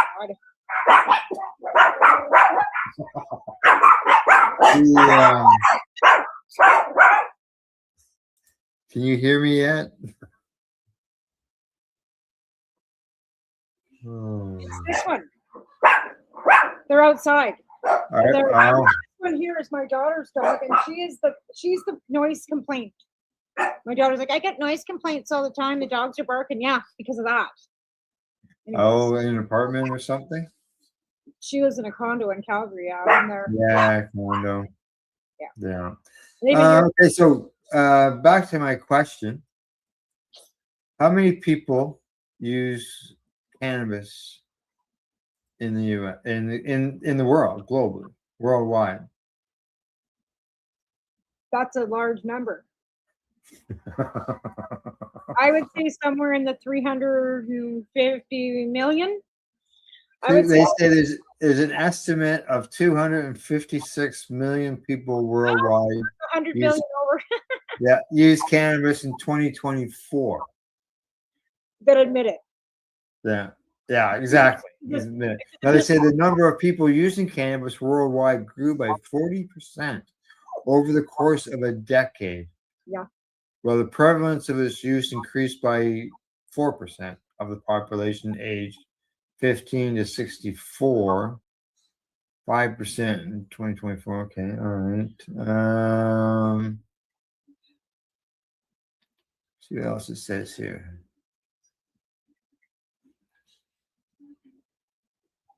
But I think go ahead. that people still can't admit that they do consume it. So I think those numbers would be a bit lower than what the real number would be. Because like you said, there's still countries in the world that consuming or being caught with cannabis is, death. So I think that, like those countries, there's countries that have changed and gone backwards where at one point they were legal and then they decided that the organized criminals were causing too much mayhem. And they rolled those regulations and regulatory systems back, right? Like Ecuador, like look at what's going on down in South America right now. Like Ecuador was one of the first places to legalize cannabis, right? Yeah. Drugs. Now Ecuador is the capital of those mass prisons that are full of fucking all those mass prisons, right? Like. Okay. These numbers are, as I mentioned, from 2024. It says when it comes to the highest in North America, Canadians are using cannabis at 32.5%, which is higher by 6% than what's going on in the U.S. at 26.5%. Well, the U.S. still doesn't have federally regulated cannabis legalization, right? And it's still like state to state. And same with their gun laws. Like, you can have one gun in one state, not in the other. And take it from one state to the other, use it. In trouble. New Zealand at 14%, Spain at 12.5%, Uruguay 12%, Australia at 11.5%. Australia still doesn't have the legal regulatory system we do. It breaks it down. North America, how many? Asia, there's 68 million, including 32 million in South Asia. Europe's got 31 million. These are all estimates, right? So. For countries that don't have legalization, that's pretty hard. Well, that's the thing, right? Because where in Asia is cannabis legal? Like in North America, we're actually the only country in North America. Because in the States, it's all state, it's not federal. We're the only country in the G7 that has legal cannabis. In Africa, there's some countries within Africa, within the continent itself, right? Yeah, but even Morocco is still like not legal. Like they've got that biggest hash production in the world. Everything thinks it's not. It's Morocco, and they've got hash queens down there. I saw a whole program about that too, and how they've got their own like brands, and they have it. It's all through their own little networks. But Morocco has the highest number of exports of hashish in the world. Let's see. They say that the potency of unregulated cannabis in the U.S. market increased from 4% in 1995 to 16% in 2024. Okay. Do you think there's just less seeds and stocks in it? No, I think the legal market has actually ruined our cannabis. I have friends now that are allergic to it because they're puking and diarrhea and. Oh, so are they scromiting? Yeah. They got scromin. So they got CHS. Yeah, I know a fellow who's been diagnosed with it. He's been admitted to the hospital twice. They went back a second time because he didn't believe them when they told him the first time. He said, "No way," and then he went back. And then he kept consuming, and he ended up getting sick again. So he dropped it. I don't know whether people you know have gone through that, but yeah. So I'm back. Yeah. So and I'm just. And as you said, it wasn't something that. So he was. Nobody knew anything about it. There was greening out, but there was not this. I mean, like, when did this all of a sudden become a thing? Because I've for years I've been around people that have consumed cannabis. We're chronics. It's a newer thing. But again, this is another person that's a chronic, right? Didn't have any problems prior to the legal market. As soon as they started consuming legal cannabis, now all of a sudden they've got this fucking allergy, is what they're calling it, an allergy to cannabis or to marijuana. The doctor didn't say it was specific to scromiting. I said, what is it? Cannabis hyperschisis? Like what was the diagnosis? And they said, no, it was a cannabis allergy. And I'm going, allergy, maybe pesticides, I don't know. But they also consume a lot of pre-rolls. So I don't know. But again, like, well, they do. Prior to the legal market, I've never heard anything about any of this fucking bullshit. Greening out meant that you might have smoked too much or you might have ate too much. And then you'd go to sleep and you'd wake up with a bit of a groggy hangover and then you'd be fine. But again, nobody was, projectile puking and had diarrhea, so they couldn't, diarrhea and fucking puking and all this stuff that they're claiming to have. But apparently this is what was going on. And they thought it was because he's got a gastro diagnosis too. So they thought maybe it might be something to do with that. But to the point that he passed out in the emergency room, and it was all from this cannabis hystesis. Now, excuse me. According to the Google AI search, it tells me that the syndrome was officially named and published in 2004. And this, they say there's been experiencing some unexplained symptoms since 1996.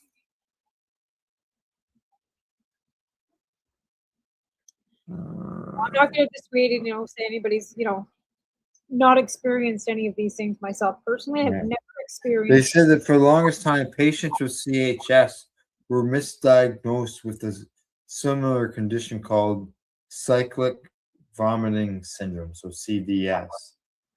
But now they connected it to cannabis, and they said the problem was that cannabis is known as a stop nausea, and that's what I use it for. Especially when I got to take that stuff before I go in for a colonoscopy. No shit. Alvin just had to have one of those on Friday. I hear you. Oh, you have to have one on Friday? Yeah, on Friday. Oh, okay. So that means tomorrow you start your prep work. No. He had one. It's already done and over with. We Okay. He's been home for a week already. So yeah. Yeah. No, he had one on Friday. So yeah. But again, or for eating, if I don't eat or if I don't smoke, I don't eat. So I couldn't imagine not being able to get an appetite because I couldn't, that's another reason why I use cannabis. And so I eat. Because if I don't smoke cannabis, I don't eat. Oh, really? I just read something that I'm questioning. They say that heavy THC exposure can dysregulate the digestive tract and the part of the brain that controls body temperature and gut motility.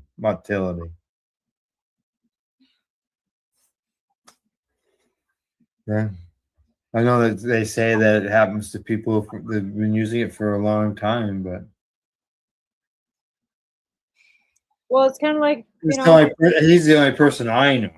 And now you've told me that you know a couple of people. yeah, and like I said, this is a recent thing.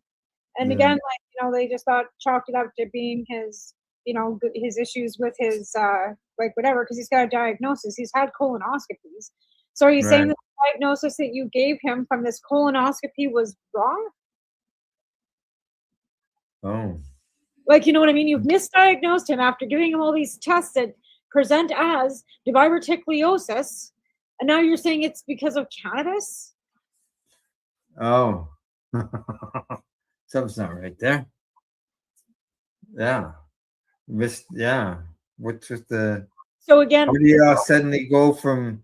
Especially if you do tests to see that it's diverticulitis, you can see it. Yep. But now it's a cannabis allergy. Oh. So what, the diverticulosis did exist, doesn't exist, does exist, or is this just all because you're blaming weed? Yeah. Well, I guess obviously if there's no cannabis around for a bit and the condition continues, then... Well, apparently it stopped because he's quit smoking it. Oh, yeah? No. Hey, I cannot, like I said... Now, is it store... I'm assuming, because you mentioned store-bought earlier, that it's store-bought cannabis. From the legal market. So I'm screaming pesticides or something in the paper because they smoke pre-rolls. They don't grind, I have read some reports. It wasn't mentioned in that report, but I have read reports where they're talking about the pesticides. And as it said in that thing, people have been getting sick since 1996. They don't specify where, but that was the year that California legalized the medical use of cannabis. Yeah, and we were right shortly after 2000, and we were getting out of Flin Flon that was probably also using pesticides. Oh, what pest would go that far down in a hole in the ground? Come on, that's... Obviously the pests that grew that garbage.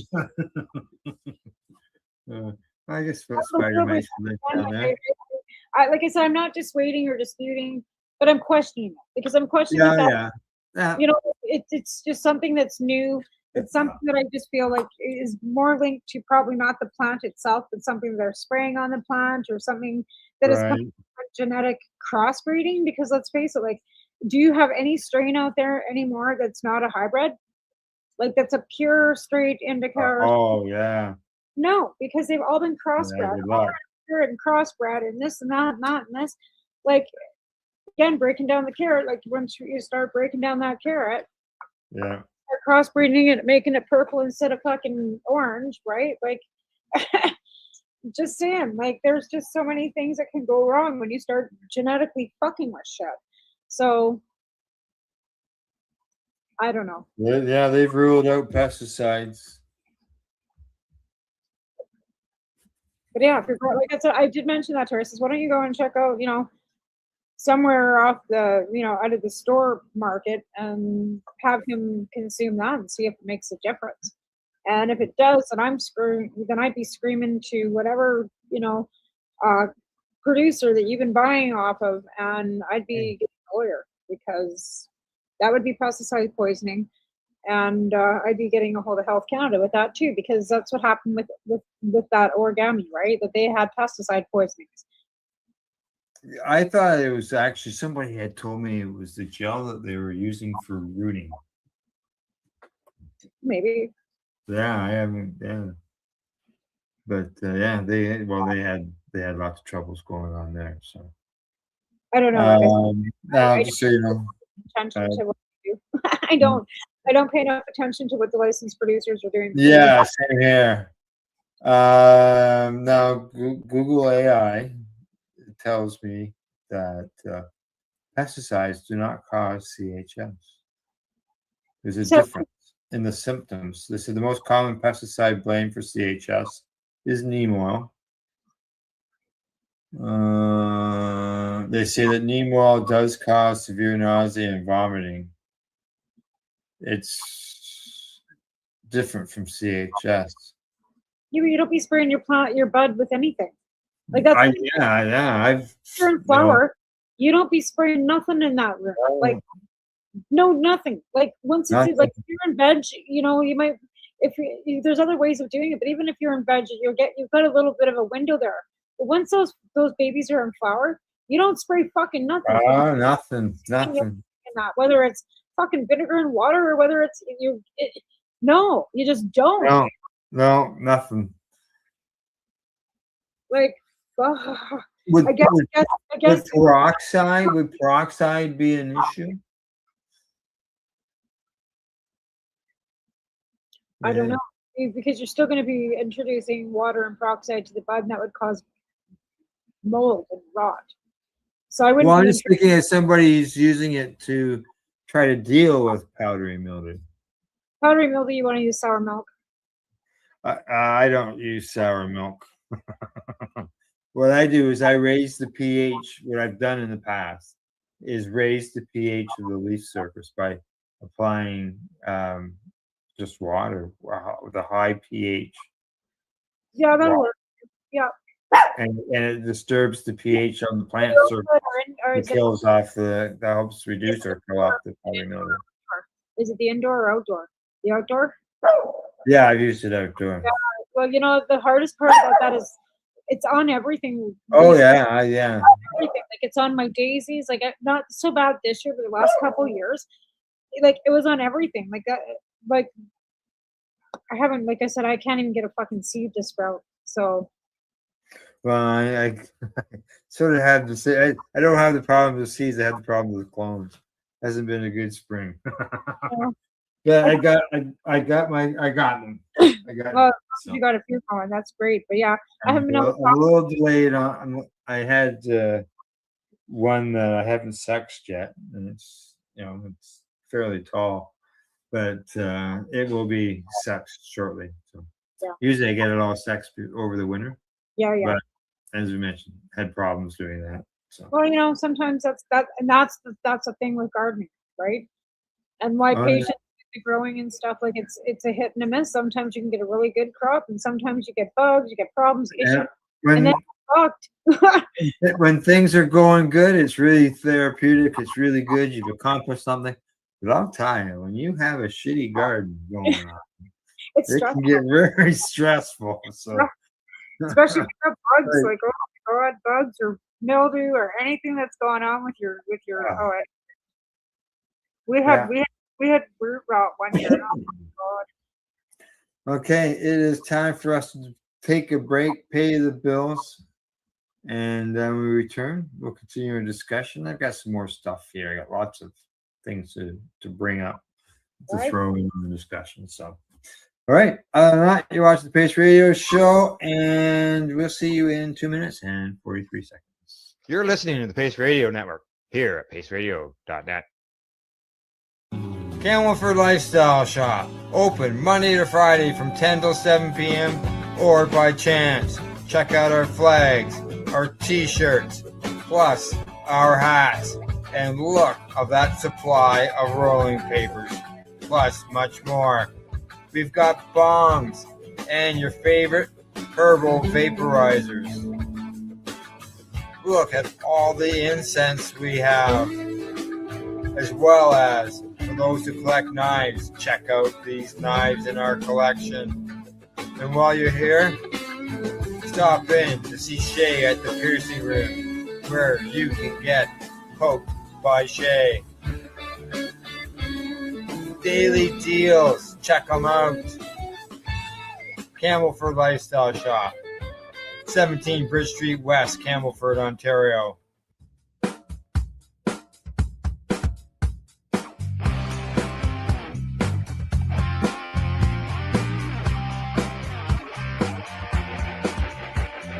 having an awesome day, and I'm gonna make sure it stays that way. I'm having an awesome day, and I'm gonna make sure it stays that way. Limestone City Hydroponics is Kingston, Ontario's hydroponics shop. Take your growing to the next level and create the optimal environment with a tent kit, or maximize your yield with an ebb and flow flood table kit. Either way, Limestone City Hydroponics has more sizes and options to fit your needs. Are you looking for the power of the sun that adapts to your budget? Then look no further, as they have professional grow lighting. They have indoor grow systems that are easy and cost effective, with many options to fit your living space and lifestyle. Cultivate your growing potential. We have everything you need to succeed. And if you can't make it to the store, they offer local delivery to the greater Kingston area. Remember, when you're looking for experts to help you grow, then look no further than the locally owned Limestone City Hydroponics, 105 Sunderland Drive in Kingston, Ontario. Call them at 613-548-0420. Rerolled Saturdays. Check it out. Nothing but non-stop cannabis and psychedelic programming. Find it at 420pace.ca. You're listening to the Pace Radio Network here at paceradio.net. And you're watching the Pace Radio Show, and Tamara and I are just sitting around having a discussion about things, and I gotta ask her a question. Did I ever tell you about the crazy law that they were going to do in Arizona? It was the law that would criminalize excessive cannabis smoke. Okay, this is what it said. Isn't that kind of like when the cities, when they were coming forward with legalization, worrying about smell? The smell, yeah. This is what in Arizona they had put forth a law that said that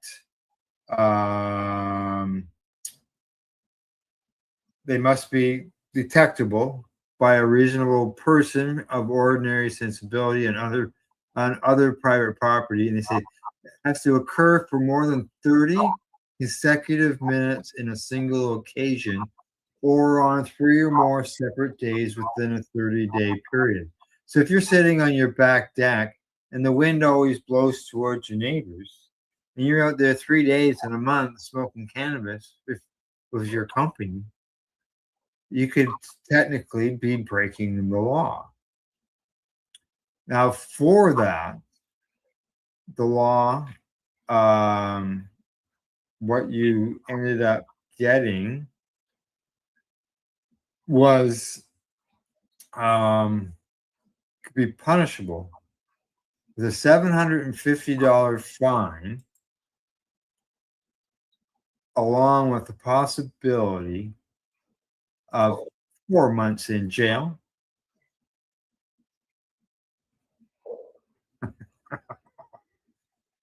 That seems a little bit arbitrary for, smoking. I'd say so.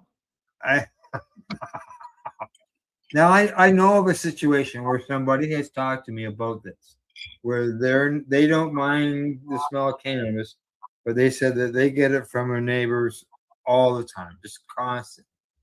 And they asked me, what can I do? I can come sit at your place, maybe the wind will go the other direction. But yeah, there's nothing there, but I'm aware of that anybody can do anything about it. But here, 4 months in jail. So in the end, this law, it never passed because the government took their summer break or whatever, and any bills that didn't get passed before then are gone. But it doesn't say that they can't bring it back. That just sounds like a lot of Karens having a problem about smell. But again, like we've got a license. That's what I said. Yeah. Oh yeah.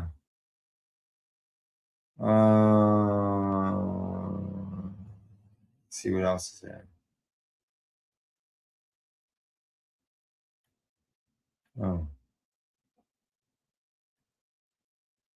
There's a procedure they have to go through to try to combat it. So yeah, there you go. Telus is going to get it because I'm still dealing with this. But yeah, so Guy Carr, You're frozen again? I was away looking at the screen. Oh yeah, I was frozen. I just came back again. But Guy Carr was, getting complaints because they were smelling out town. Yeah. Yep. Oh, look at this. A new survey shows that more than 3 out of 4 people who consume THC-infused cannabis beverages drink less alcohol, Well, with more than a fifth saying that they have quit alcohol entirely. wasn't there a statistic that just came out recently that said that alcohol consumption is down by 34% in Canada? Yeah, I don't know the percentages, but yeah, it is down. And when you see reports like that, Well, I noticed that there's a lot of like when they do the weekly reports for RCMP, there's less and less impaired driving charges being pulled out is there? in roadside checks, and they had more people without actual physical driver's licenses than they had impaired driving. They only get 1 30-day suspension. So They say that 44% said that the THC beverages have become part of their regular wellness routine. And they say that 80% said the product helps them relax or unwind, and 50% said that they use them as a sleep aid. I can see that. And they said more than half of them, 51%, said that THC beverages help them to avoid negative effects of alcohol. And 60% said there is no hangover. Well, yeah, if you go home and drink a couple beers and you're using it because it helps you sleep, you can use cannabis instead and not wake up with a hangover. I think that would be a better option. 35% said that they end up using other cannabis products less because of the beverages. So they're maybe using less smokables because they're having a beverage. I noticed that when I was consuming more edible when I was baking. Yeah, eating edibles, same idea. Yeah, smoking less, right? Smoke less, yeah. Yeah. Way less for sure. Yeah. Let's see what else. But yeah, I mean that's the thing. Like I said, I think it was 34%. I think is what I seen.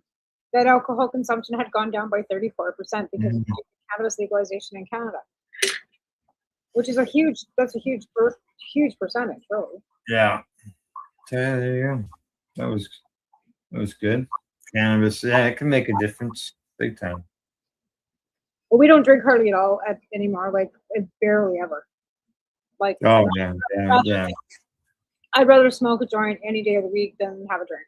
Like, and yeah, we have alcohol that's well aged. I got an edible here. Oh, I know. I should have ate it at the beginning of the show. See if there was any effects, but I did say to somebody, like, if you're looking for cannabis edibles to do anything, you're looking at a 2-hour window. Like, if you want like immediate relief, you need to be smoking or vaping it. You do not want to be, because you're not going to get any immediate relief from eating it. All right. Well, here I'm gonna try it right now. I don't buy edibles normally, but this. I was in the store. What was he in there doing? Was it batteries? Oh, I know what it was. I was in there looking for drops, beverage drops. And they said, "Oh, while you're here, are you interested in a cookie for $3?" I don't know how much cookies are, but I thought a $3 cookie. That's about the same price as the grocery store for a regular cookie. Right? So, now, is that from the legal market or is that from the reserve? So this one here is a double chocolate cookie. It's got full spectrum can of butter. Is what it's made with. That's 10 milligrams.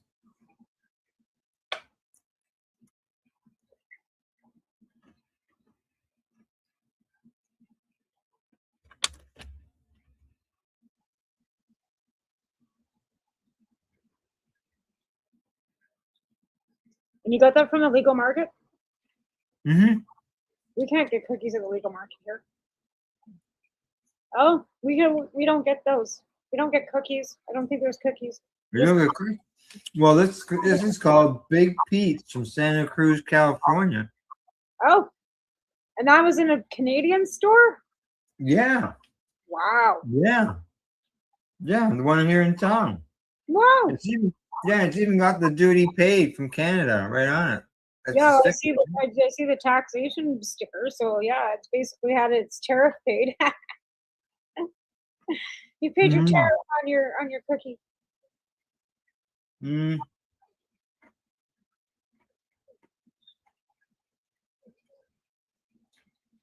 They say that the strain is Jelly Rancher, and its lineage is very cherry and notorious THC. Oh, wow.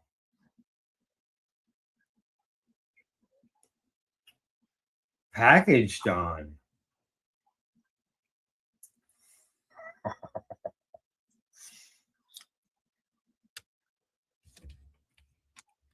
Well, it's Yeah, not a rock. I'll just put this back in the envelope. It was packaged 2 years ago? Explains why it's dry. July the 3rd, 2025. So there might not be expired on the cannabis, but there definitely is on the fucking flour and whatever else is in that cookie. Like it's eggs and like what are they using to make that cookie? They're gonna leave it on a shelf for a year. I see chocolate chips. It's got all kinds of ingredients. It does have eggs. Yeah, that's why they gave it to you for $3. More like them. Fucking salmonella. Eek. And off to the side that one goes. I mean, yeah, did it taste like? It was dry. Yeah, Yeah, dry. it was dry. Yeah, it was. I could tell it wasn't fresh. That's why I started reading the back. Yeah, yeah, that's probably why they were $3. But I don't know how they get away with that. Like, that's not even food safe. And that's probably why it was $3 because I know I discussed some other stuff with them, and they said that when product gets close to being a year old, then they basically dump it. So that being $3, that'd be why, because it was a year old. Well, they've already paid for that. Yeah. They've had to pay for that at full price or whatever retail price. Correct. Yeah. So whether the $3 is their cost, I don't know. I don't know. I've never seen the price tags on what the store pays. I just know what the price tags are, and I know that the one strain that I was buying for $89.99 went up to $99.99. Oh yeah. For 14 grams. 14 grams. I know that there was these drops. They weren't a year old. They had them on sale. They were 33. They went from 26 down to 26 from 33, so it was $7 off. But we got $9.17. But again, like I said, there's no. They keep saying that there's no expiration date, but when you pull it out and it's been sitting on a shelf for a year, you're not getting any flour. You're getting dust. Well, the thing is, yeah. When it comes to the flour, correct. Yeah, you're getting dust. And This like it's just like dust. Like you can't even smoke it. It's so dry. I guess do cookies sit on the grocery store for a year? No, absolutely fucking not. We made cookies on a Monday, and if they weren't sold by Friday, they were going in the garbage or going home with us. Never more than 4 days, especially if you're using eggs and milk. And then you want to if they got like even our squares and stuff. Like there's no way. That's rank. I couldn't imagine, especially with egg and milk. Like I'm gonna put that in that garbage can because I don't want one of the animals' dogs to get at it. So. No, absolutely. No, you don't want that happening because they will get fucking ripped off that. if there's no show next week, maybe I got something was bad with that chocolate chip cookie. Oh my goodness! Never mind the chocolate. Oh, Not good for the doggos. Like like that's a thing too. Like the CBD and stuff is good for the doggos, but you don't want to give them too much THC because I know that it fucks my dogs very bad. Oh, yeah. And the chocolate will mess them up too. So Yeah, so I don't want Indy. This is the thing. Indy got into a whole bag of fucking haystacks at Cannabis Cup the 1 year because they got left on the floor by accident. And I mean, they were chocolate haystacks and they were strong. And that fucking dog puked a little bit and slept for 2 days, and that was the end of it. He didn't but he slept for 2 days. He was like, with his tongue hanging out. I thought he was dead a couple times, but he wasn't. But that fucking dog didn't get you'd think that with all the chocolate and all the cannabis he ate that something would have happened. No, he made it through. But that did happen. God. Yeah, and then he puked in the living room on the carpet, so that's why we have no carpet here anymore. Okay, what we got? Yeah, cannabis cups. That would be something I'd like to do again. If I could ever find the ability to get that done again, that would be something I'd be really would like to do again. Would you? Oh yeah. It was not lucrative by any stretch. It cost me money, but it was. No, but organizing something. It was fun. It was the best time I ever. It can be fun, and it doesn't need to be. No. Well, our cannabis advocacy that we've been doing over the last 20 years hasn't been about making money. I didn't make no money off either cup. No. Neither one of them. In fact, I was in the whole. People and having a good time and doing it. We had a great time, and the second year was really tough because we lost our venue. We ended up doing the backyard, and we still had a blast. But I had people flying in from Nova Scotia. Like Cindy was here that year, right? She was from Nova Scotia, and we thought we were going to be staying in a nice Airbnb out in Galloway. Next thing you know, I got her stuck in a little fucking Airbnb up the block. Oh. But everybody had a good time. That's all that mattered. So. Yeah, that's right. Yeah. Good time's important. So. That was more important. Like I said, this was a team effort. Not one of us can say that we were the ones that legalized or we were the ones that did it. We were our team. No, it was a team. Oh, yeah. And great friendships from coast to coast to coast and all the camaraderie. But it was an effort of hundreds of people from across this country that got us to where we are. The way that it was battled. Think of the cannabis prohibition as being the body of an octopus, and the people and all the different organizations and all that stuff that fought against it are the legs of that octopus. Yep, between coalitions and pan-Canadian, writings, and we all got together and put that report together for Health Canada. That was a collective effort that we done. Jason Wilcox with the Canadian Cannabis Coalition across the country raising money for the Allard ruling, for our Allard case in BC for us to grow our cannabis. All these things were done collectively with people from across this country. Yeah, it was coast to coast. Yeah, on coast, because we had Kim up in. We had 3 coasts. We had Kim right? So we had coast to coast to coast. Yeah. Living on Scotia now, but Kim McNeary was up in the Northwest Territory, so we had. At the time, yeah, I remember we had her on the show. We were interviewing her. Yeah, she did a lot of advocacy up in that area because again, patients that got busted for growing their own medicine. Yeah, and then that's how a lot of us got into the movement to begin with. It was either due to health reasons or because we got busted for cannabis for taking care of our own health, and that's how a lot of us came to where we are. So. Yeah, exactly. Patients speaking out. Well, I keep telling people if it wasn't for people that spoke up for medical, you wouldn't have recreation.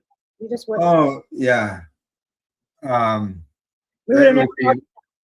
It would still be the ACMPR as far as the MMPR. Yeah. Or we wouldn't be able to grow our own medicine. We'd be able to growing our own. We'd all be having to buy corporate cannabis. Yeah. Ooh, it got dark in here all of a sudden. That must mean a dark cloud. Dark cloud just came rolling over, I guess. Oh, well, I can still see the trees outside. So, and you got 2 hours more light than me coming. So. Yeah, it's still, like I said, it's still daylight, blue sky on one side of the house, but it must be a dark cloud that just came over this side of the house. Oh, yeah, clouds. Oh. Well, our days are getting shorter. They are. They absolutely are. I noticed that too. But you know, like we've had such a rainy, and then it's been warm but not warm, and then it's been 31 degrees the last couple days, right? But it's so like I've got it so cool in here that I'm sitting in a sweater. Everybody's thinking, is it super like cold there or something? Like, no, but I'm always cold. And now that like I'm keeping it cool with the air conditioning going, so I'm sitting in a sweater to keep it cool upstairs. I'm sitting here with my arms crossed in goosebumps. Yeah, but I got my office here is downstairs, and it's 68, 69 degrees. Yeah, it's 17 degrees in here. That's why I'm sitting here. Like in the wintertime, I keep it warmer in here than it is right now. Yeah. Back in the house, you want it to be where we're sitting right now. It's too warm. Right. Yeah. Hey, you guys, stop it. Sorry about that. These guys are just like I said, my daughter's dogs are going home hopefully in the next couple of days. Are they? They've been here since May the 1st. I think they should go home sometime. After Stampede, apparently, because it's all Stampede, right? So they're all in Stampede in Calgary right now, so nobody's doing anything. Hence why Alvin's home too, because it's Stampede. And the province shuts down. Have I talked to you since I went camping? No. You were going to go away or something. What happened? You were... No, we didn't go away. Because you had problems with your camper. That and other problems. Oh. No, so no, I haven't talked to you. Yeah. No. I got an invite to go to a cannabis farm gate store. Oh yeah, you told me about that before on the last show. You were going to go and okay. All right. I didn't know whether I told you. Okay. I went down there? Yeah, I went down, checked it out. How was it? I think I seen that you posted some stuff on your page. Okay, yeah. I got some. I picked up a variety pack of joints and pre-rolls, and I picked up some CBG. CBG. Oh, is it smokable? What or how do you consume CBG? It's called CBG Pink Press. So they grew a pink lemonade strain. So it might be KIF from them, from those plants. Right. And being it's a press, it looks like a piece of hash, but when so it'd be like a blonde hash, right? Yeah, it's a blonde hash, and it breaks up like crumble, like just. Yep. And I was going to put it in my dewdrop, but it doesn't form like black hash does, right? It's gooey. Right. So I just took what I had for I was going to put in the dewdrop, and I put it in a paper, and I rolled up a joint with it. You know, it wasn't a big joint; it was just a pinner joint, but I rolled a joint with it still, and it burned great. Burned the whole thing. So it's almost like powder, like it's like keef then, and you just break it up. It was just like KIF, yeah. It's just like a straight joint of KIF is what it is. Oh yeah. And did it have any terpene flavor to it? Did it have any? Yeah, it had flavor to it, but I don't know if they list any terpenes.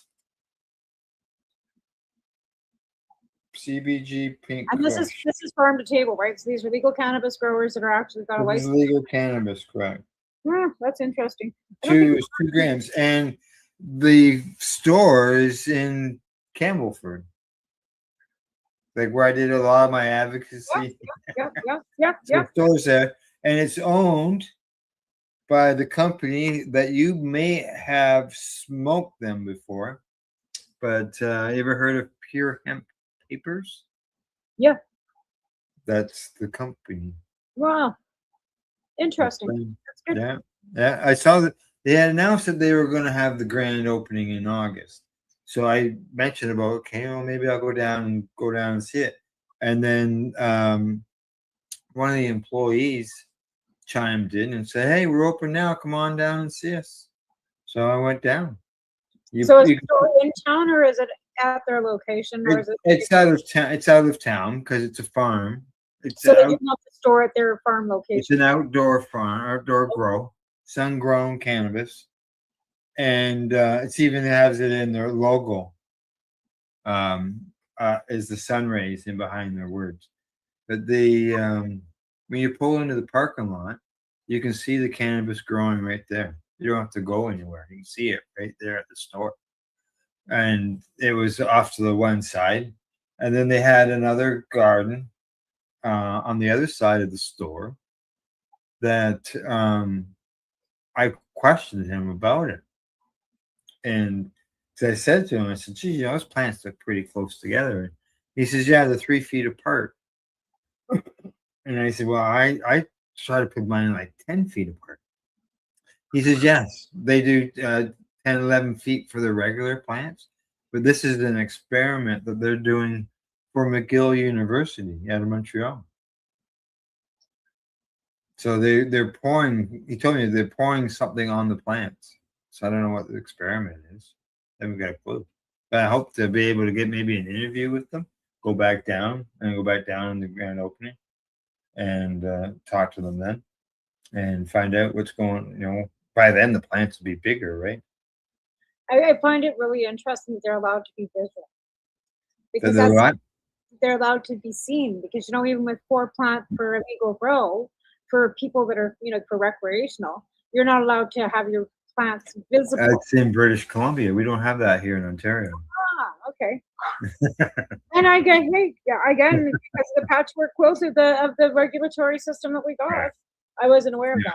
So no, that's just a BC thing. Yeah, you can't have them on apartments. Well, there's that people had the garden show and they had 3 plants off to the side that wasn't even part of the gardening show, and they got charged. Yeah, that was here in Invermere. Yeah, that was up for a garden show. She had 3 plants in her yard.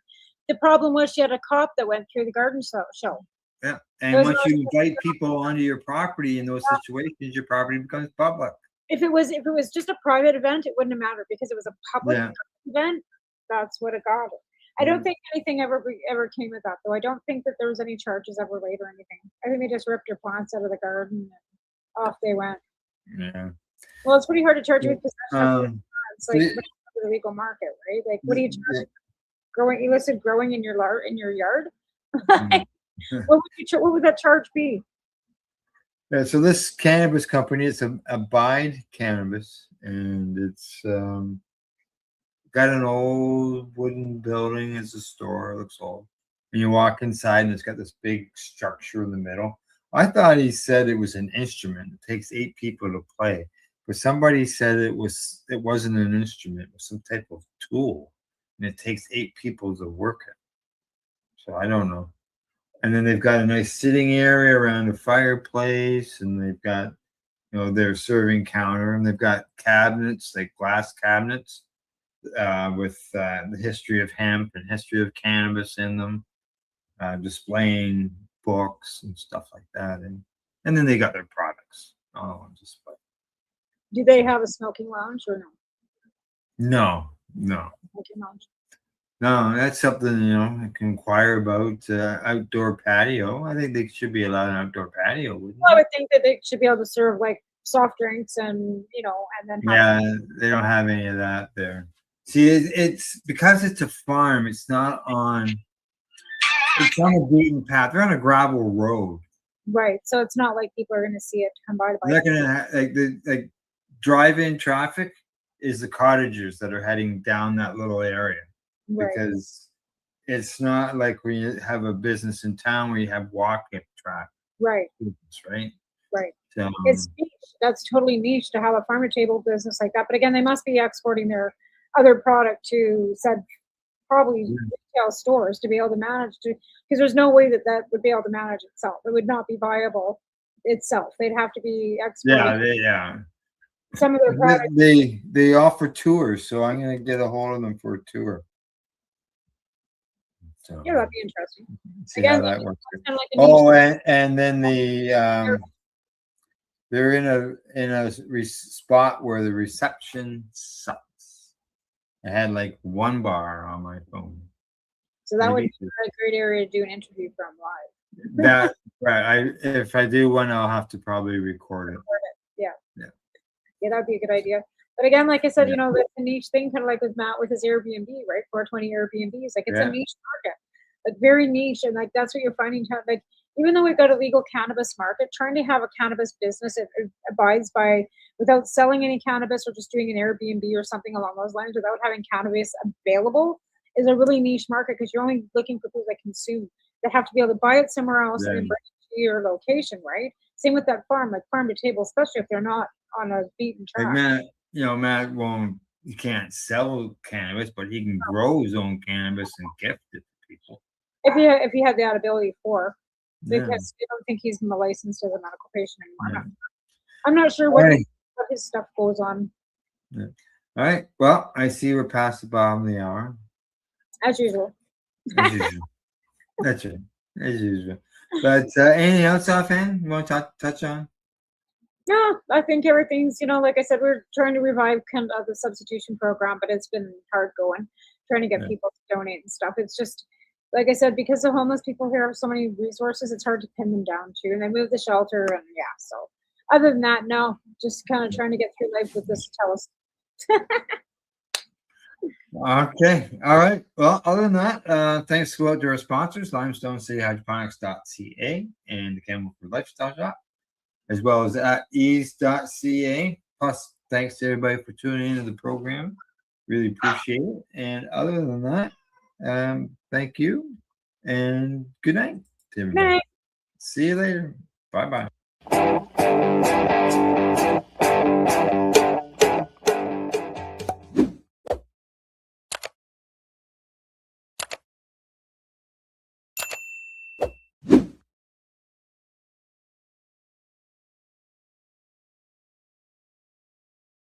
Let's share PACE everywhere. That way it can help create peace. People everywhere advocating cannabis education.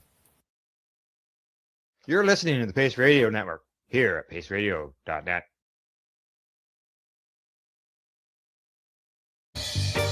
You're watching the 420 Pace, found at 420pace.ca.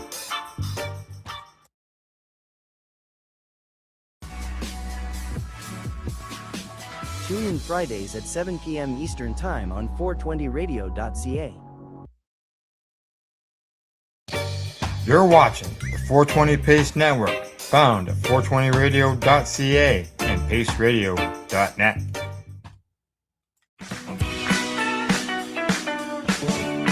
Coming up on today's show, we're going to be finding out what's been happening in the news, including a conversation with Barry Smith, the director of content from Lyft & Co. Our word of the week this week will be hempwick. And as well, we'll be having a high five list, which is the top 5 most interesting, impactful, and powerful bears in history. Ooh, I look forward to that list. And after that, we are going to do a Mary Jane strain, and I'm going to tell you what ATF stands for. And I am ATF. I don't think that's right, Timmy. After that, the conversation with Shaw Claire, part 3 of our interview with the Canadian rapper. This podcast is for adults only, should not be used as a meal replacement, and may contain nuts.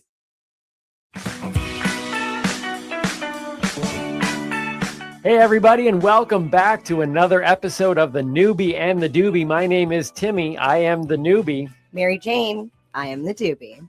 Today is Party with Your Bear Day. I know, and I'm sad because I forgot my bear at home. Do you usually have your bear with you? I don't. That's why I left it at home. Because I forgot it was Party with Your Bear Day. Your bear was partying too hard last night and was like, I'm not getting up for an early morning of podcast recording. You know? Yeah. Well, she sings too. What does she sing? A Beatles classic. Okay, let me guess. I'm going to go with how sad it is that I don't know any Beatles classics. Oh, Hard Day's Night. I thought you were just going to say Help. Oh, that would be a good one too. You needed help. Okay, Hard Day's Night. No. And we're not going to Yellow Submarine. Oh, no. Oh, that would have been a good one, though. That's a song my mom used to sing to me while I was holding my bear when I was a kid. Oh. Yellow Submarine. We all live. Was there a reason? Did you have a submarine toy? Or I was born and raised in a submarine off the coast of Newfoundland, actually. Yeah. Not Ireland? No, not off the coast of Ireland. My dad had already come here. But interesting, though, This is so funny. You know that the Canadian military, we're in Canada, by the way, for those of you who don't know, the Canadian military has 3 submarines. 2 of them are in the West Edmonton Mall. Because they're doing us good there. So it's like, we got a war coming. Wait, are they clear out everybody? Like, can you go inside them? Yeah, apparently, yeah. I think you can like go. I've always wanted Did to you go to see the it? West Edmonton Mall. That is on my bucket list. I want to ride the roller coaster in the West Edmonton Mall. Well, and go on some submarines. You see the guys going in there going, guys, listen, hey, put down the chocolate bar. I need you and you. Help. We need to carry this submarine outside because we've got a war. They had to have obviously either built the mall around these submarines or the more likely, dismantled the subs and brought them in and brought them there. Then you start to question how they got put together in the first place. Are they even stable now? Who knows? Maybe Jim, the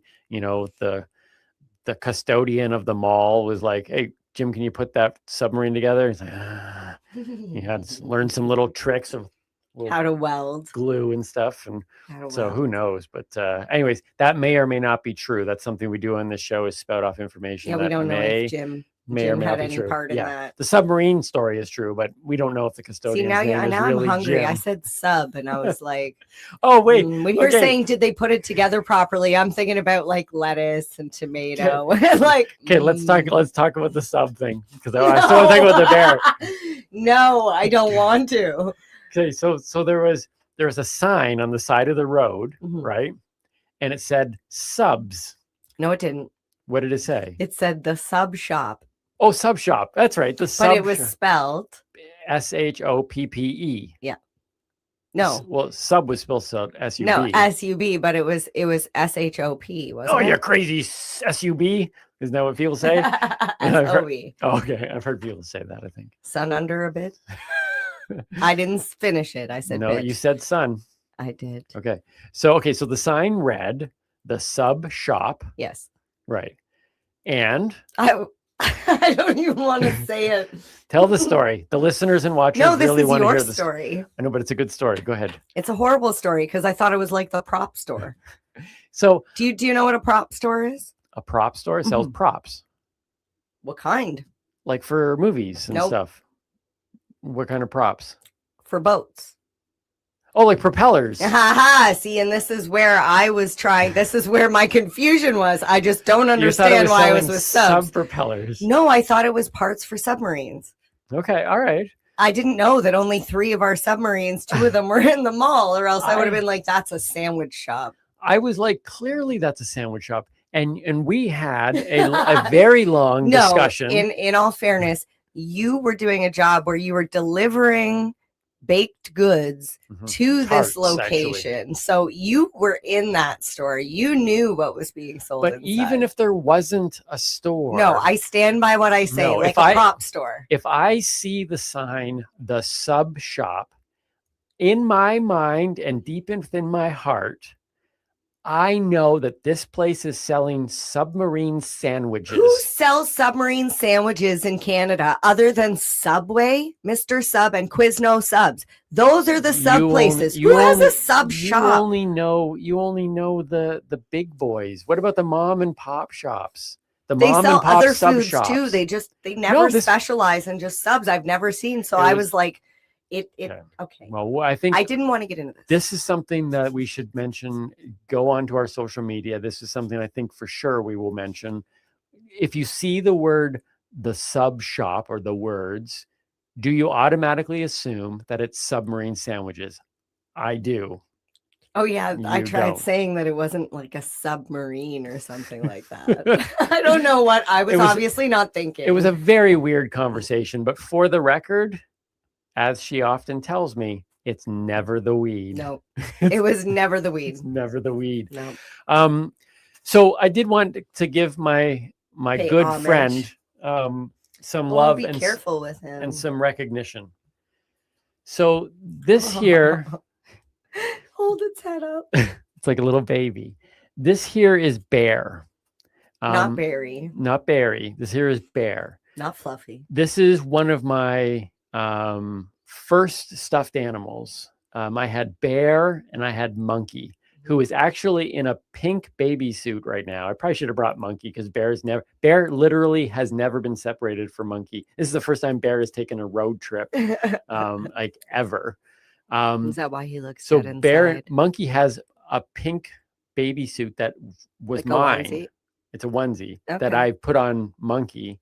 So Bear, Monkey, they were also friends with Hippo, and they also had a friend named Elephant.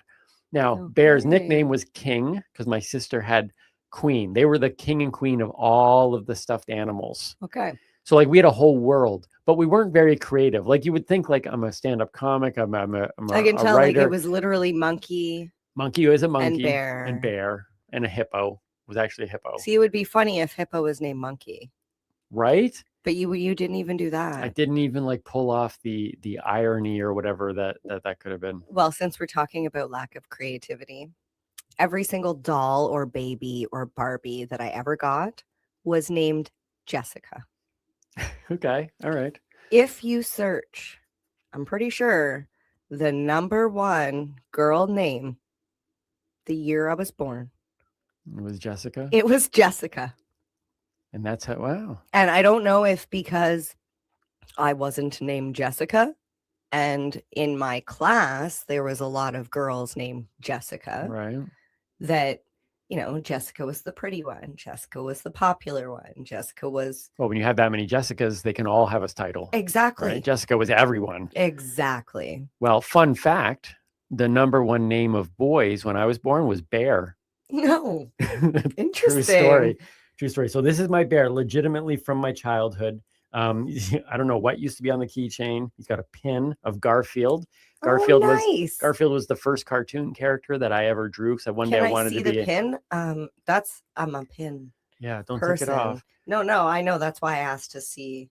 Like, is there an age on this? Well, there's no age on the button. That's what I was looking for. A number.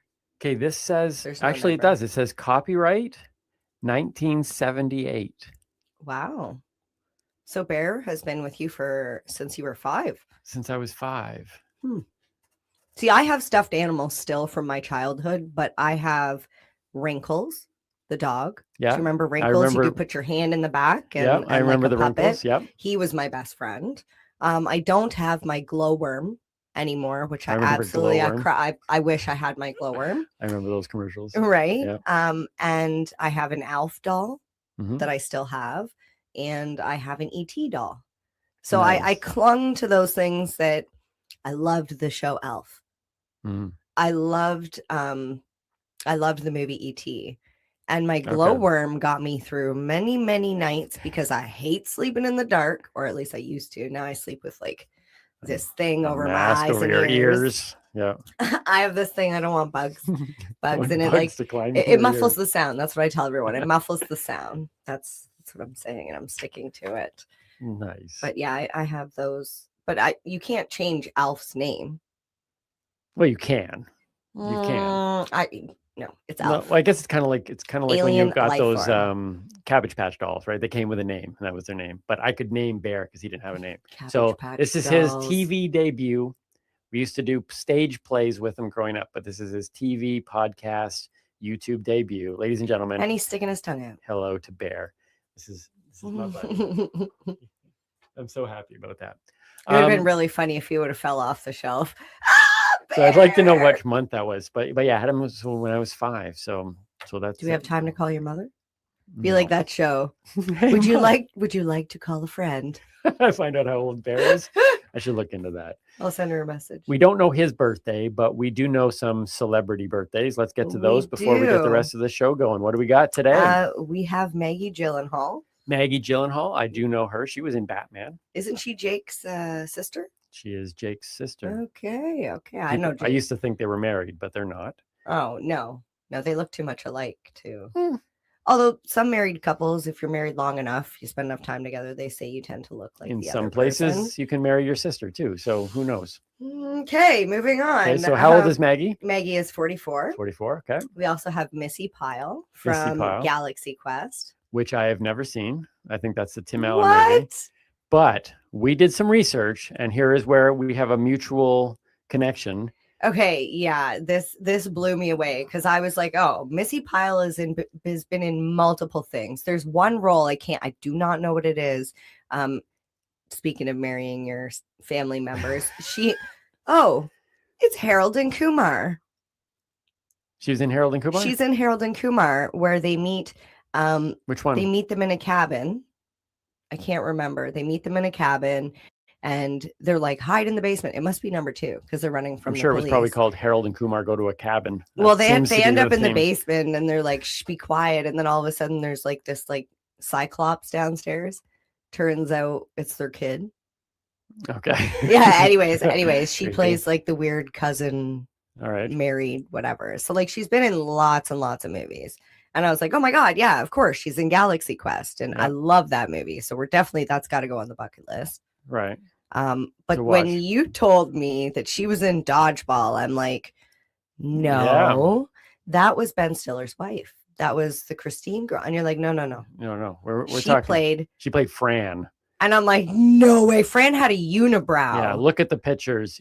Believe me, I had no idea. Look at Missy Pyle and then look at Fran. And you tell me. He goes laser, blazer, grazer, and Fran. You tell me that Dodgeball did not deserve an Academy Award for makeup and costume for that movie. It's as good as Monster with Charlize Theron. Missy Pyle. You wouldn't have even recognized Seriously, look it up. Yeah. And who's our last one today? I just want to say Missy is turning 49. 49. Looking pretty good for 49. Looking very good for 49. And Brooke Elliott from Drop Dead Diva is looking very beautiful at 47. 47. All of them younger than I am. Yeah, older than me, but I hope I look as good as they do. As Fran, you're on your way. I plugged. Well, how about this? Are we ready to get rolling? Oh, Timmy, you know I'm always ready for that. Roll it.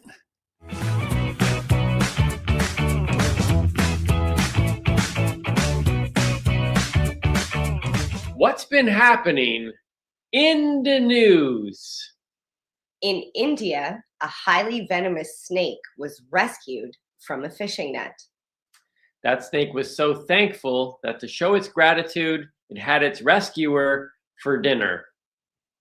And in other news, scientists have now proved that fish use poisonous snakes as bait. Chicago firefighters rescue groom's wedding band from a sewer immediately following the ceremony. Unfortunately, they were unable to save that marriage, which has apparently already gone down the drain. Illusionist escapes straitjacket 300 times in 8 hours for Guinness World Record. Now, that would seem very impressive unless you understand the meaning of the word illusionist. He was not even in a straitjacket. He literally took a jacket, put it on, took it off 300 times, but that doesn't sound nearly as exciting. You know that it took that man a minute and a half each time he took that straitjacket. Look, check this out. Time me. 1 Mississippi, 2 Mississippi, 3 Mississippi, 4 Mississippi, 5 Mississippi, 6 Mississippi, 7 Mississippi, 8 Mississippi. I literally would shatter that record and then say, I'm an illusionist. Man swapped wife's cat 6 years ago. She still has no clue. For the last 6 years, that same man has had to bite his tongue every time his wife made note that he didn't notice her new haircut. Georgian judge banishes elf on the shelf from his county. Elf appears on Georgia's judge's fireplace mantle. Georgia judge banishes elf from mantles. Elf appears in Georgia judge's sock drawer. Georgia judge presses stalking charges, pun intended. Georgia police dismiss Georgia judge's crazy Scrooge fears. Elf appears in Georgia prison after killing Georgia judge. Now he's serving 25 years to life. I'm glad we don't live in Georgia. British Columbian woman distracted by cell phone gets licked by bear on front porch. And in related news, a woman watching a viral video of a woman being distracted on her phone and getting licked by a bear was mauled by a bear. Okay, so now for the cannabis news. We had the pleasure of speaking with Barry Smith from Lift & Co. this week. Here is that conversation. And today we've got with us our guest, Barry Smith. He's the director of content from Lift & Co., the expo that's coming up. Barry, thank you so much for joining us. Thank you very much for having me. I really appreciate it. What is Lift? What is happening? And how can we get people to get down there and check it out? This is an event that's for newbies, and the aficionados as well, right? So it's people who are interested in finding out what kind of new product there are, because they may have experimented with cannabis in the past from a recreational standpoint, or even from the medical standpoint, and looking at it from a therapeutic sort of perspective. And they might even also be going because they're looking for their elderly parents and whether there's some solutions there from a therapeutic standpoint. So it's very much industry, like you said, but it's also very much consumer and patient oriented as well. So we can kind of cover the whole gambit. And it's also sort of split up into chunks, So, for example, we have the Lift Cannabis Business Conference, which is very much a sort of business strategy, C-suite, full day, comprehensive business conference. It's sort of separate from the expo. It's the day before. Right. And then we have 3 days of the expo. The first day is an industry day. So that's all those folks who work in the industry that are professionals. We program everything. And if that's my principal responsibility, is to do the research, identify what the topic should be, and find really good speakers to talk to those topics. So on Industry Day, for example, it's for those professionals at all levels of the industry, whether you are working in it already or you want to work in it. And then it's also too for those who are looking to advance their career, maybe look at the competition and see if there's opportunities where, in other companies. So we try to make sure it's very broad in its appeal on this Industry Day. Right. And then on the Saturday and Sunday, the Consumer Days weekend, that's focused on consumers and patients. And it's all about identifying new products, seeing what the licensed producers have to show, what the retailers are. So it really is giving people a fun, sort of entertaining, a lot of pizzazz, but it's an education as well. I'm really excited about it, and I'm very proud of what we've produced. We've had plenty of time to do it in a sense because of COVID, having to delay and so on. Yeah. But we really did want to be bold, and we wanted to be like the early bird and get back out. We're very much adhering to what the provincial rules are, and doing our very best to make that as streamlined as possible at registration. So we're very confident about that. I know you guys are kind of like Canada's Wonderland in the fact that they're always trying to bring something new next year. What am I going to see this year that's different and new and exciting that I'm going to get excited about? We've also added this year a Lift Psychedelics Business Summit as well. So this is the first time where there's a business focused event all day, again, comprehensive, and again, sort of strategy and sort of C-suite folks. That's on the November 19th. It's the same day that actually the Industry Day is, so that way people can go to both. But we were told in January of 2020 that we had some psychedelics panels, and people said it was great, but we want more.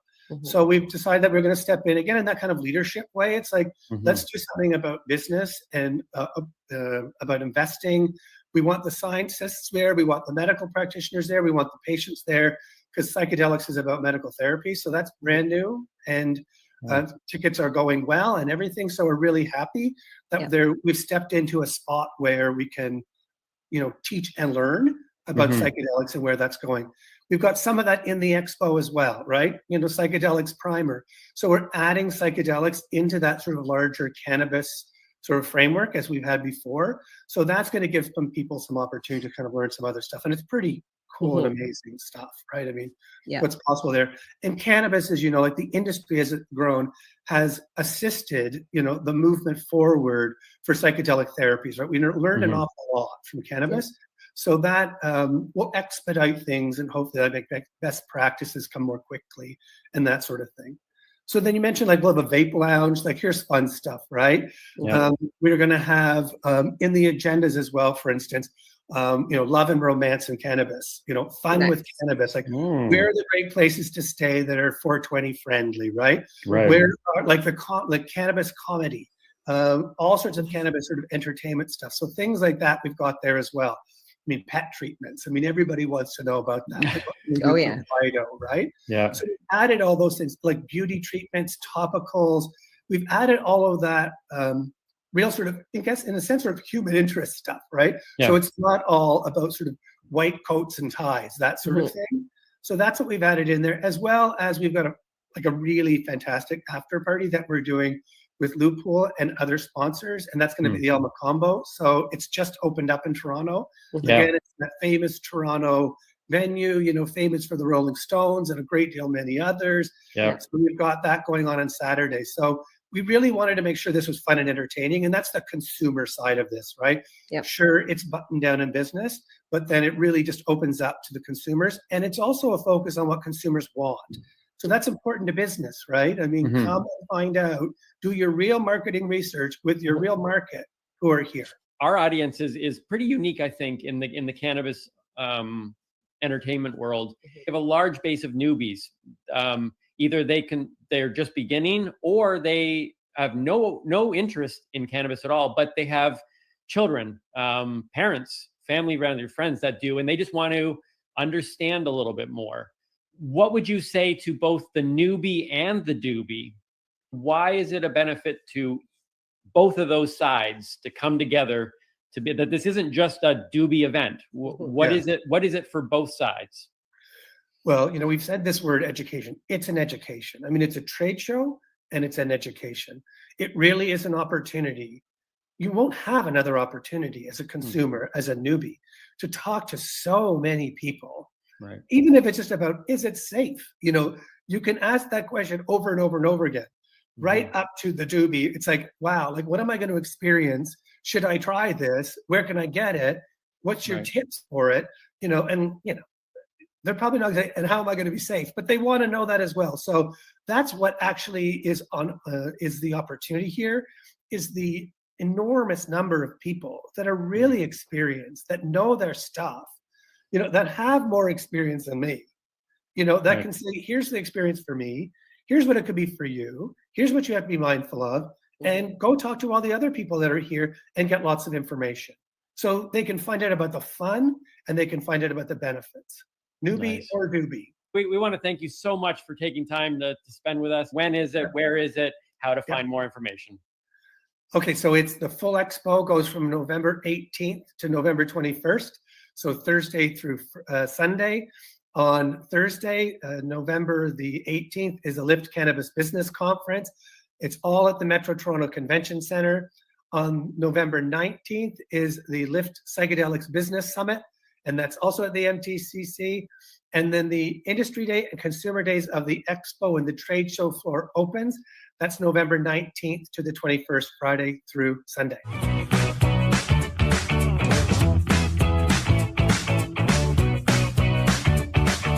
Let's get to our word of the week, shall we? We shall. Our word this week is hempwick. Hempwick. Yes, one word, but those compound hempwick. words. Hempwick. Hempwick. Yes. All right.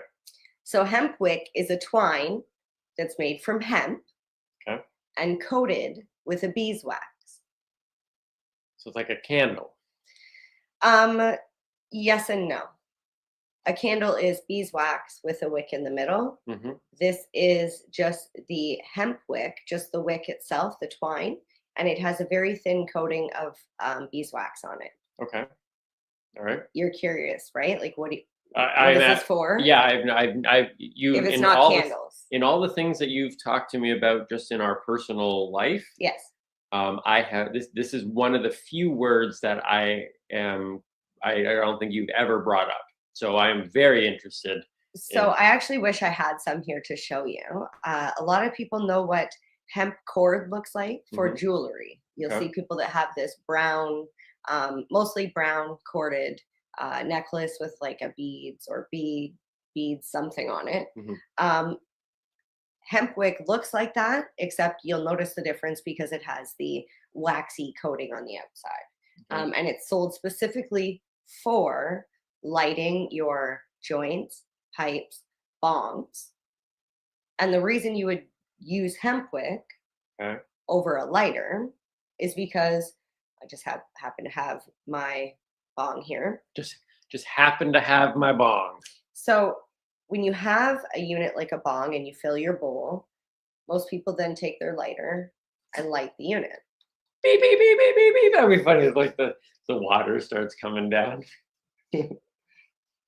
Don't joke. It would be even funnier because there is no fire thing. So if water was coming down, then you know something went weird.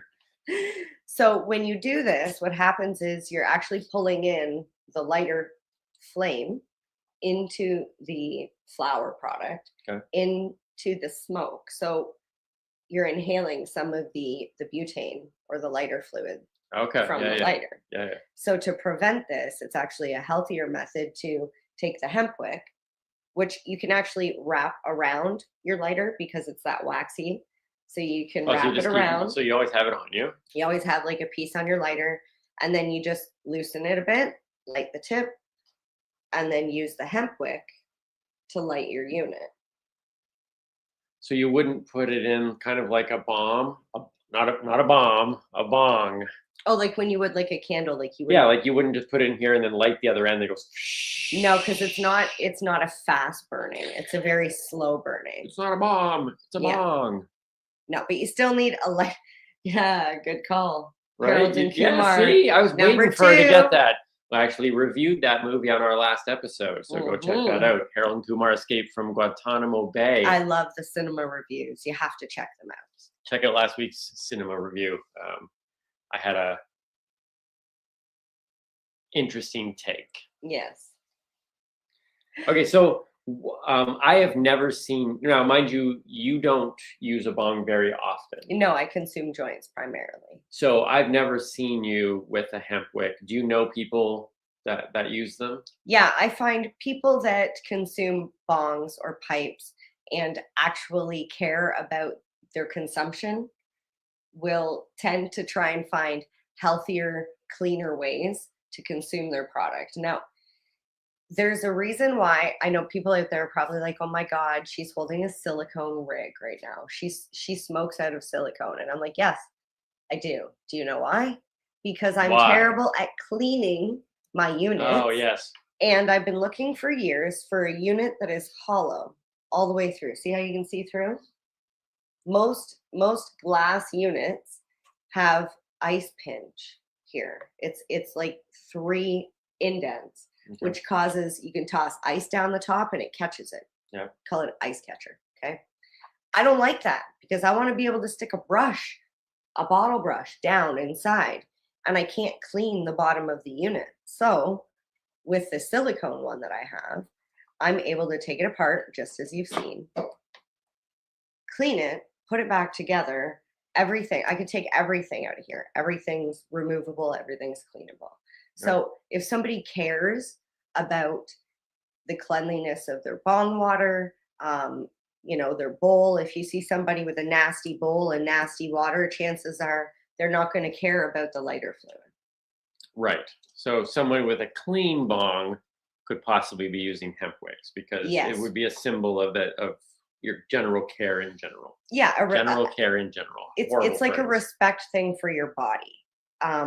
Because people like it's to have a cleaner, healthier, better way to consume cannabis. I mean, it's bad enough we're already putting it into combustion.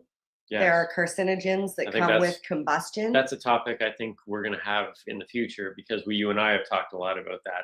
Absolutely. Of that whole thing of going, they've still got this one issue of dealing with lungs and that type of thing. So and I'm a smoker. I will smoke over vape, over eat any day because it's delivery method, Well- it's how quick its effect. And like you said, we'll get into all that.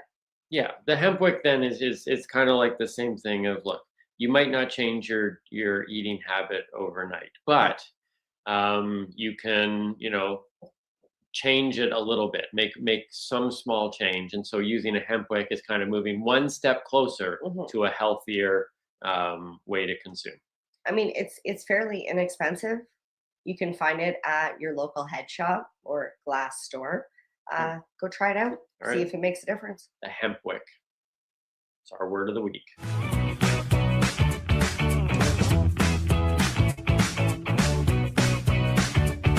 Well, it is time for another high five list. High High five. five.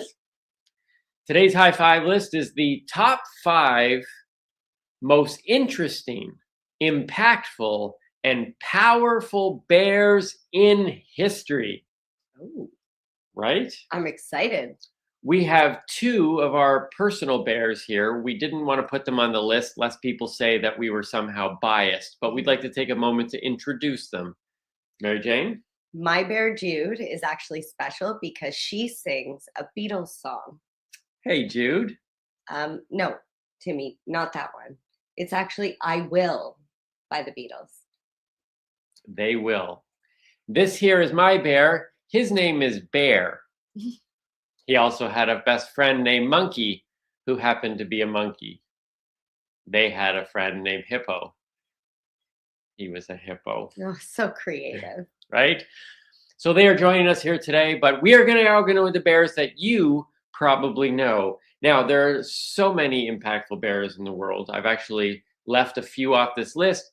Feel free. This could be the episode that divides individuals and say, how come that bear didn't make the list? That is a powerful, impactful bear. If that really stirs you up, comment in any of the comment boxes around and put in your things. Now, I do want to give some an honorable mention before I get to the top 5. Honorable mentions: Yogi Bear from Hanna-Barbera. I always wanted to be a cartoonist. Hanna-Barbera was Can't forget Boo Boo. Well, you can forget Boo Boo. So he would, listen, okay, Yogi Bear. Hey, I'm smarter than the average bear. That's pretty good, eh? You gotta say, hey, Boo Boo. Hey, Boo Boo. See, Yogi had Boo Boo. There's like, Hey, Boo Boo. everybody needs a Boo Boo. You're my Boo Boo. Aw. Hey, Boo Boo. Hey, Yogi. Then there is Fozzie Bear, the stand-up comedian bear from The Muppet Show. He came around in 1976. Waka Waka. Oh, the brown one. Yes. When you first said Fozzie, I thought you said Fonzie, like, the blue. No, that's Gonzo. Fonzie was from Happy Days. Oh, hey. Okay, I get it. Then there's Paddington. Remember Paddington, the bear from Peru that went to England? Didn't he have like a jacket and kind of like Yes. a hat, but not quite? Yeah, he had a big kind of floppy hat. Loved marmalade. I feel like there's blue and yellow in Paddington for some reason. Was that his boots? Did he have like rain? I think he had yellow rain jacket, rain maybe a galoshes. blue hat. Anyways, he was very, very polite. Children, even though you shouldn't be watching this podcast, but understand Mature if you children. want a role model, although we got into a lot of trouble, Paddington was so polite. Always called everyone Mr. and Mrs. and Miss. It was Not like that Caillou kid. Glad they canceled him. Caillou is literally the worst cartoon in the world. Want some cheese with that wine, Caillou? He can't have wine. He's a little child. All right, so here we go. The top 5 most interesting, impactful, powerful bears. And you're going to say, but you've already listed some. That's how big and important these next bears come. Here we go. Number 5, Winnie the Pooh. Winnie the Pooh came around in 1924. People praise him now. He's like almost like a sage, a wise They've soul.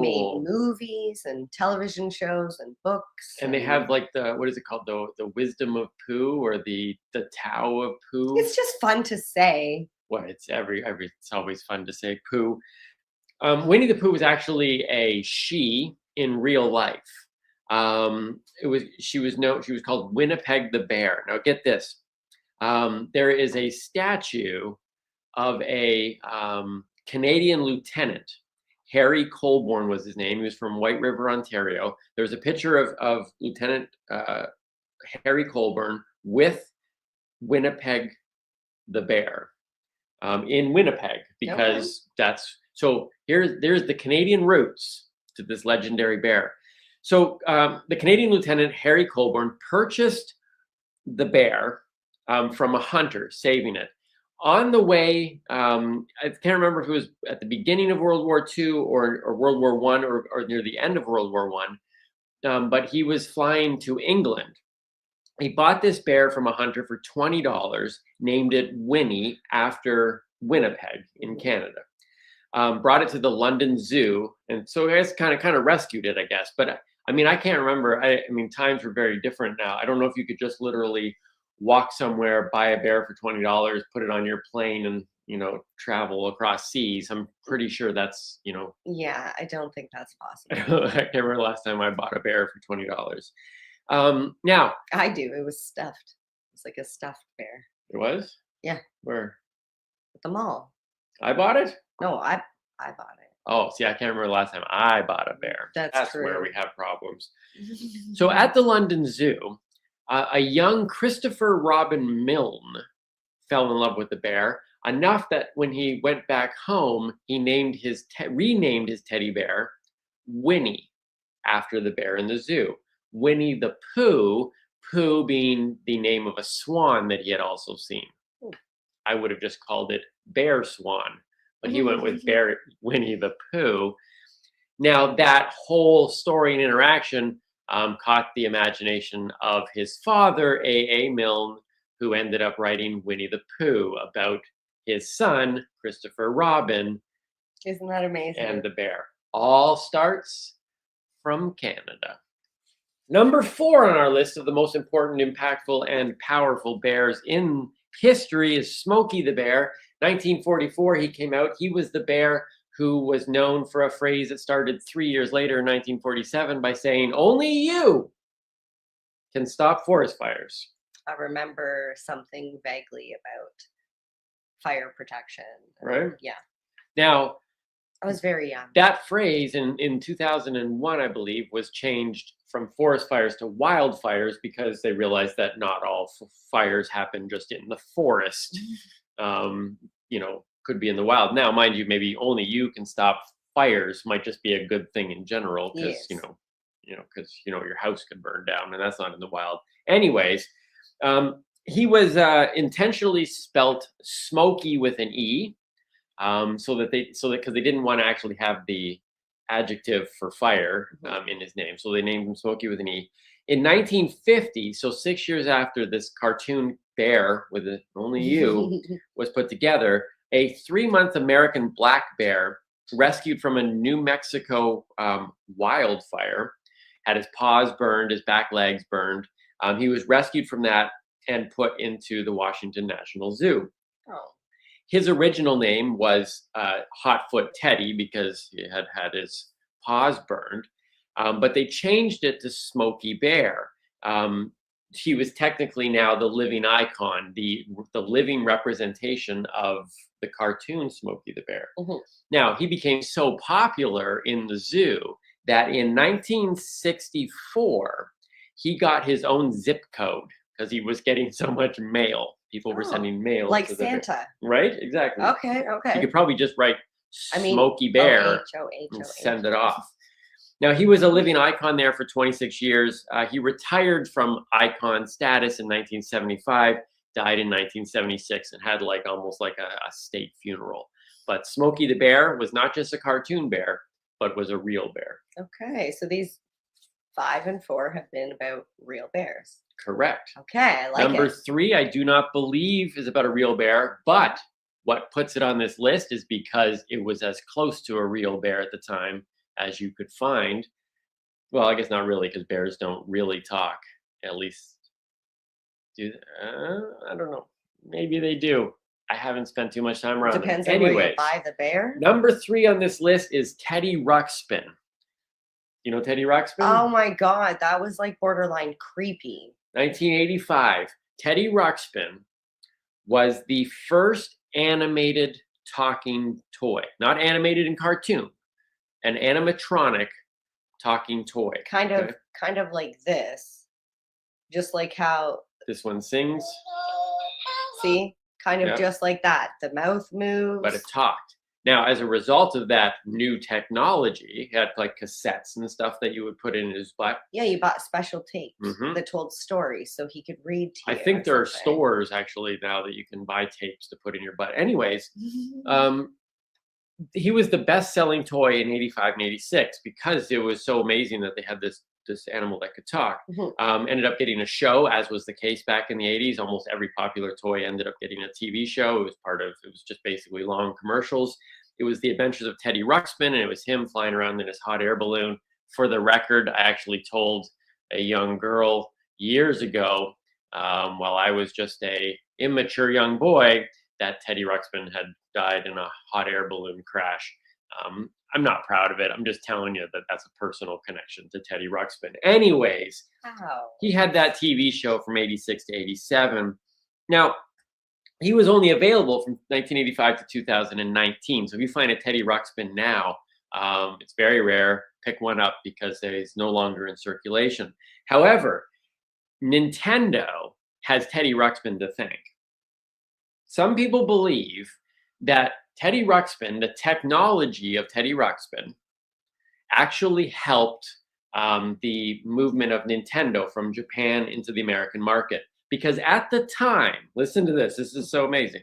The American press was very skeptical about the NES coming here, okay? Because a couple years earlier, in 1983, the video game market had kind of fallen apart. In fact, one video game magazine actually wrote, the video game market in America has virtually disappeared.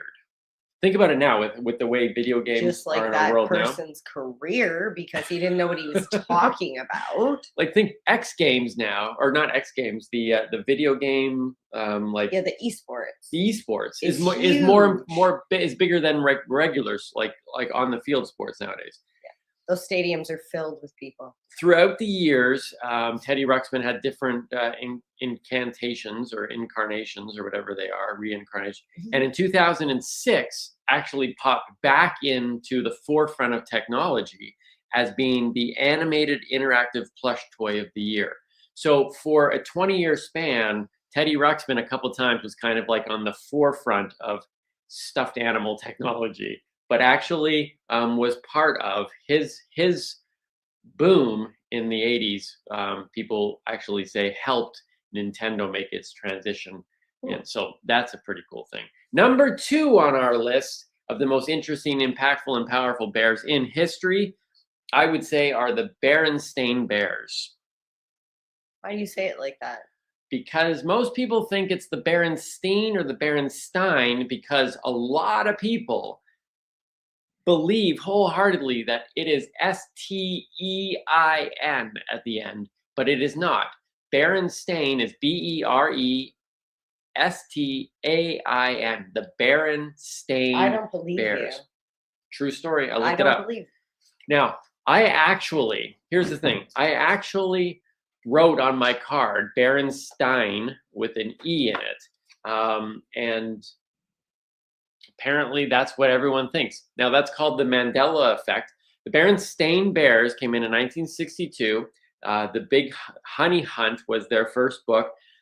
Over 300 titles have been done. 260 million copies have been sold in 23 languages. And still, because of the power of the Mandela effect, with all of that, people still believe that it is spelt with an E and not an A.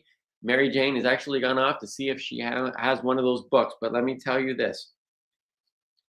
As a side note, the Mandela effect, in case you're wondering, is the phenomenon that we believe that certain things were a certain way, and that some people will now say it's like alternate universes, all of that stuff. However, the Mandela effect was because a group of people believed that Nelson Mandela had died in prison in the 80s. If you don't know Nelson Mandela, you got to go even do a deeper search. I'm not here to give you all of history. I'm just telling you. But this man did not die. This great historical figure did not die until like 2013. But so many people thought he had died in the 80s. And so now this sort of misrepresentation and remembering is called the Mandela effect. So after 300 titles, 260 million books, 23 languages, most people still think there is an E. Oh, you have the books. I have a few Berenstain Bear books. They all say stain. Berenstain. What happened? Berenstain. I heard a theory that somewhere along the lines, I think it was 2012, something happened. They said the CERN collider did something, and it changed and alternated our universe where everything is wrong. The Monopoly man never had a monocle. All of that is true. Febreze had one E. I didn't mean to stir all of this up. I'm surprised that we actually didn't have these books ready to go at the beginning of the show. Anyways, here we go. There's something that you learned. Berenstain. Number 1 on our list of most impactful, powerful. Number one. And interesting bears in history is ta-da! The Care Bears. Now, you might say, are they really the most interesting and impactful? I mean, we've had bears that have changed the technological history of our world. We've had bears that have impacted the mental psyche of human beings. We've had real bears that have become symbols for fake bears. Now, the Care Bears are on this list because they are not maybe the most impactful or the most interesting, but they are the most powerful. The Care Bears stare. This group of bears would fire love and peace and joy and happiness from their stomachs like this. The Care Bears stare. They would fire it out at the enemy, and they would win every single time. That is the most powerful thing in the universe. Everybody here, do it now. Do it with us. Everybody do the Care Bear stare. Fire that. Yes, there you go. Fire it off to everybody. Now, I actually have a song that celebrates the Care Bear stare, which maybe we'll put a link to in the description below as well. Really, isn't it? It's a celebration of the 80s. And the Care Bears were kind of the, all of the power of the 80s was wrapped up into these little bears. Now, the Care Bears have been around a long time. 1981, they were on greeting cards. 1983, they became the plush dolls. 1985 to 1988, they had a TV show. As well, they had a Care Bear movie, which I remember going down to watch in the theater. There were 10 original bears, which kind of grew. And then one of them was the Good Luck Bear. And because of my Irish roots, my mom had actually made, she made a Care Bear for me and my sister. She got a pattern and she actually made a Care Bear. I think my sister had Tenderheart or something. Go, Mom. Then they created like the Care Bear Cousins, which is ridiculous because nobody wants a Care Bear that's a lion. That doesn't even make any sense. They were my favorite. Were they? Yeah. The younger generation didn't get it. So this thing has grown and it's still going today. It's been resurrected multiple times in the 2000s, and over 40 million Care Bears were sold from 1983 to 1987. It's a lot of Care Bears. Multiple reincarnations. They were from Care-a-Lot, but these are the most powerful bears in the world. Everybody now, look at us. Look at your neighbors. Look at the people who are all gathered together watching this episode with you. And everybody, one more time, send out the love. Do the Care Bear stare. From us to you, from the newbie and the doobie, to all of you, to Jimmy, to Susan. No names. No names. Oh, we don't want to leave anybody out. And to you, and to you. That's a little PTSD from Romper Room Canadian show where they would always say, and we see you, Kevin, and you, Jimmy, and you'd be sitting at home going, they never said my name. But then you would watch again the next time, kind of like going to the casino. Like this time, they got so close. That's why they did it. It was crack for the children. That's right. Because we just wanted to hear our name. They said Jimmy. That's so close to Timmy. So I'm going to watch next week because I almost won. Yeah. They said Mary Bain. That's so close. Mary Bain. The top 5 most interesting, impactful, and powerful bears. Another high five list complete. High five. High five.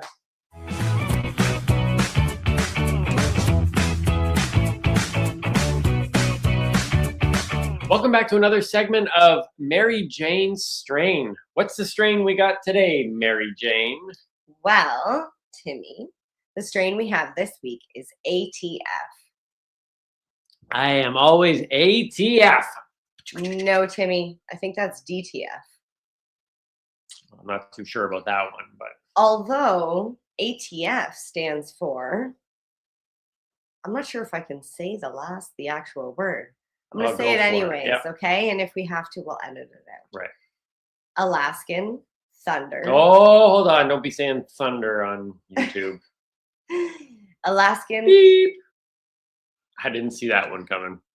Alaskan thunder or Matanuska tundra. I wanted to make sure that I said that right. I can imagine that's why they go with the other name. Well, I mean, people were probably not wanting to go around asking for Alaskan thunder, which is why it's now ATF, and we all just sort of know that it's ATF. Which is interesting so many ways. Because a side effect of ATF for myself is I become DTF.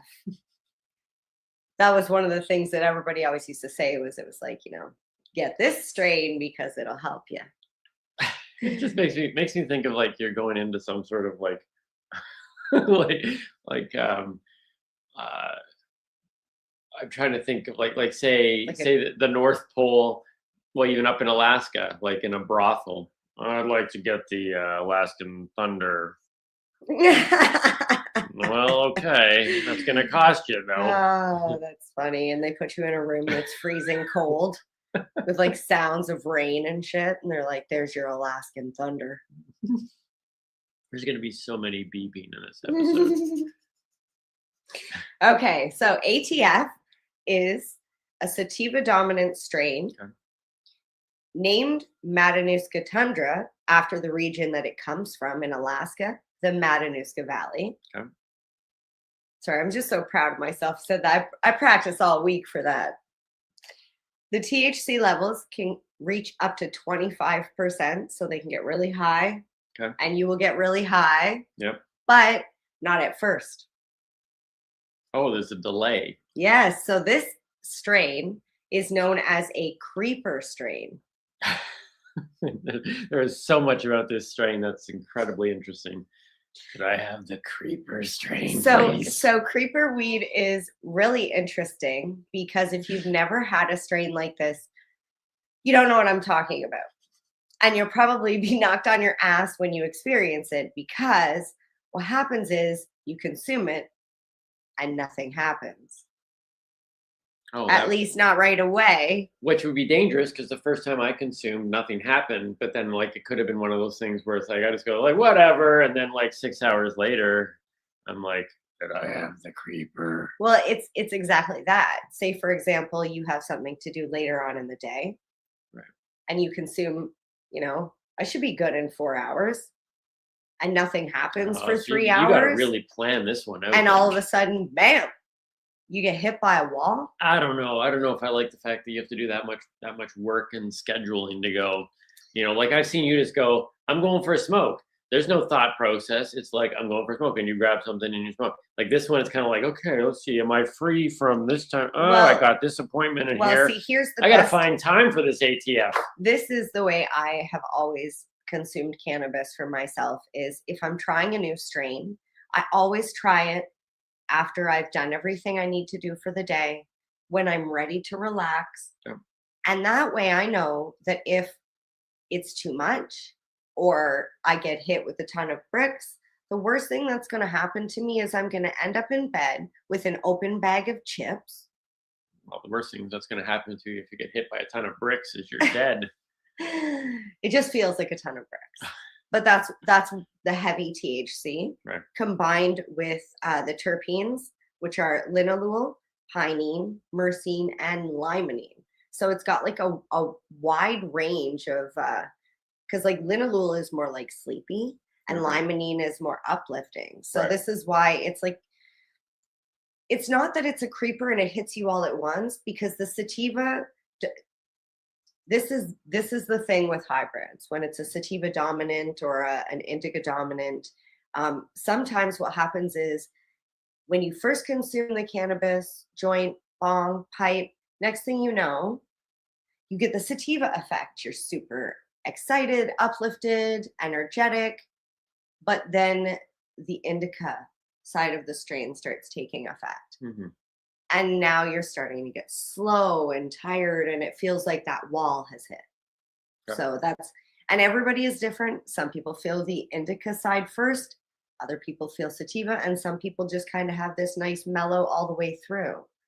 So I would say ATF is a must-try strain for anybody who's like me and wants to try as many different things as possible.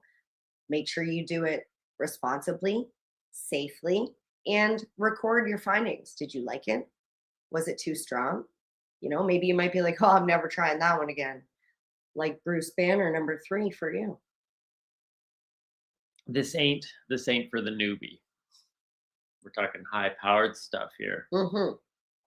For sure. And if you are a newbie and you are going to attempt that, please make sure you have somebody there with you. So that way they can ensure that they can talk you down off that ledge. And remember, And that you don't have a work Zoom meeting 1 hour afterwards. that's true. And remember, if you ever feel too elevated, black pepper actually contains the terpene caryophyllene, which can help bring you down.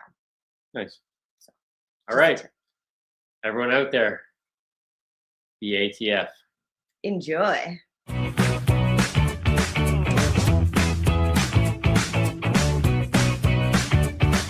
Hey, everybody, and welcome back to another episode of On the Spot with the Newbie and the Doobie. We are very excited today to have our guest, Shaw Claire, in the house. I'm very interested as a newbie and met you at a cannabis event. Obviously, you perform at events, cannabis or not. You're just a performer across the board.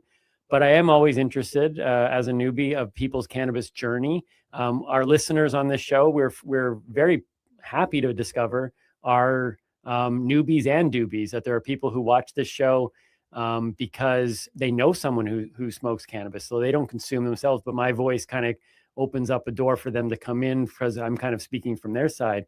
So talk to us about your cannabis journey, even as it applies, not just you as a human being, but in your chosen profession, just that journey and how it's kind of unfolded. Well, I didn't start smoking cannabis. We'll use the proper name.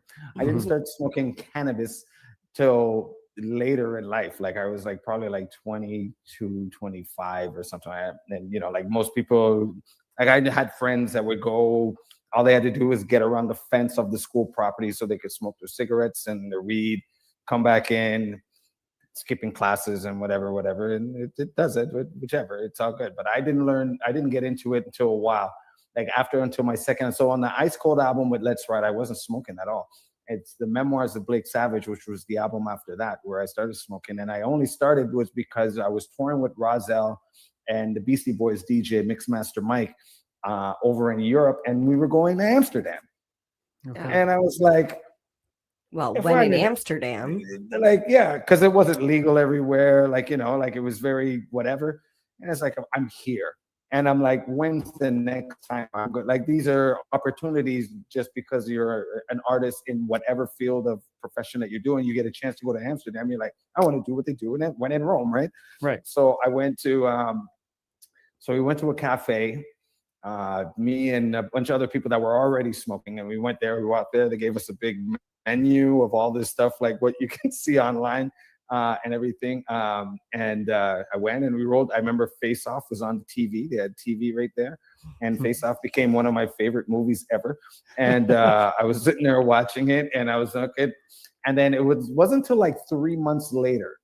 So I would have my little one here and here, but I didn't really get it. Like I didn't really get like what I was supposed to be doing. It just felt different, but I didn't get it. And I remember we were doing a show, me and my DJ Spence Diamonds, we were doing a show in Kitchener. And I don't know, we were back in the room and we had our friends with us and we were just rolling up and just something that I wouldn't do now because I'd never want to pay the $500 deposit fee. So just smoking in the room and just putting towels on the door and hanging. We used to hang like the little Christmas trees that you get from the gas stations all around the thing, put it in the blow dryer, blow it so the scent came out and whatever. It never worked. I missed out on so much stuff.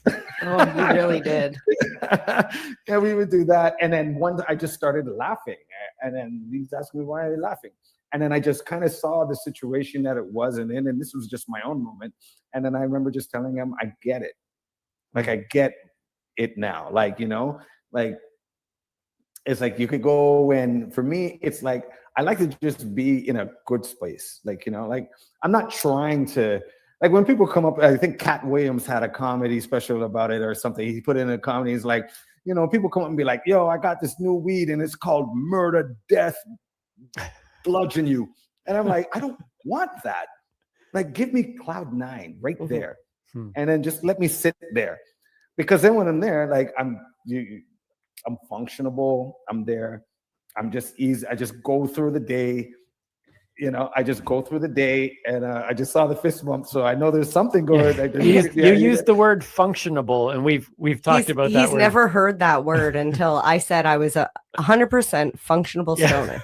100%. You're the only other person I've heard say it. So that was what the No, you've heard it a couple times now, because I think one of our other guests said that he was more functionable. Oh yeah, it's a very interesting word. So I didn't mean to destroy the flow of your story, but functionable got me. It's true. It's like, you know, like, I don't need to, like, you know, like, me, Socrates went to Snoop Dogg's house one time. And we got to go there. That was a privilege on its own. And we go there, and then we're sitting in the studio. So if you ever see Snoop Dogg, sometimes he has that purple ceiling on his when he does his lives or his whatever. Yeah. So we're in that room, and Snoop is just up to us. And I remember this is like 2002, because they were playing John Madden in 2002, and he's just like sitting there like, hey, or it was 2003, because he always had the version of the year ahead. So it was like, so he was like, yeah, man, you know, you guys from Canada. Yeah, you guys, you know, you guys are doing real good stuff. And then, so by the time we're listening to him talk about how great Canadian rappers are, there's 18 joints on the table. Holy shit. And he's just handing them out. And then I'm like, okay, so now me and Sox, we're trying to be cool, right? Like, we new guys here. Like, there's the Alcoholics, Exhibit, like all the West Coast guys, Warren G, DJ Quick, all the West Coast guys are all at his house because they were going on tour at 5 o'clock that morning. Wow. And we just happened to be there at 10:30, 9:30 that evening. Everybody's there playing games, hanging out, and this guy's throwing out all these blunts. So, so me and Sox are sitting there, and you know, we have one, two, and this is right when Chronic was coming in, because this is early 2000s as well, right? Like, so it's like when it's not as like what it was, how it is right now. And I just remember I go to Sox, I said, man, I don't know if I could do this anymore. And Sox looks at me, he's like, yo. So he did one of these, you know, like you lean around the wall corner, slide out the side back room just to be like, whatever. And then I watched them play John Madden for the rest of the morning. And then they left to go and do their tour. And then we left. And then that's where I just said to myself, I was like, I just want to be, again, functionable. Mm-hmm. I can work. Oh, if I need to take a call or this or whatever, I can deal with it. I don't want to be like, can't function. Yeah. Right. I did this once. I was sitting like this, and I wondered to myself, and I said, I wonder how I look right now. So I got up. Obviously, I have to move my legs, but I tried to keep my upper body pose exactly the same. And I walked to the mirror to go and see if someone walked by me right now, what do I look like? And I was like, oh my gosh. Maintain, brother, maintain. So I'm a sativa guy. I like the sativa. I'll roll one, and I could probably hit it 3 times during the day because I don't want to get extra. I just want to, you know, a little round off type thing, you know, just a little round off. Just make it cool and chill. And that's my experience where like there might be a night here and there or whatever. You just go a little bit ham on it, but no, don't. I'm not saying throw ham on it. Go a little ham on it. Hard as I am MFer. But like, you know, but for the most part, like 1, 2, I'm good, you know. And then, you know, sky's brighter, night's better, everybody laughs better, all their outfits look better. My shoes, I don't see the scuffs on the bottom. I'm feeling better. It's just a great moment at that point, and I like to stay there. No higher, no lower, just right there. Well, it is that time again. Time for a smoke? Unfortunately not. It is time to say goodbye. Oh, well. We'd like to thank you for joining us today. We'd like to also ask if you would go to our Patreon page at the Newbie and the Doobie. A little bit of payment every month will allow us to keep this show not only going, but growing, which is what we want to do. And so you're also going to be on there, though, if you support us in that way. Full interviews with the people we've been talking to will be on there, as well as extra I guess it's just extra content is on there as well. So please consider supporting us on Patreon. That would be great. And if you'd like to reach out, you can connect with us on Facebook and Instagram at the Newbie and the Doobie. And of course, please subscribe to YouTube or to your favorite podcatcher. Continue to watch or listen to our content here, and push those little notification buttons. Sometimes they're a little sneaky, so that you make sure you don't miss any episodes. Yep. And feel free to share our content with all of your friends, whether they're a newbie or a doobie. And with this, I close. Please remember, our show is a weekly show. And so we will see you next week, hopefully. But until then, don't forget to stay lifted and keep on laughing. One day we will get the ending of this show correct. Cheers.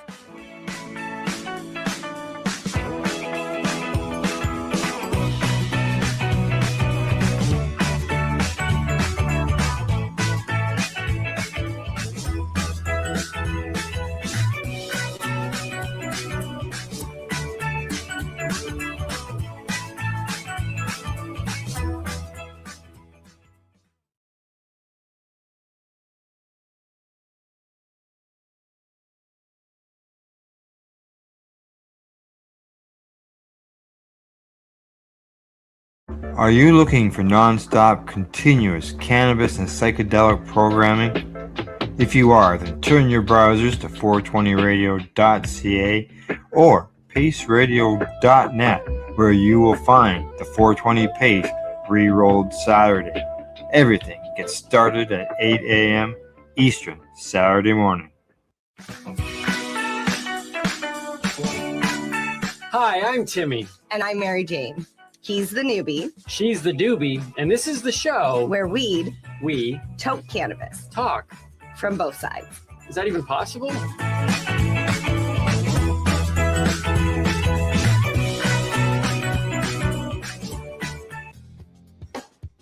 Stay tuned.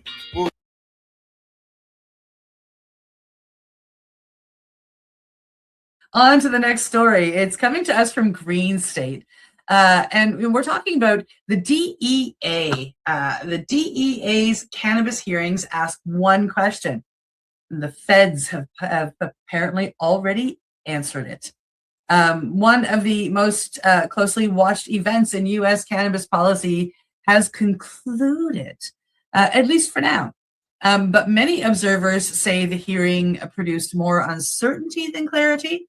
According to Green State, the recent DEA administrative hearing examining the proposal to move cannabis from Schedules 1 to 3 revealed just how complex and politically charged, I'm sorry for laughing, the federal rescheduling process has become.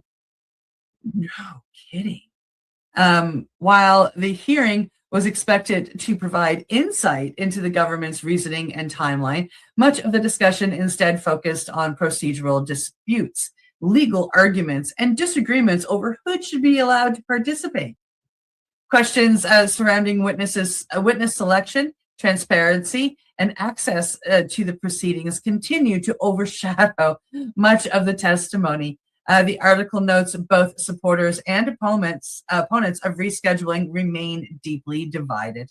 Advocates argue that cannabis clearly meets the scientific criteria for rescheduling and point to decades of medical research, legal state programs, and growing public support. I believe in another article we found out that was 82 or 84% collectively.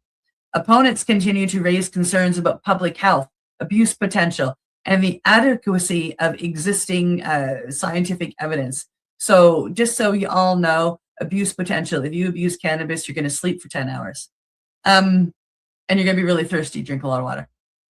One of the biggest frustrations expressed by industry observers is the lack of certainty about what happens next, even if cannabis is ultimately moved to Schedule 3.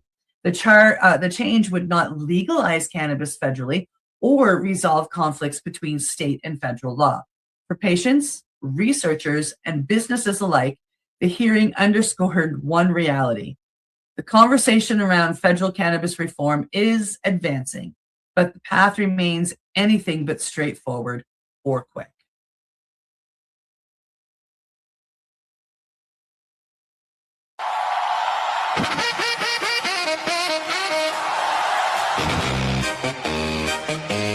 Music by. Yeah, music by.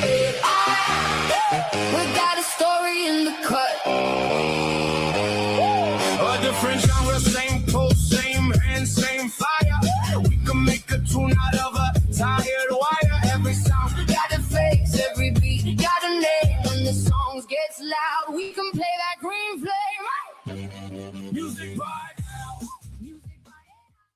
To Music by Al. Today on the program, it's a great music for you to enjoy. Tonight we'll be playing some rock and some country tunes, plus a great mix of different genres everyone will enjoy. That's enough talk, and get this turntable spinning with some fire. Yeah, yeah. Yeah, yeah, la, la, la. Posters on the lamppost, chalk signs on the ground, friend rolling up from every side, filling up downtown. Drummers on the corner, tie-dye flags held high, mamas with their strollers, sharing lighters, sharing time. We get high on the street, high on the street.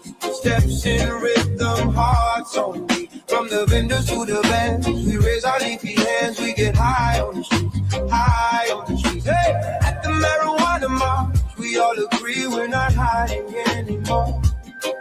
We're the cloud outside your door. We're the cloud outside your door. Glass pipes on a blanket, brownies in a pan. Clipboards, pens, petition, change starts hand to hand. Saxophone is wailing, kids dance on the curb. Cops watch from a distance as we chant each burning word. We get high on the streets, high on the streets. Steps in rhythm, hearts on beat. From the vendor to the bands, we raise our leafy hands. We get high on the streets, high on the streets. Oh, at the marijuana march, we all agree we're not hiding anymore. We're the cloud outside your door. We're the cloud outside your door. This is more than smoke and joking. This is laws that choke out folks. Grandma's pain, herself for that. Tell me how you justify that. Side by side we blaze a path. Turn that stigma into laugh, into living, into rights, into days in open life. We get high, high on the stars. Steps in rhythm, hearts on the vendors to the band. We raise our leafy hands. We get high on the street, high on the street. Oh, at the marijuana march, we all agree. Call it protest, call it peace. We're a marching, laughing flame. Yeah, till the law remembers our name. Oh, got trinkets and things. Musicians are jamming on electric guitar strings. Friends gather round now with stories to tell, breaking these old laws. Yeah, yeah, yeah, yeah. Oh, we get high, oh, we get high on the steps in rhythm, hearts on the leaders on the band. We raise our leafy hands, we get high on the street, high on the street. Hey, at the marijuana march, we all agree. Call it protest, call it peace. We're a marching, laughing flame. Yeah, to the Lord remembers our name. Oh no, oh no, no, no, no,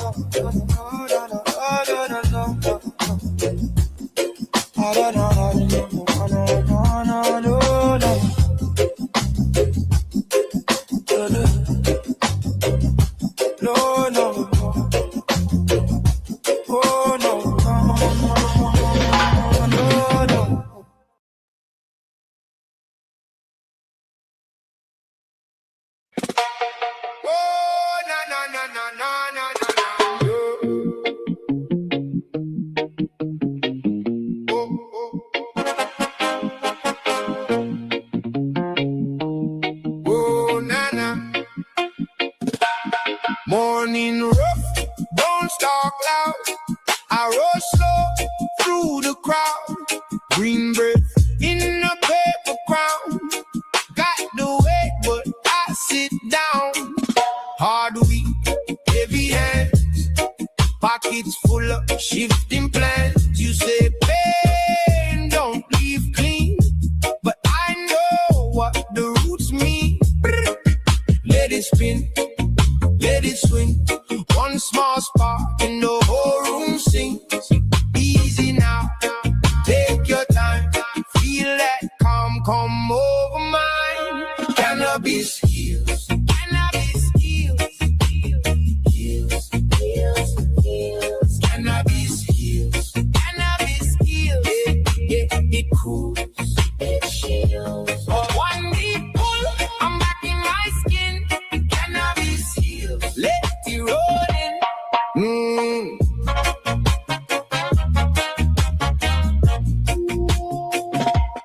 Mama said, boy, stay wise. Read that truth behind the eyes. Some folk talk, some dumb folk lie. Still I keep my head held high. On the porch with the plate half full. Baseline warm and the night too cool. Friends lean close, the worries fade. One love glow in the shade. Let it spin, let it swing. One small spark and the whole room sings. Easy now, take your time. Feel that calm come over mine.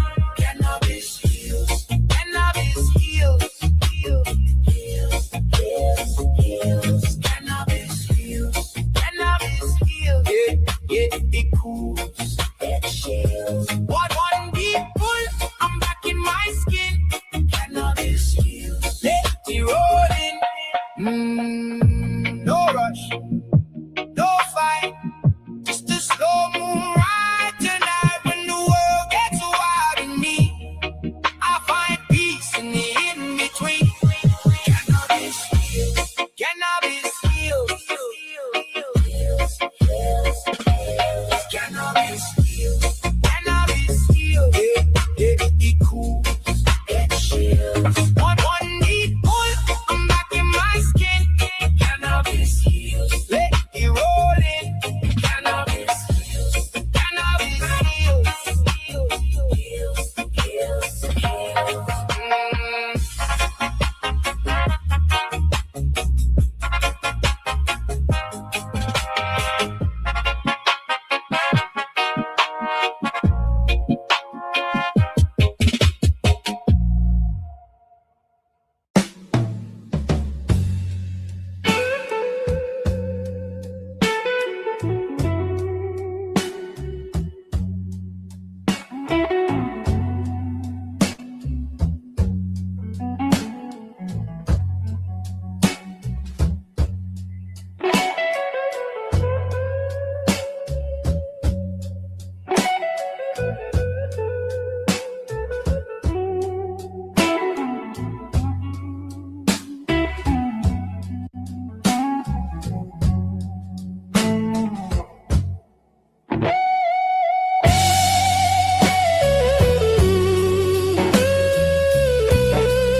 The clock strikes 12, a breath of hope begins. We leave behind the weight of yesteryear. With hemp beside us, peace flows from within. His gentle touch dissolves the edge of fear. No longer bound by stress or aching skin, we rise anew with purpose crystal clear. The path ahead is green, serene, and now sincere. A dry January calls for sober cheer. Yet cannabis brings joy without the haze. A calming balm, a friend who stays near to lift our hearts and brighten weary days. It soothes the mind and makes resolution dear. No need for wine to dance or feel a blaze. We toast with tinctures, with laughter in our gaze. Let's walk the green fields of tomorrow, where healing grows and sheds our sorrow. With every puff we rise and mend. With every leaf our hearts transcend. Let's walk the green fields of tomorrow.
The gym awaits, our muscles ache and burn, but hemp's relief restores our strength with grace. Recovery comes with every herbal turn. A balm for joints puts a smile upon the face.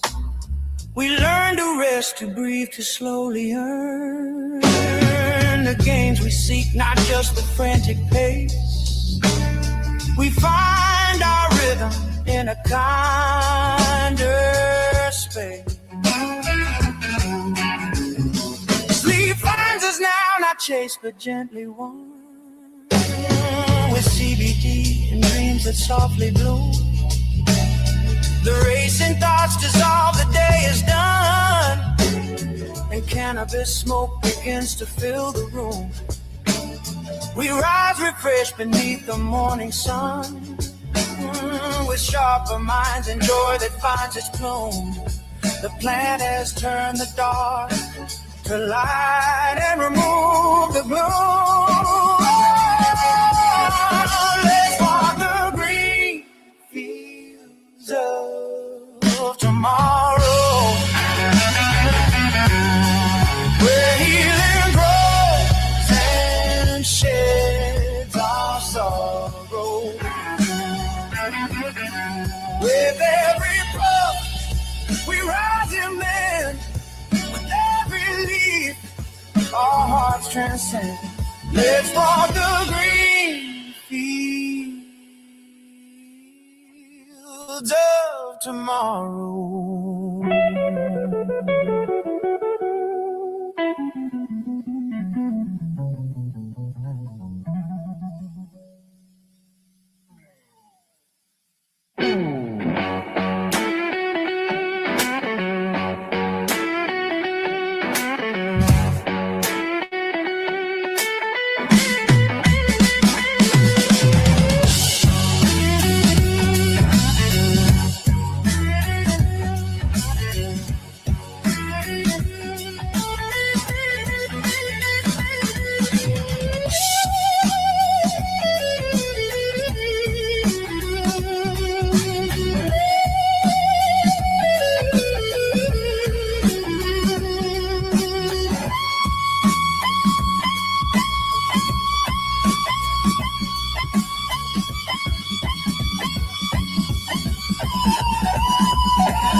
Little bag in the drawer, crinkle like late night plans. You break it up on a diner plate, sticky finger stained hands. Oh, hoodie on, same playlist, ashtray crowded like a rush hour train. You twist the paper, hung on the edge, roll all the bad days in one thin vein. Green in the filter, slow it down, pass that memory round and round. Every hit a leaf falls off my worry, foliage on the kitchen floor, blurry. Green in the filter, hold it tight, tiny ember in a quiet night. Breathing out ghosts I don't believe in, breathing in something that feels like leaving. Oh yeah. You spark it up with a shaky thumb, cheap light a faded flame. Window crack, curtain dancing, neighbors calling my name. Burn lip on the first quick drag, laughing at nothing on the screen. Stuffed out stories in a coffee cup, little roaches lined up like a busted dream. Yeah. Green in the filter, slow it down, pass that memory round and round. Every hit a leaf falls off my worry, foliage on the kitchen floor, blurry. Green in the filter, hold it tight, tiny ember in a quiet night. Breathing out ghosts I don't believe in, breathing in something that feels like leaving.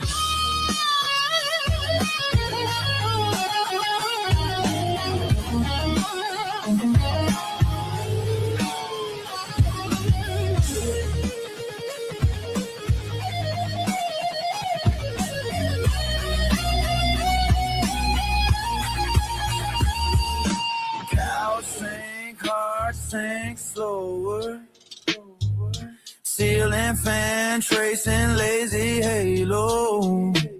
I say I'm quitting in the morning, you say you heard that line before.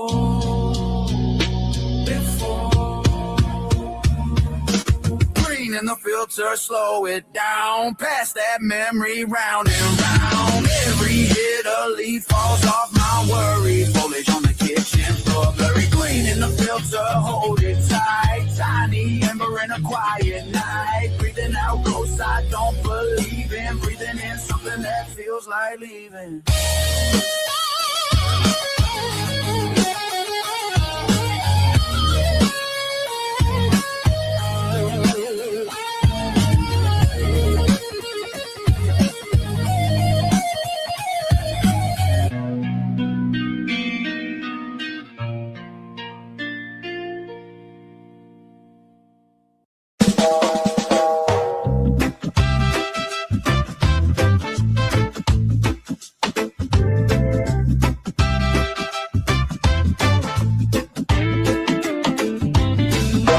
Wake up slow, sun in the curtain. Coffee runs low, grind up a little. Roll it just right, twist that piece for a softer mind. Green and sea, let it ease my chest. Deep long breath, hold it, let it rest. Pass that feeling, pass it back to me. Life sounds sweeter, singing green and sea.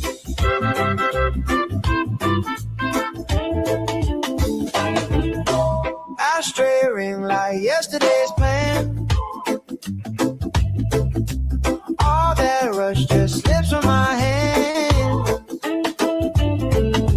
Laugh for nothing, talk till we're clear. One more spark, all the fear disappear. Green and sea, let it ease my chest. Deep long breath, hold it, let it rest. Pass that feeling, pass it back to me. Life sounds sweeter, singing green and sea.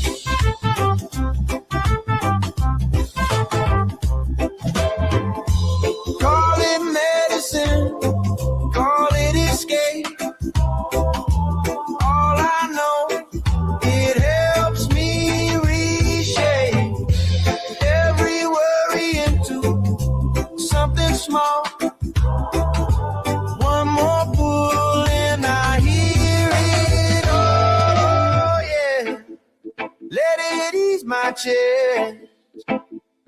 deep long breath, hold it, let it rest.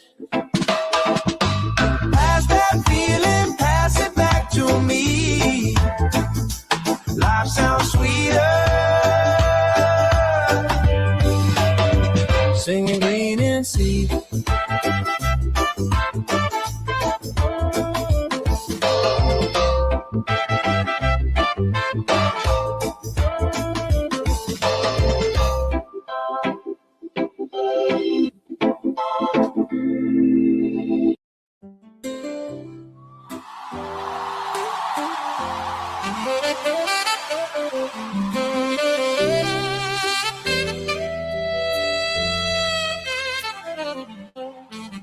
Old hooded backyard chair, sun sinking slow in the tree. Cousin rolling fast a finger, uncle laughing, telling old stories. Torch kiss, paper sparks, little green halo in the dust. Pass it right, pass it left, whole clan buzzing on trust. Cannabis ganja, that flame, smoking Mary Jane on the back bed, same old game. Devil's lettuce in the circle, calling my name. Just birds and love and that backyard haze. Ashtray on the wobbling rail, dogs at our feet, waiting scraps, playlist humming those marijuana anthems, every chorus hitting like a tap.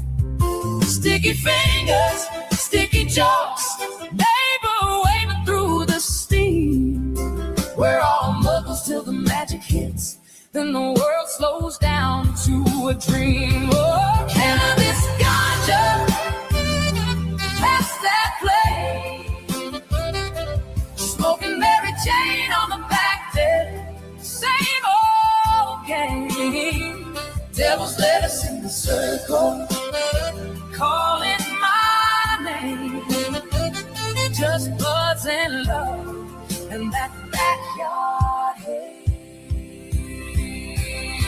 Hey, little car, then that grin. Oh yeah. Someone says you remember when. Same school, same crew, new place, same view. Every puff pulls us closer again. Cannabis, pass that flame, smoking Mary, same old game. Devil's lettuce in the circle, calling my name. Just buds and love and that backyard haze.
Low glow in the lab, white coat, dark shades, beakers on the table, science on parade. I pull it from the plant, drop it in the vial, charting every change, every little smile. CB1, CB2, talking to your brain, slide into your system. You never feel the same. Cannabinoid groove, sliding through your veins, so smooth. From your head to your shoes, every little cell approves. Cannabinoid groove, body talking back in truth. Let it all line up and move to that cannabinoid groove. Cannabinoid groove. Got a map of your nerves laid out on the wall. Lock meets key, now the dominoes fall. Pain takes a seat, worry drifts aside. Tiny little molecules taking you for a ride. Cannabinoid groove, sliding through your vein, so smooth from your head to your shoes. Every little cell approves. Cannabinoid groove, body talking back in truth. Let it all line up and move to that cannabinoid groove. Cannabinoid groove. Up in smoke or under tongue, either way that signal spun. Tiny switch flips your mood, turn a static into attitude. Heart slows down, thoughts get wide. All your edges soften on the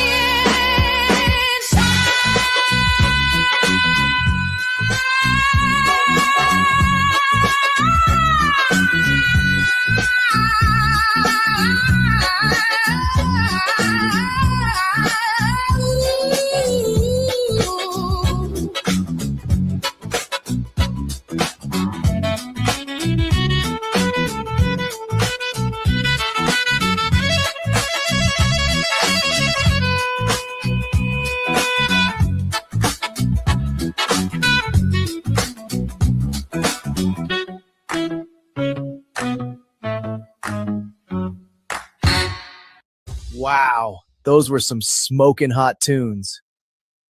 Thank you for tuning in to Made by Al, your AI-assisted cannabis music show here at 420pace.ca. Who's ready for some more smoking cannabis tunes?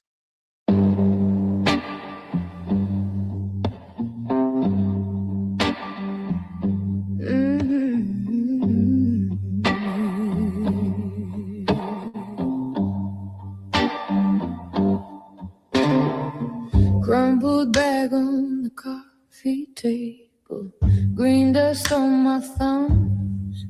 You laugh, say my eyes look ancient. We ain't even started to run.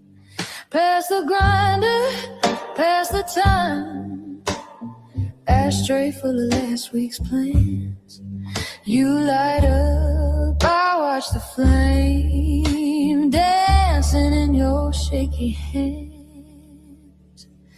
Cannabis, you keep me honest, slow my head when it's all too strong. Little bit of hash on the edges, mix it in and it all feels calm. From the pipe to the tall glass tower, every breath just drifts along. Spark it up, let it burn, let it burn. We're singing to the fire in the bong. Oh, yeah.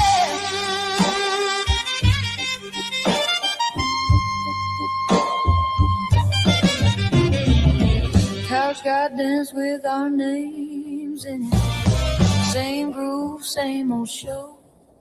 You call, then you start confessing things you never let me know. Cherry glowing in the dim, whole room smells like late July. I lose track of every worry. Watch the circles climb and die. Cannabis, you keep me honest, slow my head when it's all too strong. Little bit of the edges, mix it in, and it all feels calm. From the pipe to the tall glass tower, every breath just drifts along. Spark it up, let it burn, let it burn. We're singing to the fire in the bone,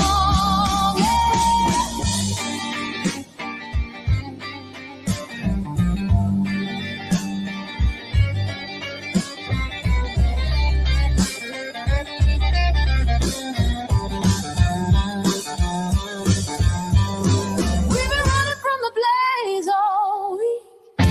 Now we fade it just to feel that peace. If tomorrow hits a little too hard, save a little in the jar.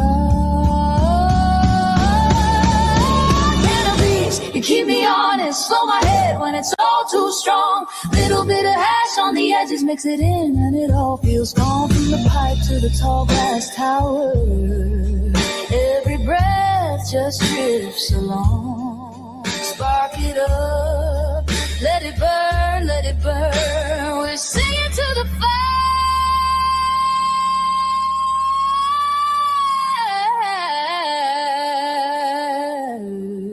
in the barn.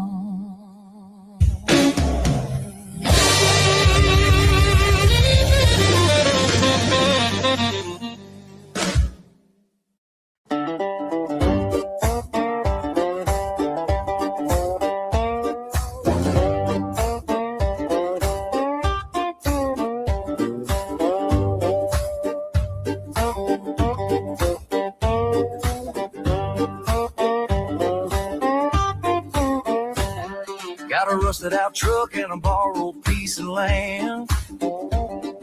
Coffee can, seeds, and dirt in my hands.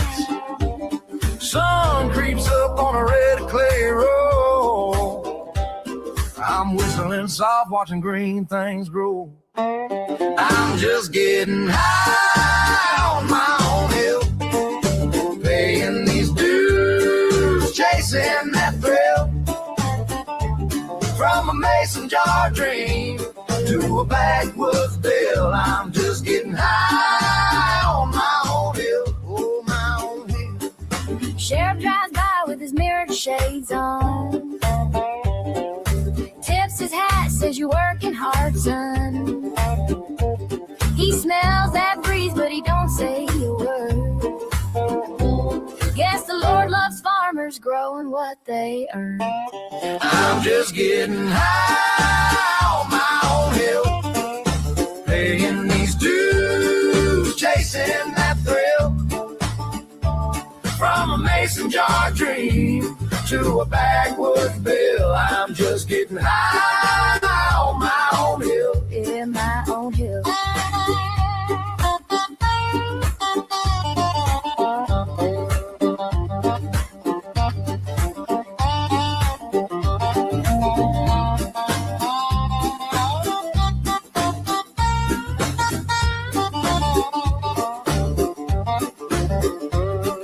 Mama in the kitchen hums that old church song. Girl on the porch swing sings low. Sing strong, she takes the high notes, I take the blame.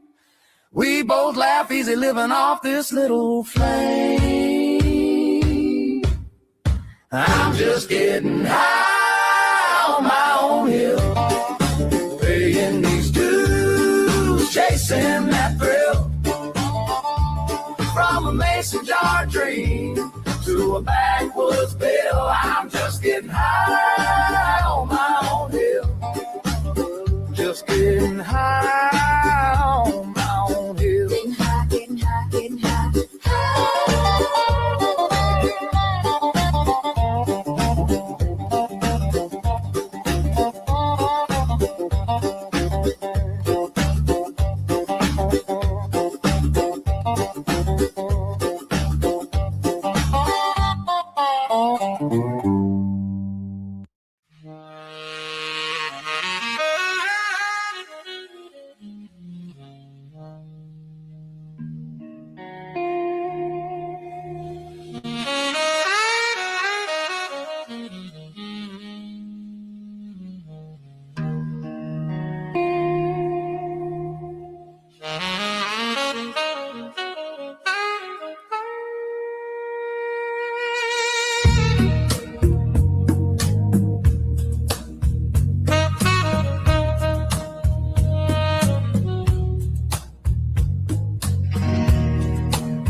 Cash on the table, soft in my palm. Gumball in the glass jar, calm in the storm. Fingertips sticky, scissor blades brown. Pass it in a circle, kept it low, kept it sound. Hash gooey like Play-Doh, press it, fold it, take it slow. Original concentrate, that's gold. All of harm reduction, consumption. Hash gooey like Play-Doh, soft little sun in a snow glow. Just story in the smoke, all of harm reduction, consumption. Yeah.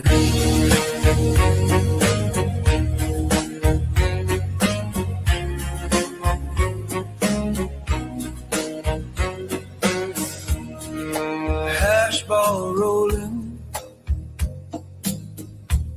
warm from the hand. Soft little planet, spinning on demand. Talking about limits, water and ice. Treat your trick homes gentle, never aim for the edge. Hash gooey like Play-Doh, press it, fold it, take it slow. Original concentrate, that's gold. All of harm reduction, consumption. Hash gooey like Play-Doh, soft little sun in a snow globe. Slowly, just story in the smoke. All of harm reduction, consumption. Roll it like a worm, break it up, smoke in a joint. Smoke it in a joint, it's a go. Blender in the ice, broken track, chrome head. Hash bags with micro screens, a solvent less. Concentrate like Play-Doh, press it, fold it, take it slow. Original concentrate, let's go. All of harm reduction, consumption. Hash gooey like Play-Doh, soft little sun in the snow globe. No leaf, just story in the smoke. All of harm reduction, consumption.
Used to wake up stuck in grayscale, same four walls, same still air. Brain like a TV stuck on static, couch my kingdom vacant still. Then a friend said, man, try something. Brown bag, back porch, half a moon. Bit the stem, laughed at nothing. Suddenly colors filled the room. Weed and mushrooms made my depression walk out the the door, left his keys on the table, said I don't live here anymore. I shook hands with all my monsters, then watched them melt right into the floor. Weed and mushrooms made my depression walk out the door.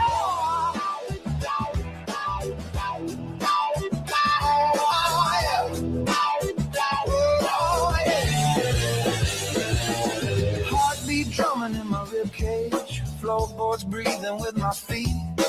Every shadow started dancing to a rhythm under the street.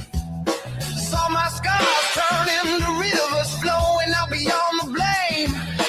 Took a toe, took off the armor, heard my own voice say my name. Weed and mushrooms made my depression walk out the door. Left his keys on the table, said I don't live here anymore. I shook hands with all my monsters, then watched them melt right into the floor. Weed and mushrooms made my depression walk out the door.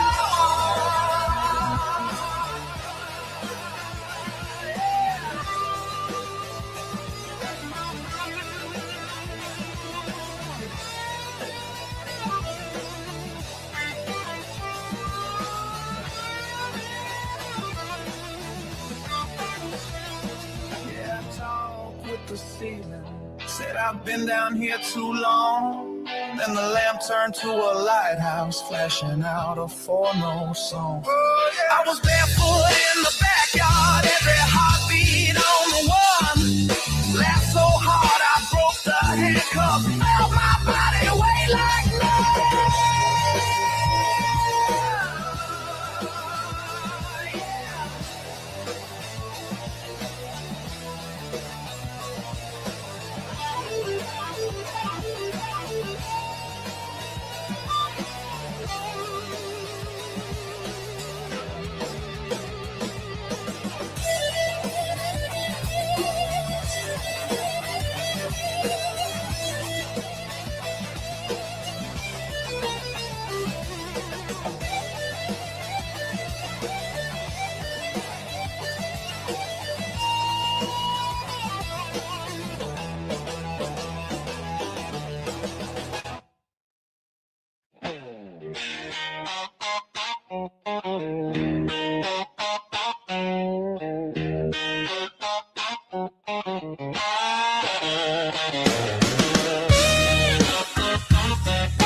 You drop ready on the table, sun just peeking through the pines. Wake and bake, mugs in our hands, laughing at the way time slides.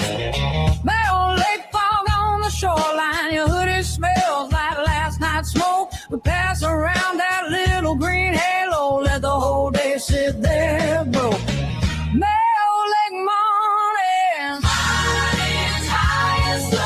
Hear the loose calling soft and low, ash in the sand, coffee on your breath. We've got nowhere left.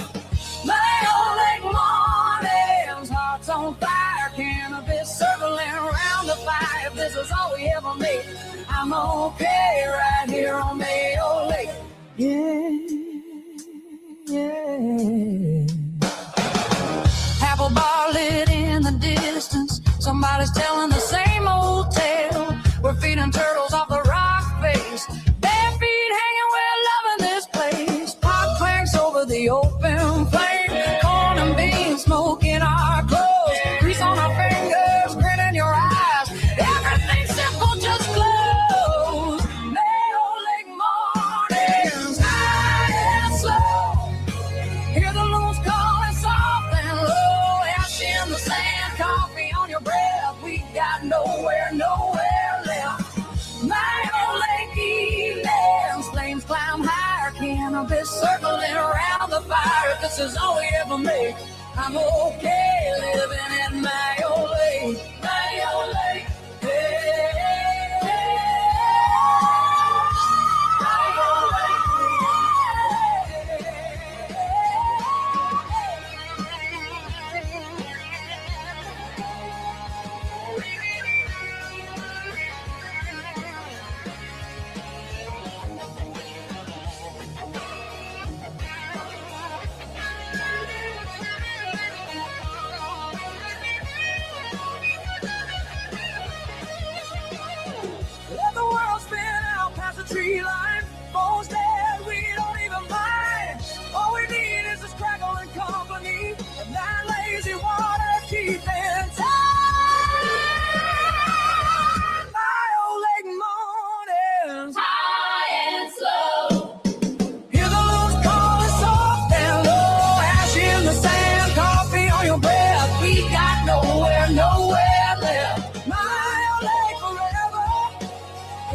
chew, smoking our hair, nothing to lose if this is all we ever make. Swear I'll stay right here on the all late.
The emerald smoke climbs the velvet wall, and the shadows stretch a mile long in the hall.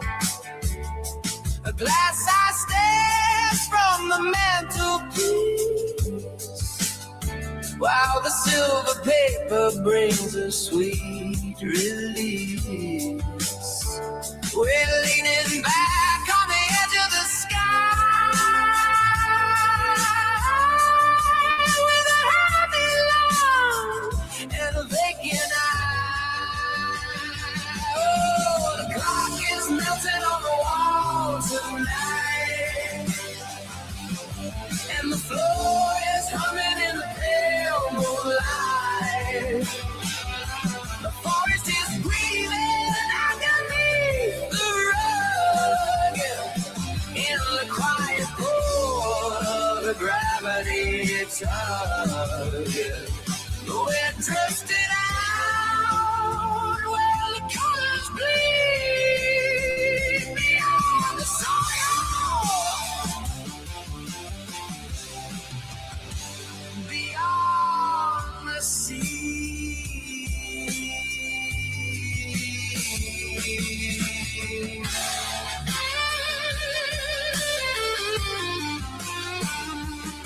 The silver mountains whispering names in a language born of the solar flames. The ceiling tiles start to liquefy into a kaleidoscope of a Tuesday sky. Time is a circle or a broken plane. We've locked the keys outside the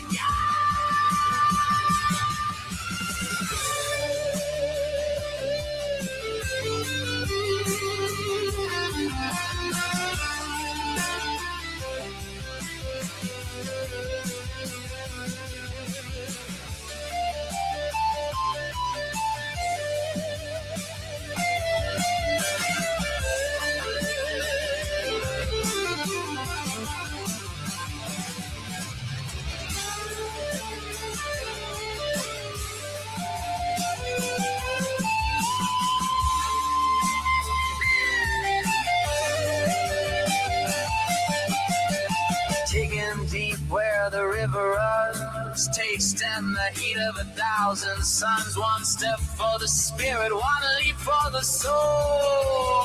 Now the tea is black in the crystal bowl.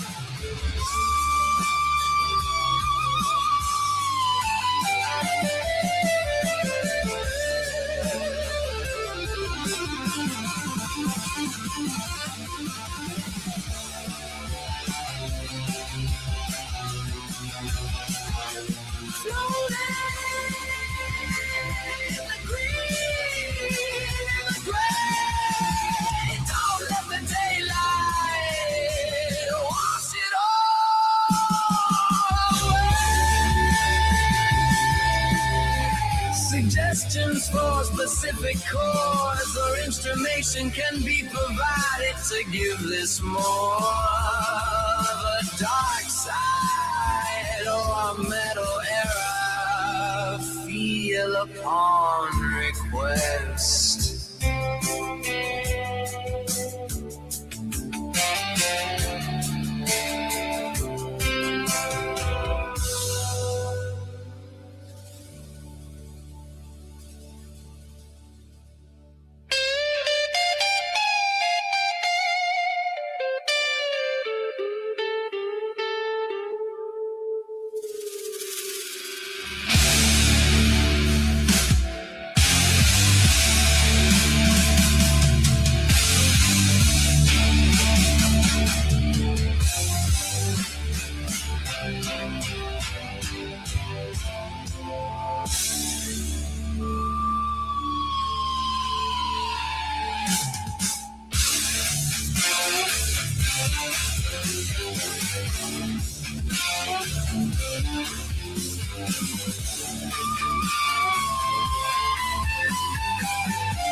The emerald smoke.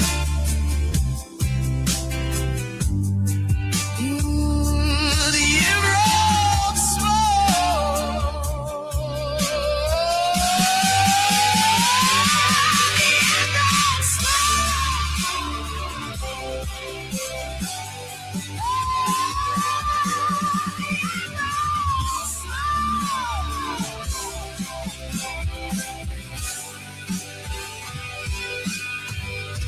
The emerald smoke.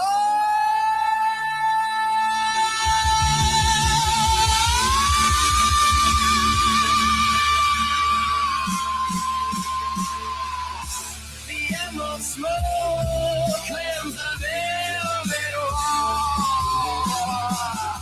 The emerald smoke comes the velvet wall. The emerald smoke.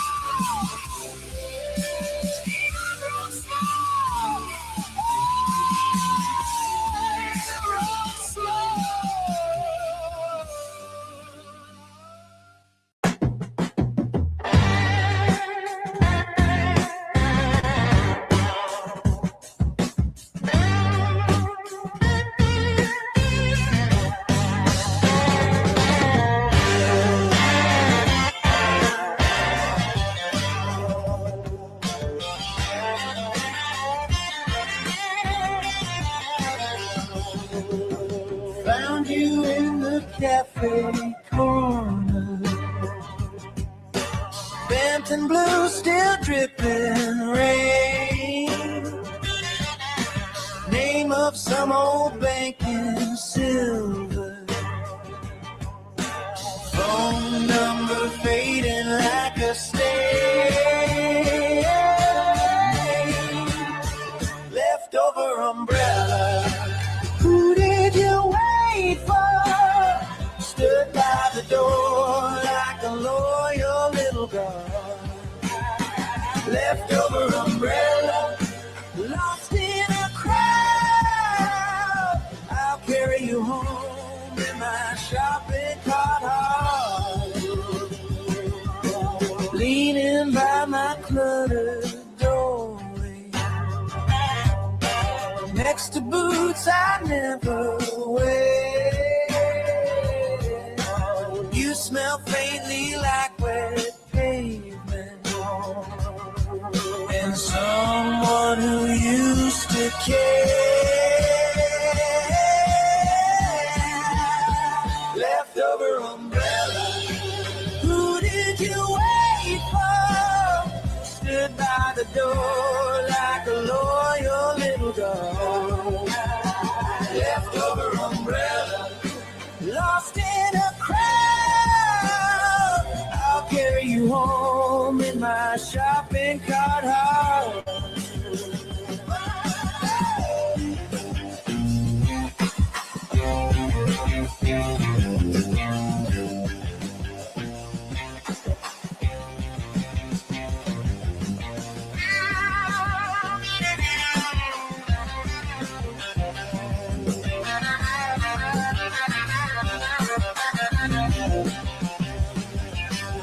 Maybe you remember lightning. Maybe you remember hands. All I know is on the worst days, you open up and understand.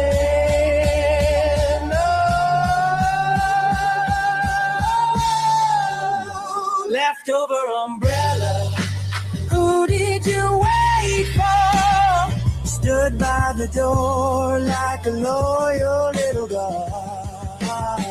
Leftover umbrella, stay if you want. I'll keep you around in my shopping cart.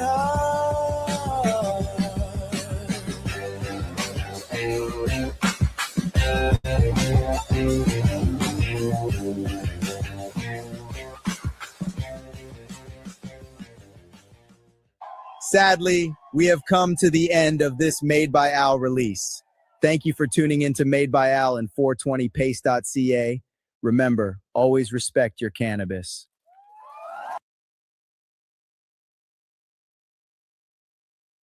You're listening to the Pace Radio Network here at paceradio.net. The views expressed by the individuals during this broadcast are their own opinions, and they may not be the same as those of their group or other organizations they may be involved with. All medical advice during our broadcast is not a medical opinion and should be checked with your medical physician.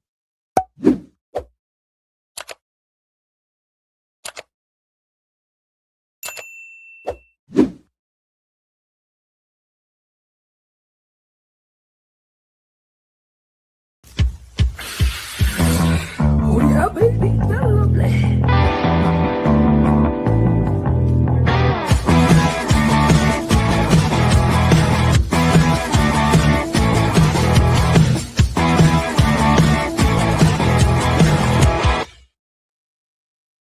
Good morning and welcome to Psychedelics and Cannabis Educational News for July the 9th.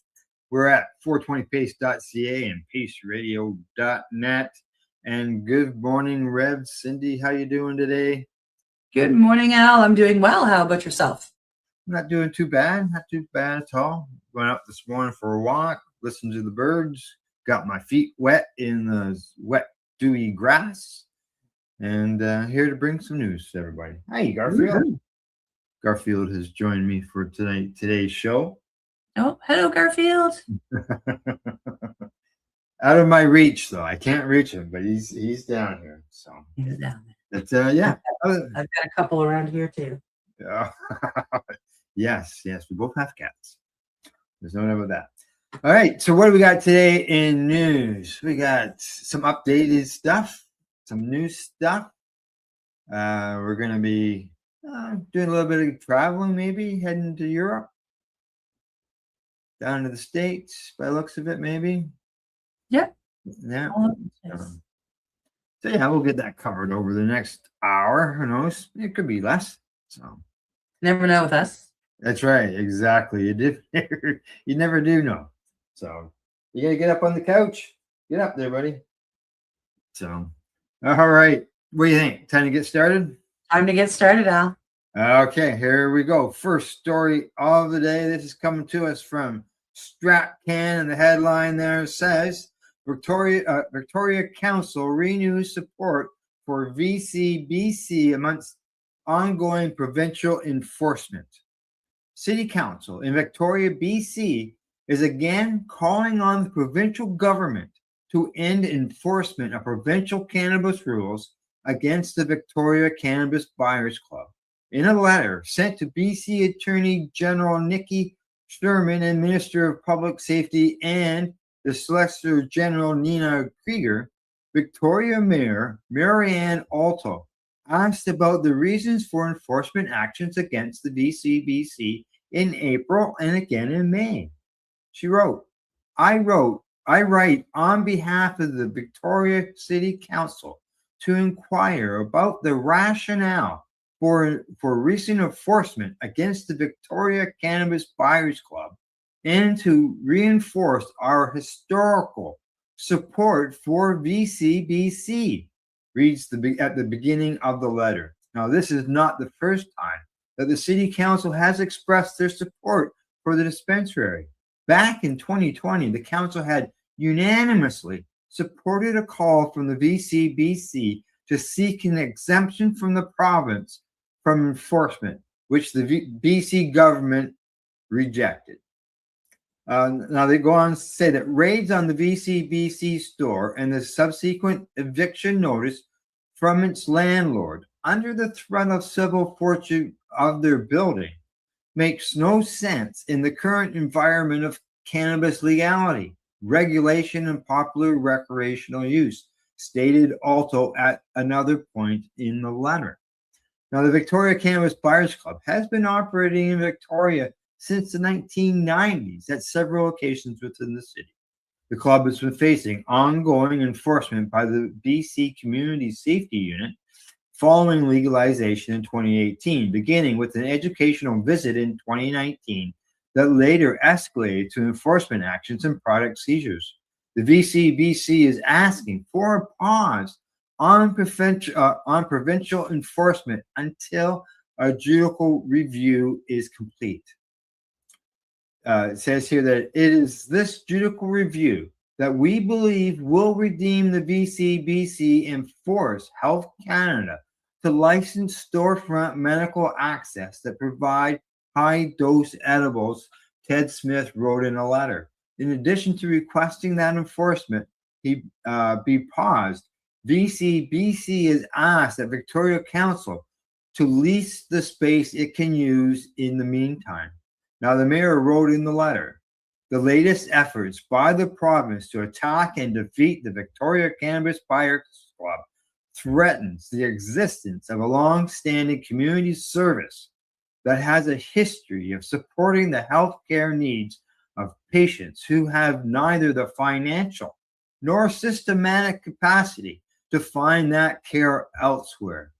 I urge you to halt your prosecution of VCBC at least until after the judicial review has been resolved. Congratulations, the Victoria City Council, for coming out so boldly and bluntly in saying that and supporting the VCBC.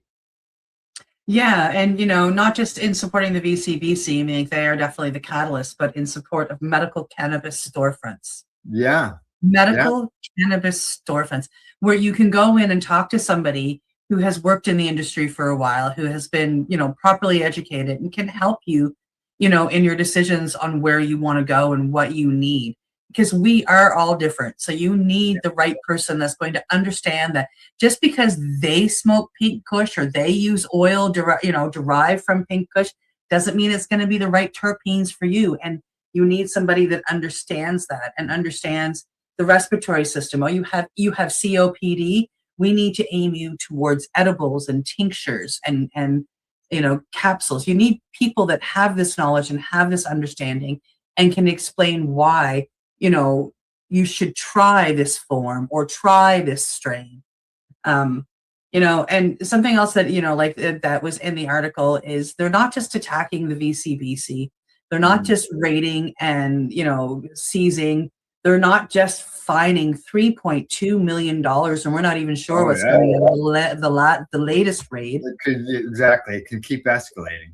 Yeah, but also the founder, Ted Smith, his partner, Clea, has had her home seized. Correct. Her home. That has nothing to do with the VCBC. This was her home before she joined.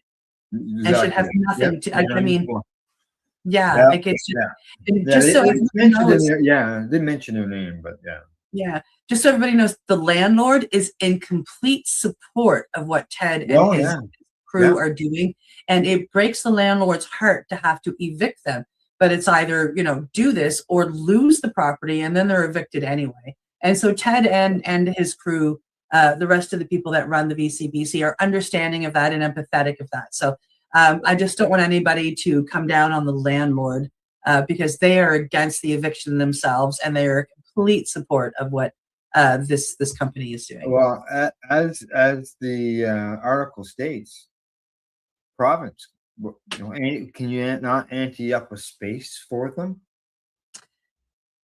Yeah, If the province owns the spot, like they're not going to evict them out of their own property, even Yeah. yeah. So maybe if the mayor knows of a place that the city owns, even because they've got to own space too. Yeah. Right. So yeah, I mean, I commend Ted. Like when we had him on the Mushy Moment, I couldn't help but blow accolades his way. He seems very uncomfortable with the accolades, by the way. But this man started the VCBC to help others. The only reason he did it was to help others. He's not making money. He's not living, in really has a vehicle. Never mind, Yeah, and he patches up his pants, right? Like this man is, this is nonprofit. He does it to continue to help the people. Any profits that come in are for the patients. He was the first cannabis compassion club in Canada, and he inspired so many other people to do the same, like Chris Enns here on the East Coast. And we should be celebrating people like Ted Smith, and then Owen Smith, who fought for medical rights. And between the two of them, we might end up with medical dispensaries, which would just be so glorious. Oh yeah, for sure.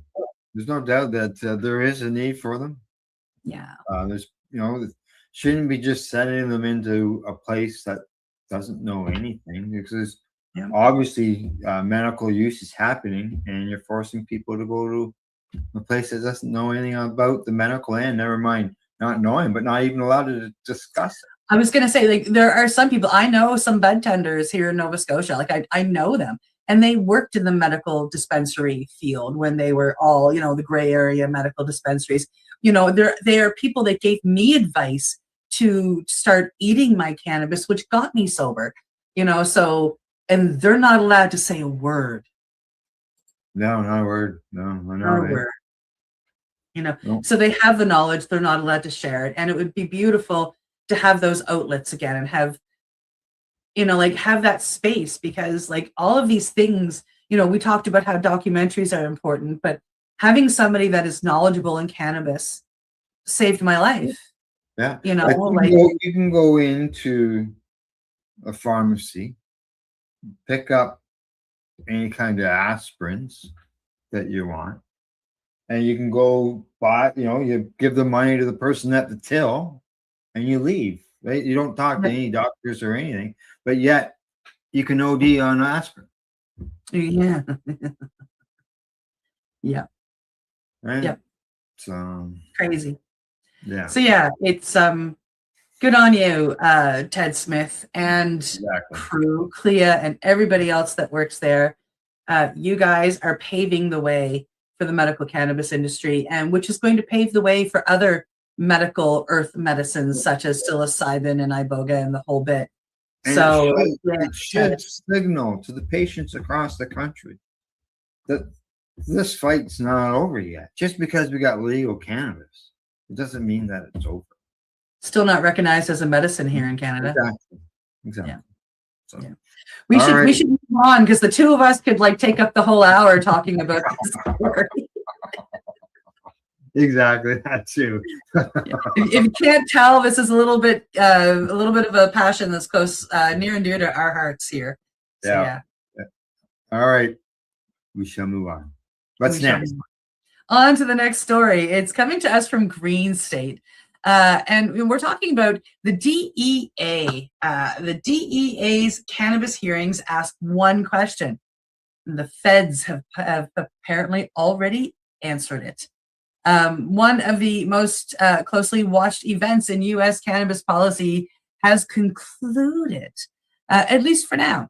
But many observers say the hearing produced more uncertainty than clarity. According to Green State, the recent DEA administrative hearing examining the proposal to move cannabis from Schedules 1 to 3 revealed just how complex and politically charged, I'm sorry for laughing, the federal rescheduling process has become. No kidding. While the hearing was expected to provide insight into the government's reasoning and timeline, much of the discussion instead focused on procedural disputes, legal arguments, and disagreements over who should be allowed to participate. Questions surrounding witness selection, transparency, and access to the proceedings continue to overshadow much of the testimony. The article notes both supporters and opponents of rescheduling remain deeply divided. Advocates argue that cannabis clearly meets the scientific criteria for rescheduling and point to decades of medical research, legal state programs, and growing public support. I believe in another article we found out that was 82 or 84% collectively. Opponents continue to raise concerns about public health, abuse potential, and the adequacy of existing scientific evidence. So just so you all know, abuse potential. If you abuse cannabis, you're going to sleep for 10 hours. And you're going to be really thirsty, drink a lot of water. One of the biggest frustrations expressed by industry observers is the lack of certainty about what happens next, even if cannabis is ultimately moved to Schedule 3. The change would not legalize cannabis federally or resolve conflicts between state and federal law. For patients, researchers, and businesses alike, the hearing underscored one reality. The conversation around federal cannabis reform is advancing, but the path remains anything but straightforward or quick. Well, what do you think, Al? Oh, I'm sort of one of those skeptical people. It's not what some people believe it is. I see that in the end that cannabis as we know it may be a different medicine, and that is because, as within the article mentions, that there's already supporting therapeutic uses for cannabis on multiple occasions. And one example is when the Food and Drug Administration approval of Epilex, which is a CBD-based prescription medication. And now they're fast-tracking a THC-based medication, which is yet again another pharmaceutical version of cannabis, not the whole plant. So if it happens, I can see it more on the line of the pharmaceutical end versus plant. Which is too bad. Yeah. And they tried that here in Canada. It's still around, but it's, I was on it at one point in time, the synthetic THC, what do they call it? Nabilone or Sesame. Nabilone, Marinol. Yeah. See, those would be other ones that the U.S. will just add into that list of cannabis medicines. Yeah. It was highly addictive and pure hell to get off of. There you go. Yeah. Yeah. And I mean, I have proved over the past year and a half or a couple of years, as I go for medicine and whatnot, when I go into my practicums with medicine, we are asked to give up certain things such as caffeine, taking any microdoses or cannabis. I mean, I can go for 2 weeks and not touch it. And the synthetic form was pure hell to get off of. I completely agree that patients should not be forced to smoke cannabis in order to make themselves feel better, all the alternatives.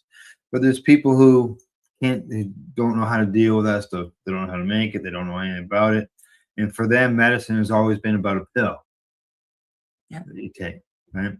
So that would probably make it available for other people who prefer to go that route. But obviously, there's millions of people who prefer to use the plant. Like, how often you ever heard anybody say, "I'd rather take the pill form of cannabis versus the plant"? Never. Never. Exactly. Never. Not once. And I know a number of people that have tried that Sesame or Nabalone. And yeah, no one says, "Hey, I get that all the time," but give me the plants instead. Yep. Same. All righty. Anything else on that story? I think we're dead. Think we're dead? Okay. Gonna move on to our next update of the day. And as you recall, Cindy, we had a story recently about some people had an overdose on some cannabis they got at a dispensary, and one of the people died. Yes. Okay, this is an update on that story, and here we go.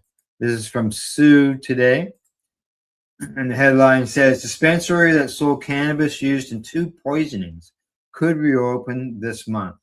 The cannabis dispensary in Golden River or Garden River First Nation is eyeing a potential reopening later this month after a pair of poisonings that left one person dead and another hospitalized. Little Green Garden has set a tentative reopening date of July the 20th. That's my birthday, by the way. While ownership awaits test results from Health Canada, according to a post made on social media yesterday. They say, we have taken it upon ourselves to contract a testing facility that has the same testing equipment and standards as Health Canada in the hopes that they are able to expedite the results to confirm the safety of our products, the post says. Now, as previously reported by Sioux Today, the Ashuabec Police Service issued a drug alert for Garden River First Nation last month following reports of 2 suspected overdoses. The 2 incidents happened on different dates at separate locations, according to the police. Now, several people reportedly consumed what they believed to be cannabis from a bong at a residence. One person who consumed from the bong died after being transported to hospital with symptoms consistent with an overdose. Another person was hospitalized with seizures and symptoms consistent with an overdose after a number of people reportedly consumed what they believed to be cannabis from a bong at a separate residence. Now, the Ashuabec Police Service has requested a rush on the testing of the cannabis to make sure it's safe, but Little Green Garden says police have yet to receive any new information from Health Canada. So there's a bit of an update there. What's happening up there, Cindy? That is a scary situation and something that should be followed. I want to know what happened. Sure I want to know if they have found anything in the cannabis. Maybe it was something left over in the bong. Like, it could be like so many things, right? And the ownership is they're extending gratitude and appreciation for their loyal customers and friends who have continued to reach out and check on them. And they've already reached out to the families and all that in the past reports. What happened? Some people wonder if it was spice or what's that other one? Salvia. And that could be something else, right? Salvia can act strange in some people, but it acts strange in a lot of people. But I don't know if salvia can kill, right? I don't know enough about that particular plant to speak knowledgeable about it. I just know, like, I've got like a handful or 2 real world experiences with salvia. That's about it. Yeah, I never even touched it, so I don't think I even seen it anywhere unless I didn't realize what I was looking at. So, but I think people need to know. Yeah. What was the cause? Now, I don't know whether they've done toxicology tests on the body, and they would have done one on the person who's still fighting, who has a seizure, right? So they would have done tests on there to see on that person to see what was in their blood. You would hope, you assume that would help, anyways, in the findings. So Well, as far as we'll keep an eye on this, and when we know more, we'll make sure that we pass it on to everybody. For sure. All right. What's next? Ooh, on to our next story, which is coming to us from Ganjapreneur. It says here, American Bankers Association sends letter to Congress urging passage of the Safe Banking Act. So this is sort of another update, kind of. We've been talking about the Safe Banking Act for, I think, as long as I've been with the network, and probably longer. One of the country's largest banking organizations is once again urging Congress to fix one of the cannabis industry's biggest financial challenges. According to Ganjapreneur, the American Bankers Association has formally called on lawmakers to pass the Safe Banking Act, legislation that would allow financial institutions to serve state legal cannabis businesses without fear of federal penalties. Despite cannabis being legal for medical or adult use in most of the U.S. states, many cannabis companies still struggle to access basic banking services because cannabis remains illegal under the federal law. As a result, many businesses continue operating largely in cash, creating security risks for employees, for customers, and surrounding communities. In its letter to Congress, the Banking Association argues that the current system places unnecessary burdens on financial institutions and public safety alike, allowing regulated banks to work openly with licensed cannabis businesses. They say would improve transparency, reduce crime risks, and strengthen regulatory oversight. Support for the Safe Banking Act has steadily expanded over the years, drawing backing not only from cannabis advocates, but also from the banks and the credit unions and law enforcement organizations, as well as many state officials.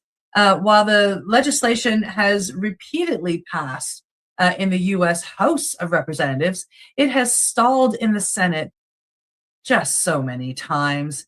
For many observers, the continued support from mainstream financial institutions demonstrates just how much cannabis reform has moved beyond the cannabis industry itself.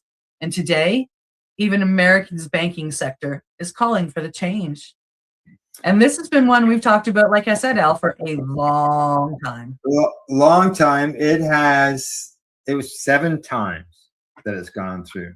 It's on the 8th time now. And, isn't the Black 8 Ball supposed to be like a bad omen type thing? I'm thinking. I'm not sure. So whether this is going to end there, I don't know. And another thing that's pointed out in the article is they are going through rescheduling right now. So it's going to be a conflict somewhere. If they're going to pass rescheduling, they need the Safe Banking Act in order to be able to reschedule. Right? How are all of these universities that are now legally allowed to do all of this research, how are they going to work with the money? They need the Banking Act. It's a necessity. Yeah. Two of them kind of go hand in hand. If you're not going to pass the Safe Banking Act, are you going to change the cannabis rescheduling? I don't know. And if they don't, with a collective 84% approval, public approval rate. That's right. Yeah.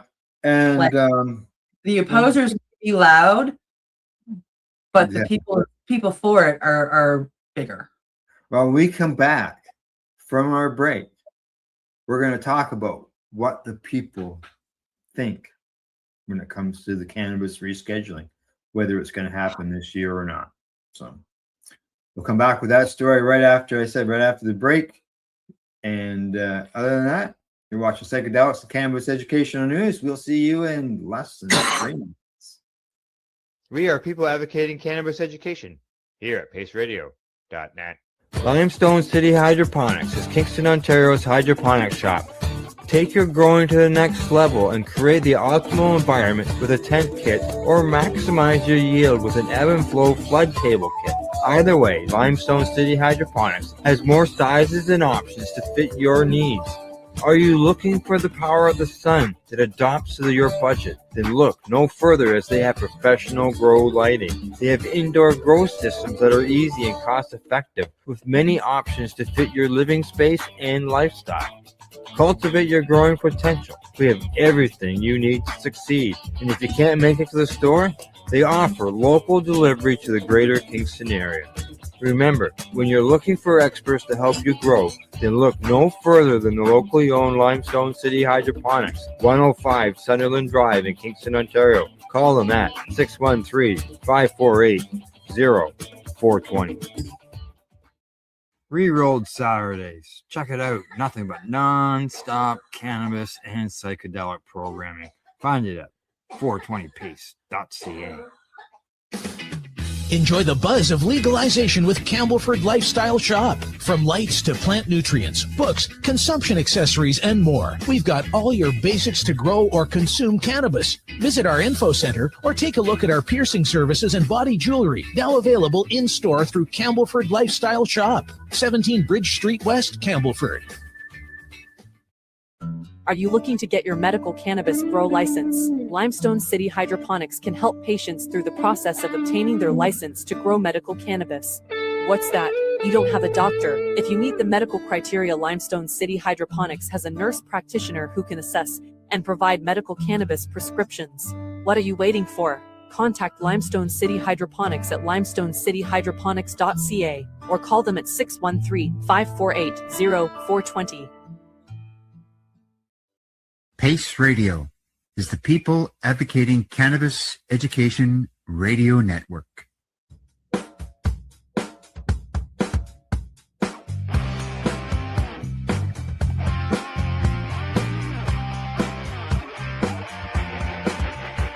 I'm having an awesome day, and I'm gonna make sure it stays that way. I'm having an awesome day, and I'm gonna make sure it stays that way. You're listening to the Pace Radio Network here at paceradio.net. And you're watching Psychedelics and Cannabis Educational News. As always, 4 more stories to go. And as I mentioned before the break, we're going to find out in our next story about what Americans feel as far as this rescheduling, whether it's going to happen this year. What do you think, Cindy? Just if we go by the Safe Banking Act now, they have to do this at least 6 more times. Yeah, exactly. Exactly.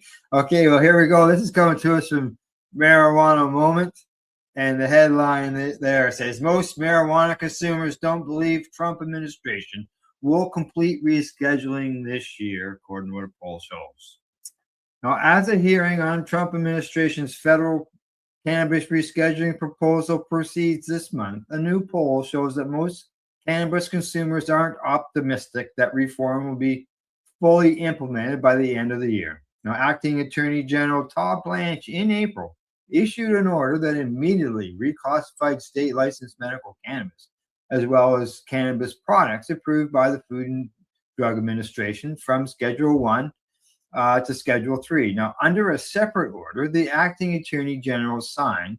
The ongoing hearing is considered more comprehensively moving cannabis to Schedule 3, but the new survey conducted by cannabis telehealth platform NugMD shows that most consumers don't think that this will happen by the time the year 2026 is over. It says, in April, medical cannabis was partially rescheduled, moved to a less restricted category, the respondents were told. Now the federal government is weighing whether to extend the change to all other cannabis, which remain federally prohibited. Do you think that will happen by the end of the year? That's what they were asked. And a majority, 52.5%, said that they do not think full cannabis rescheduling will happen by the end of the year, while 47.5% said they do expect to see the reform announced by then. Now, the ongoing hearing, overseen by the DEA judge, is set to conclude by July the 15th. So that's next week. We'll have an update at that time. Now, they say it's not entirely clear how long after that the judge will issue his recommendations to the agency and what the recommendation will be, or how soon after that the DEA administrator will announce a final decision. So, Cindy, July 15th is the day of the end of the hearings, but it could be months or years or... Yeah, well, that only gives them, what, 5 months to, well, 5 months-ish to, like, do all of this stuff. And we know how they work. They're going to have to read it and reread it and have it sit on a desk somewhere and then get their secretary to read it, because the first 2 times they read it, they were not really paying attention. And then the secretary is going to have to condense it. And then he's going to have to ask a million questions, and like this takes time. Takes time. Yeah, I'm with most of the Americans. I agree. I don't expect to see it happen this year. So No, and no, it won't even come close to it this year. They'll be, it'll be July 15th of next year, maybe. yeah, and I have talked to some people in the U.S. about it, and they were really happy when it was all first announced, but they're sort of seeing the same thing I am towards the pharmaceutical end versus the plant. Well, how long did it take Canada to go from, okay, Owen Smith, you win, Canadians do deserve that, to them finally doing it? Like that took a long time. Yeah, his court case, allowed for access for a bunch of edibles and stuff. But even when the government announced that they're going to legalize, it was still like 3 years.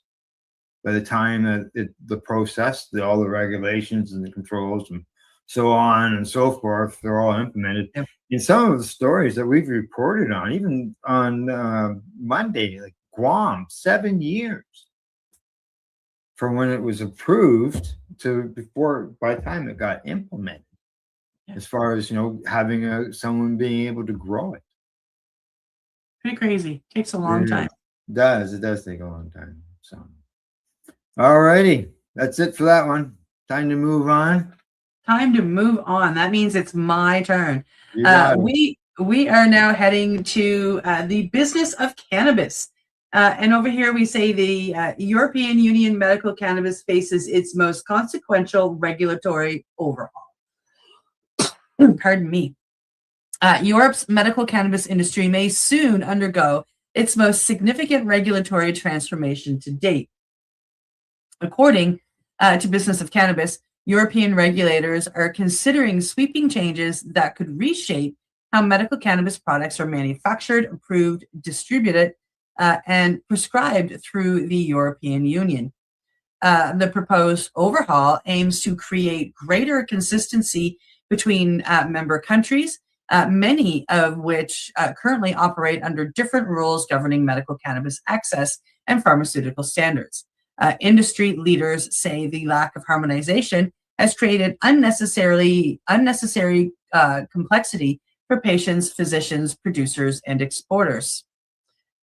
Supporters believe standardized regulations could improve patient access while making it easier for companies to supply products across multiple European markets. More consistent quality standards could also strengthen physician confidence and encourage broader adoption of medical cannabis therapies. The article notes that Europe has become one of the fastest growing medical cannabis markets in the world, with countries including Germany, the United Kingdom, Portugal, and others expanding access in recent years. However, the regulatory overhaul also presents challenges.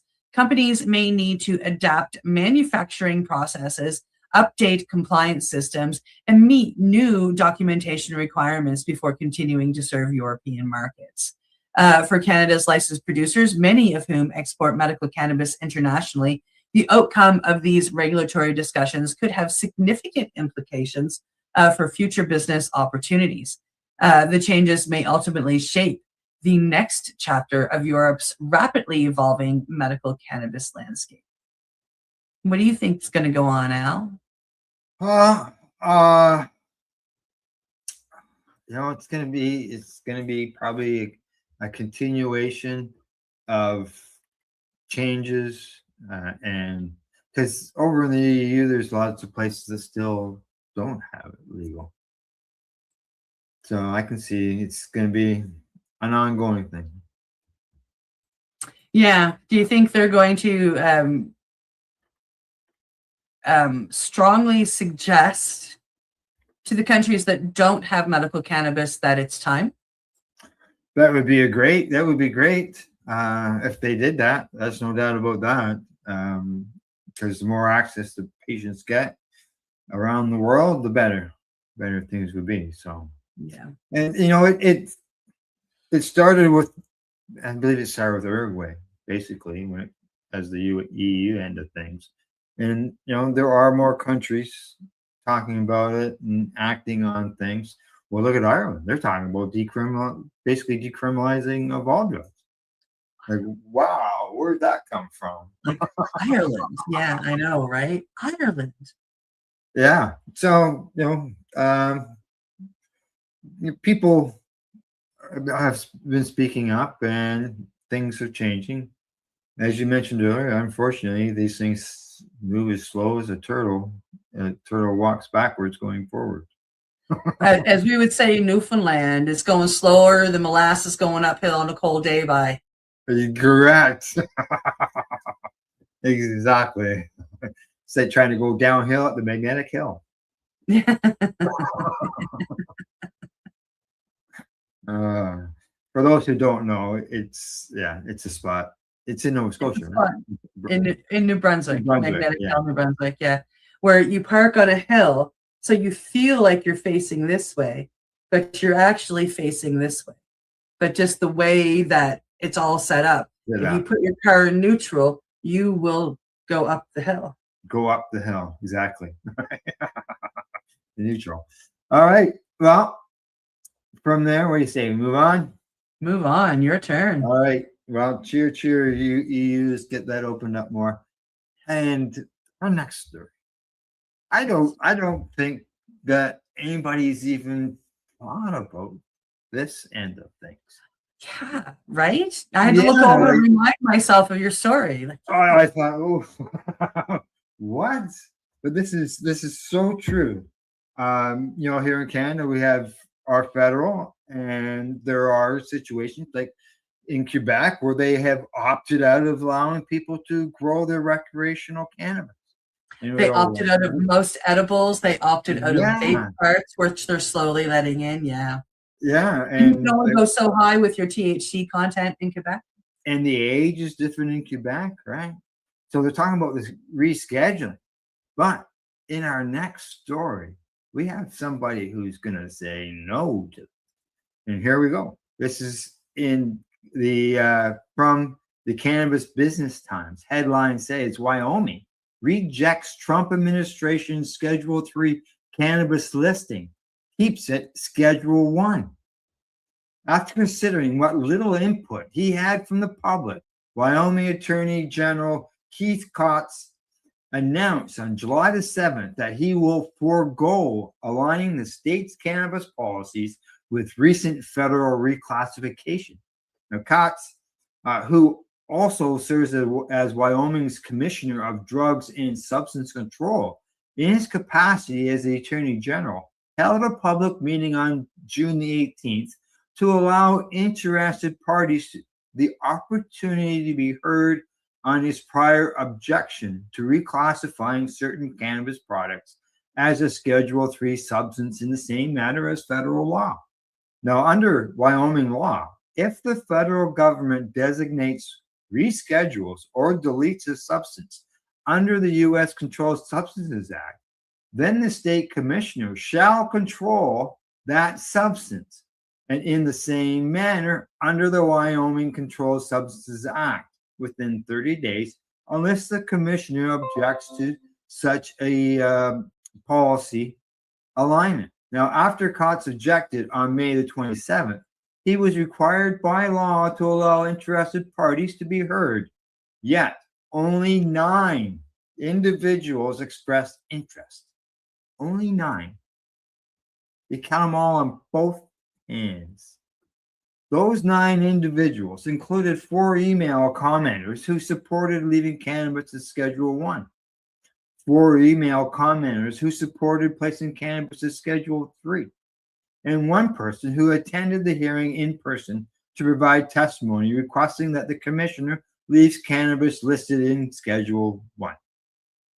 1 person showed up at these meetings. After considering all the comments from the interested parties, the commissioner has determined that all cannabis products, including cannabis, subject to a state medical cannabis license, shall remain on Schedule 1 of the Wyoming Controlled Substances Act, according to the July 7th announcement from COT's office. Well, when more people say no than yes, that's what he does. Now, without legislation action, Wyoming maintains some of the least permissive cannabis policies in the nation, including criminalization with the possibility of 6 months behind bars for being under the influence of cannabis. 6 months just for having a buzz. Now, up to 12 months for incarceration for possessing 3 ounces or less, and up to 5 years in prison for possessing more than 3 ounces. Wow. Now, selling or distributing any amount is a felony punishable by 10 years of incarceration and a $10,000 fine. Wyoming also remains one of 8 states in the nation without a licensed and regulated medical cannabis program, even in a highly restrictive program as seen in Texas and Wyoming. You know, Cindy, I'm surprised they don't have the death penalty for it with all that other stuff they've got on cannabis. Wow. This is North America, dude. Yes. Yes. Like, this is here. This You know what I mean? Like, it may be a different country, but it's our neighbor. This is North America. This is, Canada and US. Like, there's, for all intents purposes, we be the same. So this is here. That's here. Just being stoned gets you 6 months in jail. That's what got me to go, and I just didn't stop. I was still, and when you brought me on, wow. No wonder they're giving the middle finger to the rescheduling. If they have laws those laws that I listed out there. But it's a state that obviously doesn't give 2 flying fucks because 9 people showed up. And only 1 in person. 8 of them showed up virtually. Yeah. 5 of them were against it. But nobody, 9 people. It doesn't matter if they're for or against it. 9 people showed up. The state just doesn't give a flying fuck. And only 1 showed up to the meeting. With 9 people and only 1 person in person. And how big none of this should be, real. Like, it just, I don't care. They should be like, well, we need at least this many votes altogether to. Yeah, he heard from 9 people and 5 of them were against.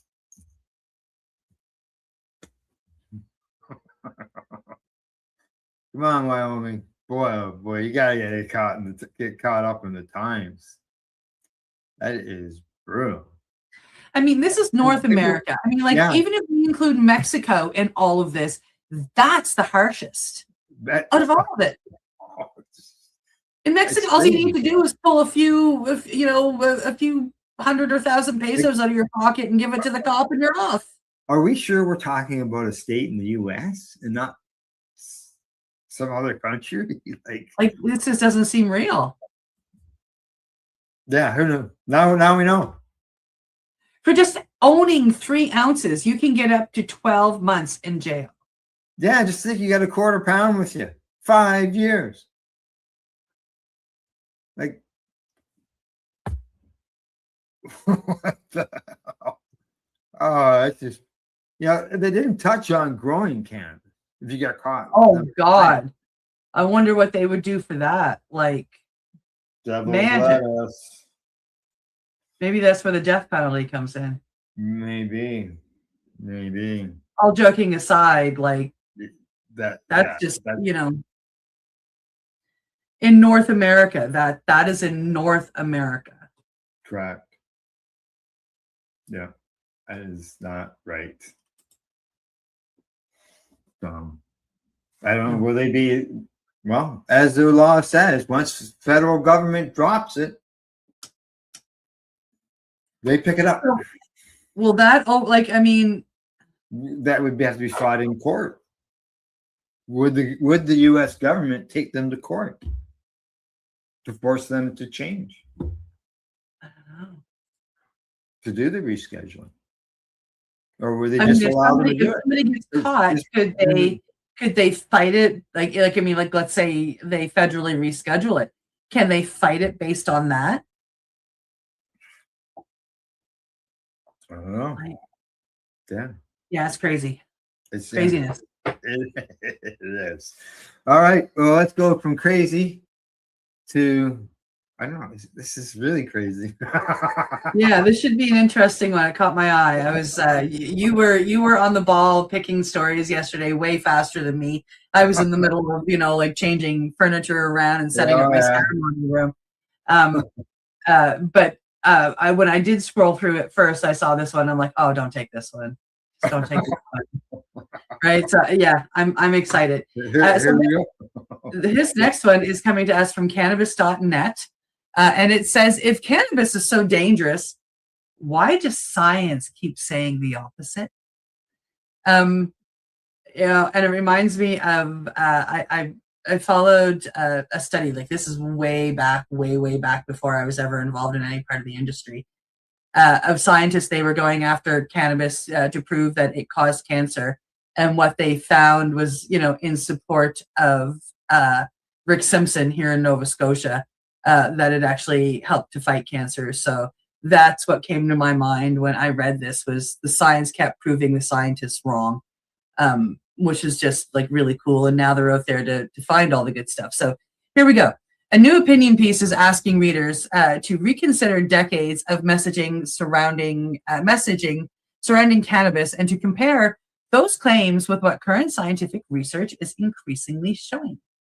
Published by cannabis.net, this article argues that while cannabis is not completely without risks, the overall body of the scientific evidence paints a far more nuanced picture than one many people grew up hearing during the height of prohibition. The author points to a growing number of studies examining cannabis for chronic pain, epilepsy, multiple sclerosis, chemotherapy-related nausea, PTSD, anxiety, and sleep disorders, and I'm sure this list could go on. While results vary depending on the condition being studied, the article argues that the accumulation of research increasingly supports legitimate medical uses for cannabinoids. It also contrasts cannabis with substances such as alcohol, tobacco, and prescription opioids, noting that those products remain widely available despite being associated with substantial public health burdens. The piece questions why cannabis continues to face stricter legal treatment in many jurisdictions, despite what the author sees as comparatively much lower risks. At the same time, the article acknowledges that cannabis is not appropriate for everyone. It notes that potential harms, including impaired driving, problematic use in some individuals, and risks for certain adolescents or people with particular mental health vulnerabilities, should continue to be taken seriously. The central argument, however, is that public policy should evolve along scientific evidence. Absolutely, if that's what you're looking for, rather than relying on outdated assumptions or ideology. The author of this particular piece believes cannabis should be evaluated using the same evidence-based standards applied to other medicines and regulated substances. Whether readers agree with every conclusion or not, the piece reflects a broader shift taking place around the world.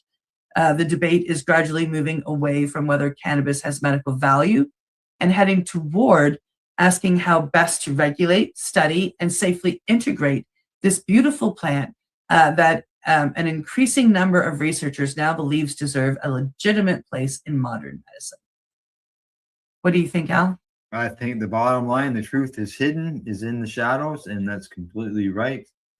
And the last line of the article, with all the available scientific evidence and clinical trials, it's clear that when someone opposes or supports cannabis, it's down to a political or personal opinion. So it's got to, because there's lots of evidence out there stating that cannabis is beneficial. And yes. As that last line comes down, you either just oppose it or it's political. Yeah, and it's the naysayers that keep, I believe, that are the ones that keep pushing. Because like I said, the first cannabis study that I heard about, and this was years ago, this was, like I was trying to convince my mom to use cannabis for her lupus, and she's the one that put this study in front of me because they did a documentary about it. So I watched the study, and they did the documentary before they had the results, which was just crazy. They basically did the documentary about the reasons why they were doing it and what they were hoping to prove. And what they proved was the complete opposite. They had to destroy the documentary because it was false, and it was never ever aired again. I've never been able to find it again.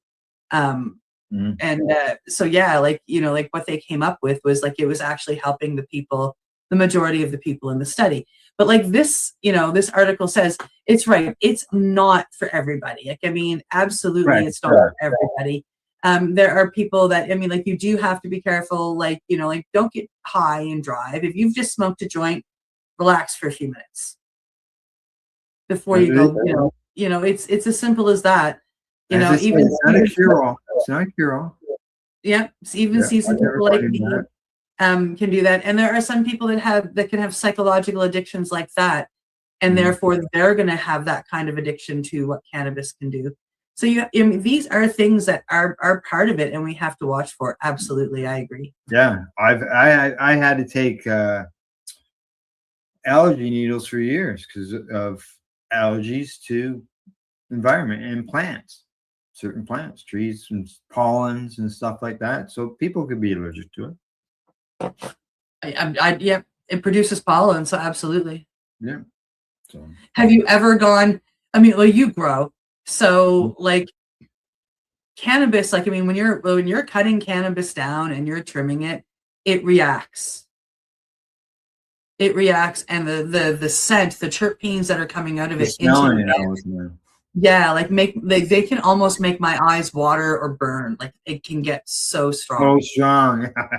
I have experienced that. Yes. Yeah, there are cannabis has it too, even though a lot of cannabis hardcore advocates don't want to admit that. Yeah. Oh yeah. It's some people believe it cures everything, and none of this stuff is a magic bullet. I'm in the same frame, so. Not everybody benefits from it, just like not everybody benefits from pharmaceutical versions of certain medications. So I know a guy, I was on a certain biological drug. I know a fellow who ended up in the hospital with pneumonia from it. But it never affected me that way. Yeah. Yeah. All right. Anything else that you'd like to discuss? I would just like to say this has been one of my favorite shows so far. Like, I've really enjoyed today. So thank you so much. Good. You're welcome. Thank you very much. All right. Other than that, that's it for today. It's time to say thank you to our sponsors, Limestone City Hydroponics.ca, the Campbell Food Lifestyle Shop, as well as at ease.ca. Other than that, I guess we will see you Monday. We'll see you as well Monday, Cindy, unless I'm communicating with you over the weekend with some awesome story. And other than that, we see you Monday at 10. And as always, don't forget to educate, medicate, and do not incarcerate, especially like 5 years for a few buds that patients use up here on a daily. That's no more. Bye-bye. You're listening to the Pace Radio Network here at paceradio.net. The opinions of the individuals during this broadcast are their own and may not be the opinions of their group or other organizations they may be involved with. All medical advice during our broadcast is not a medical opinion and should be checked with your medical physician.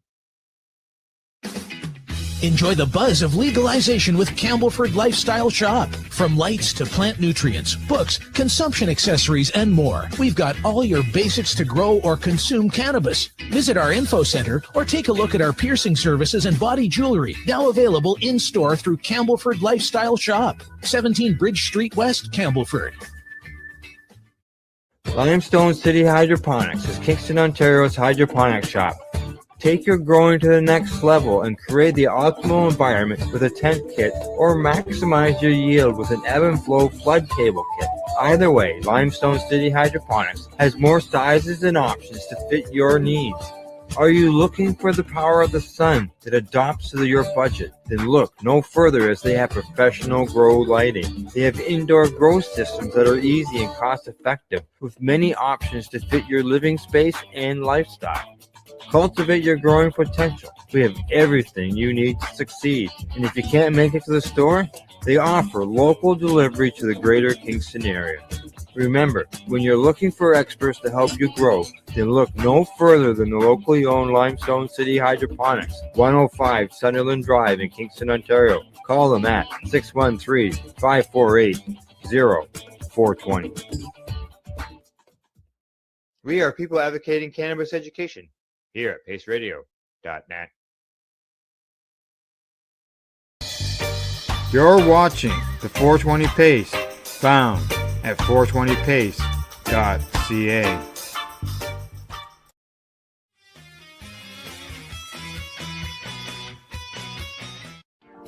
You've been watching Rerolled Saturdays. Thank you to our guests, our hosts, and our viewers. Up next, Rerolled Saturday Nighttime Edition. It gets started at 4 p.m. See you then.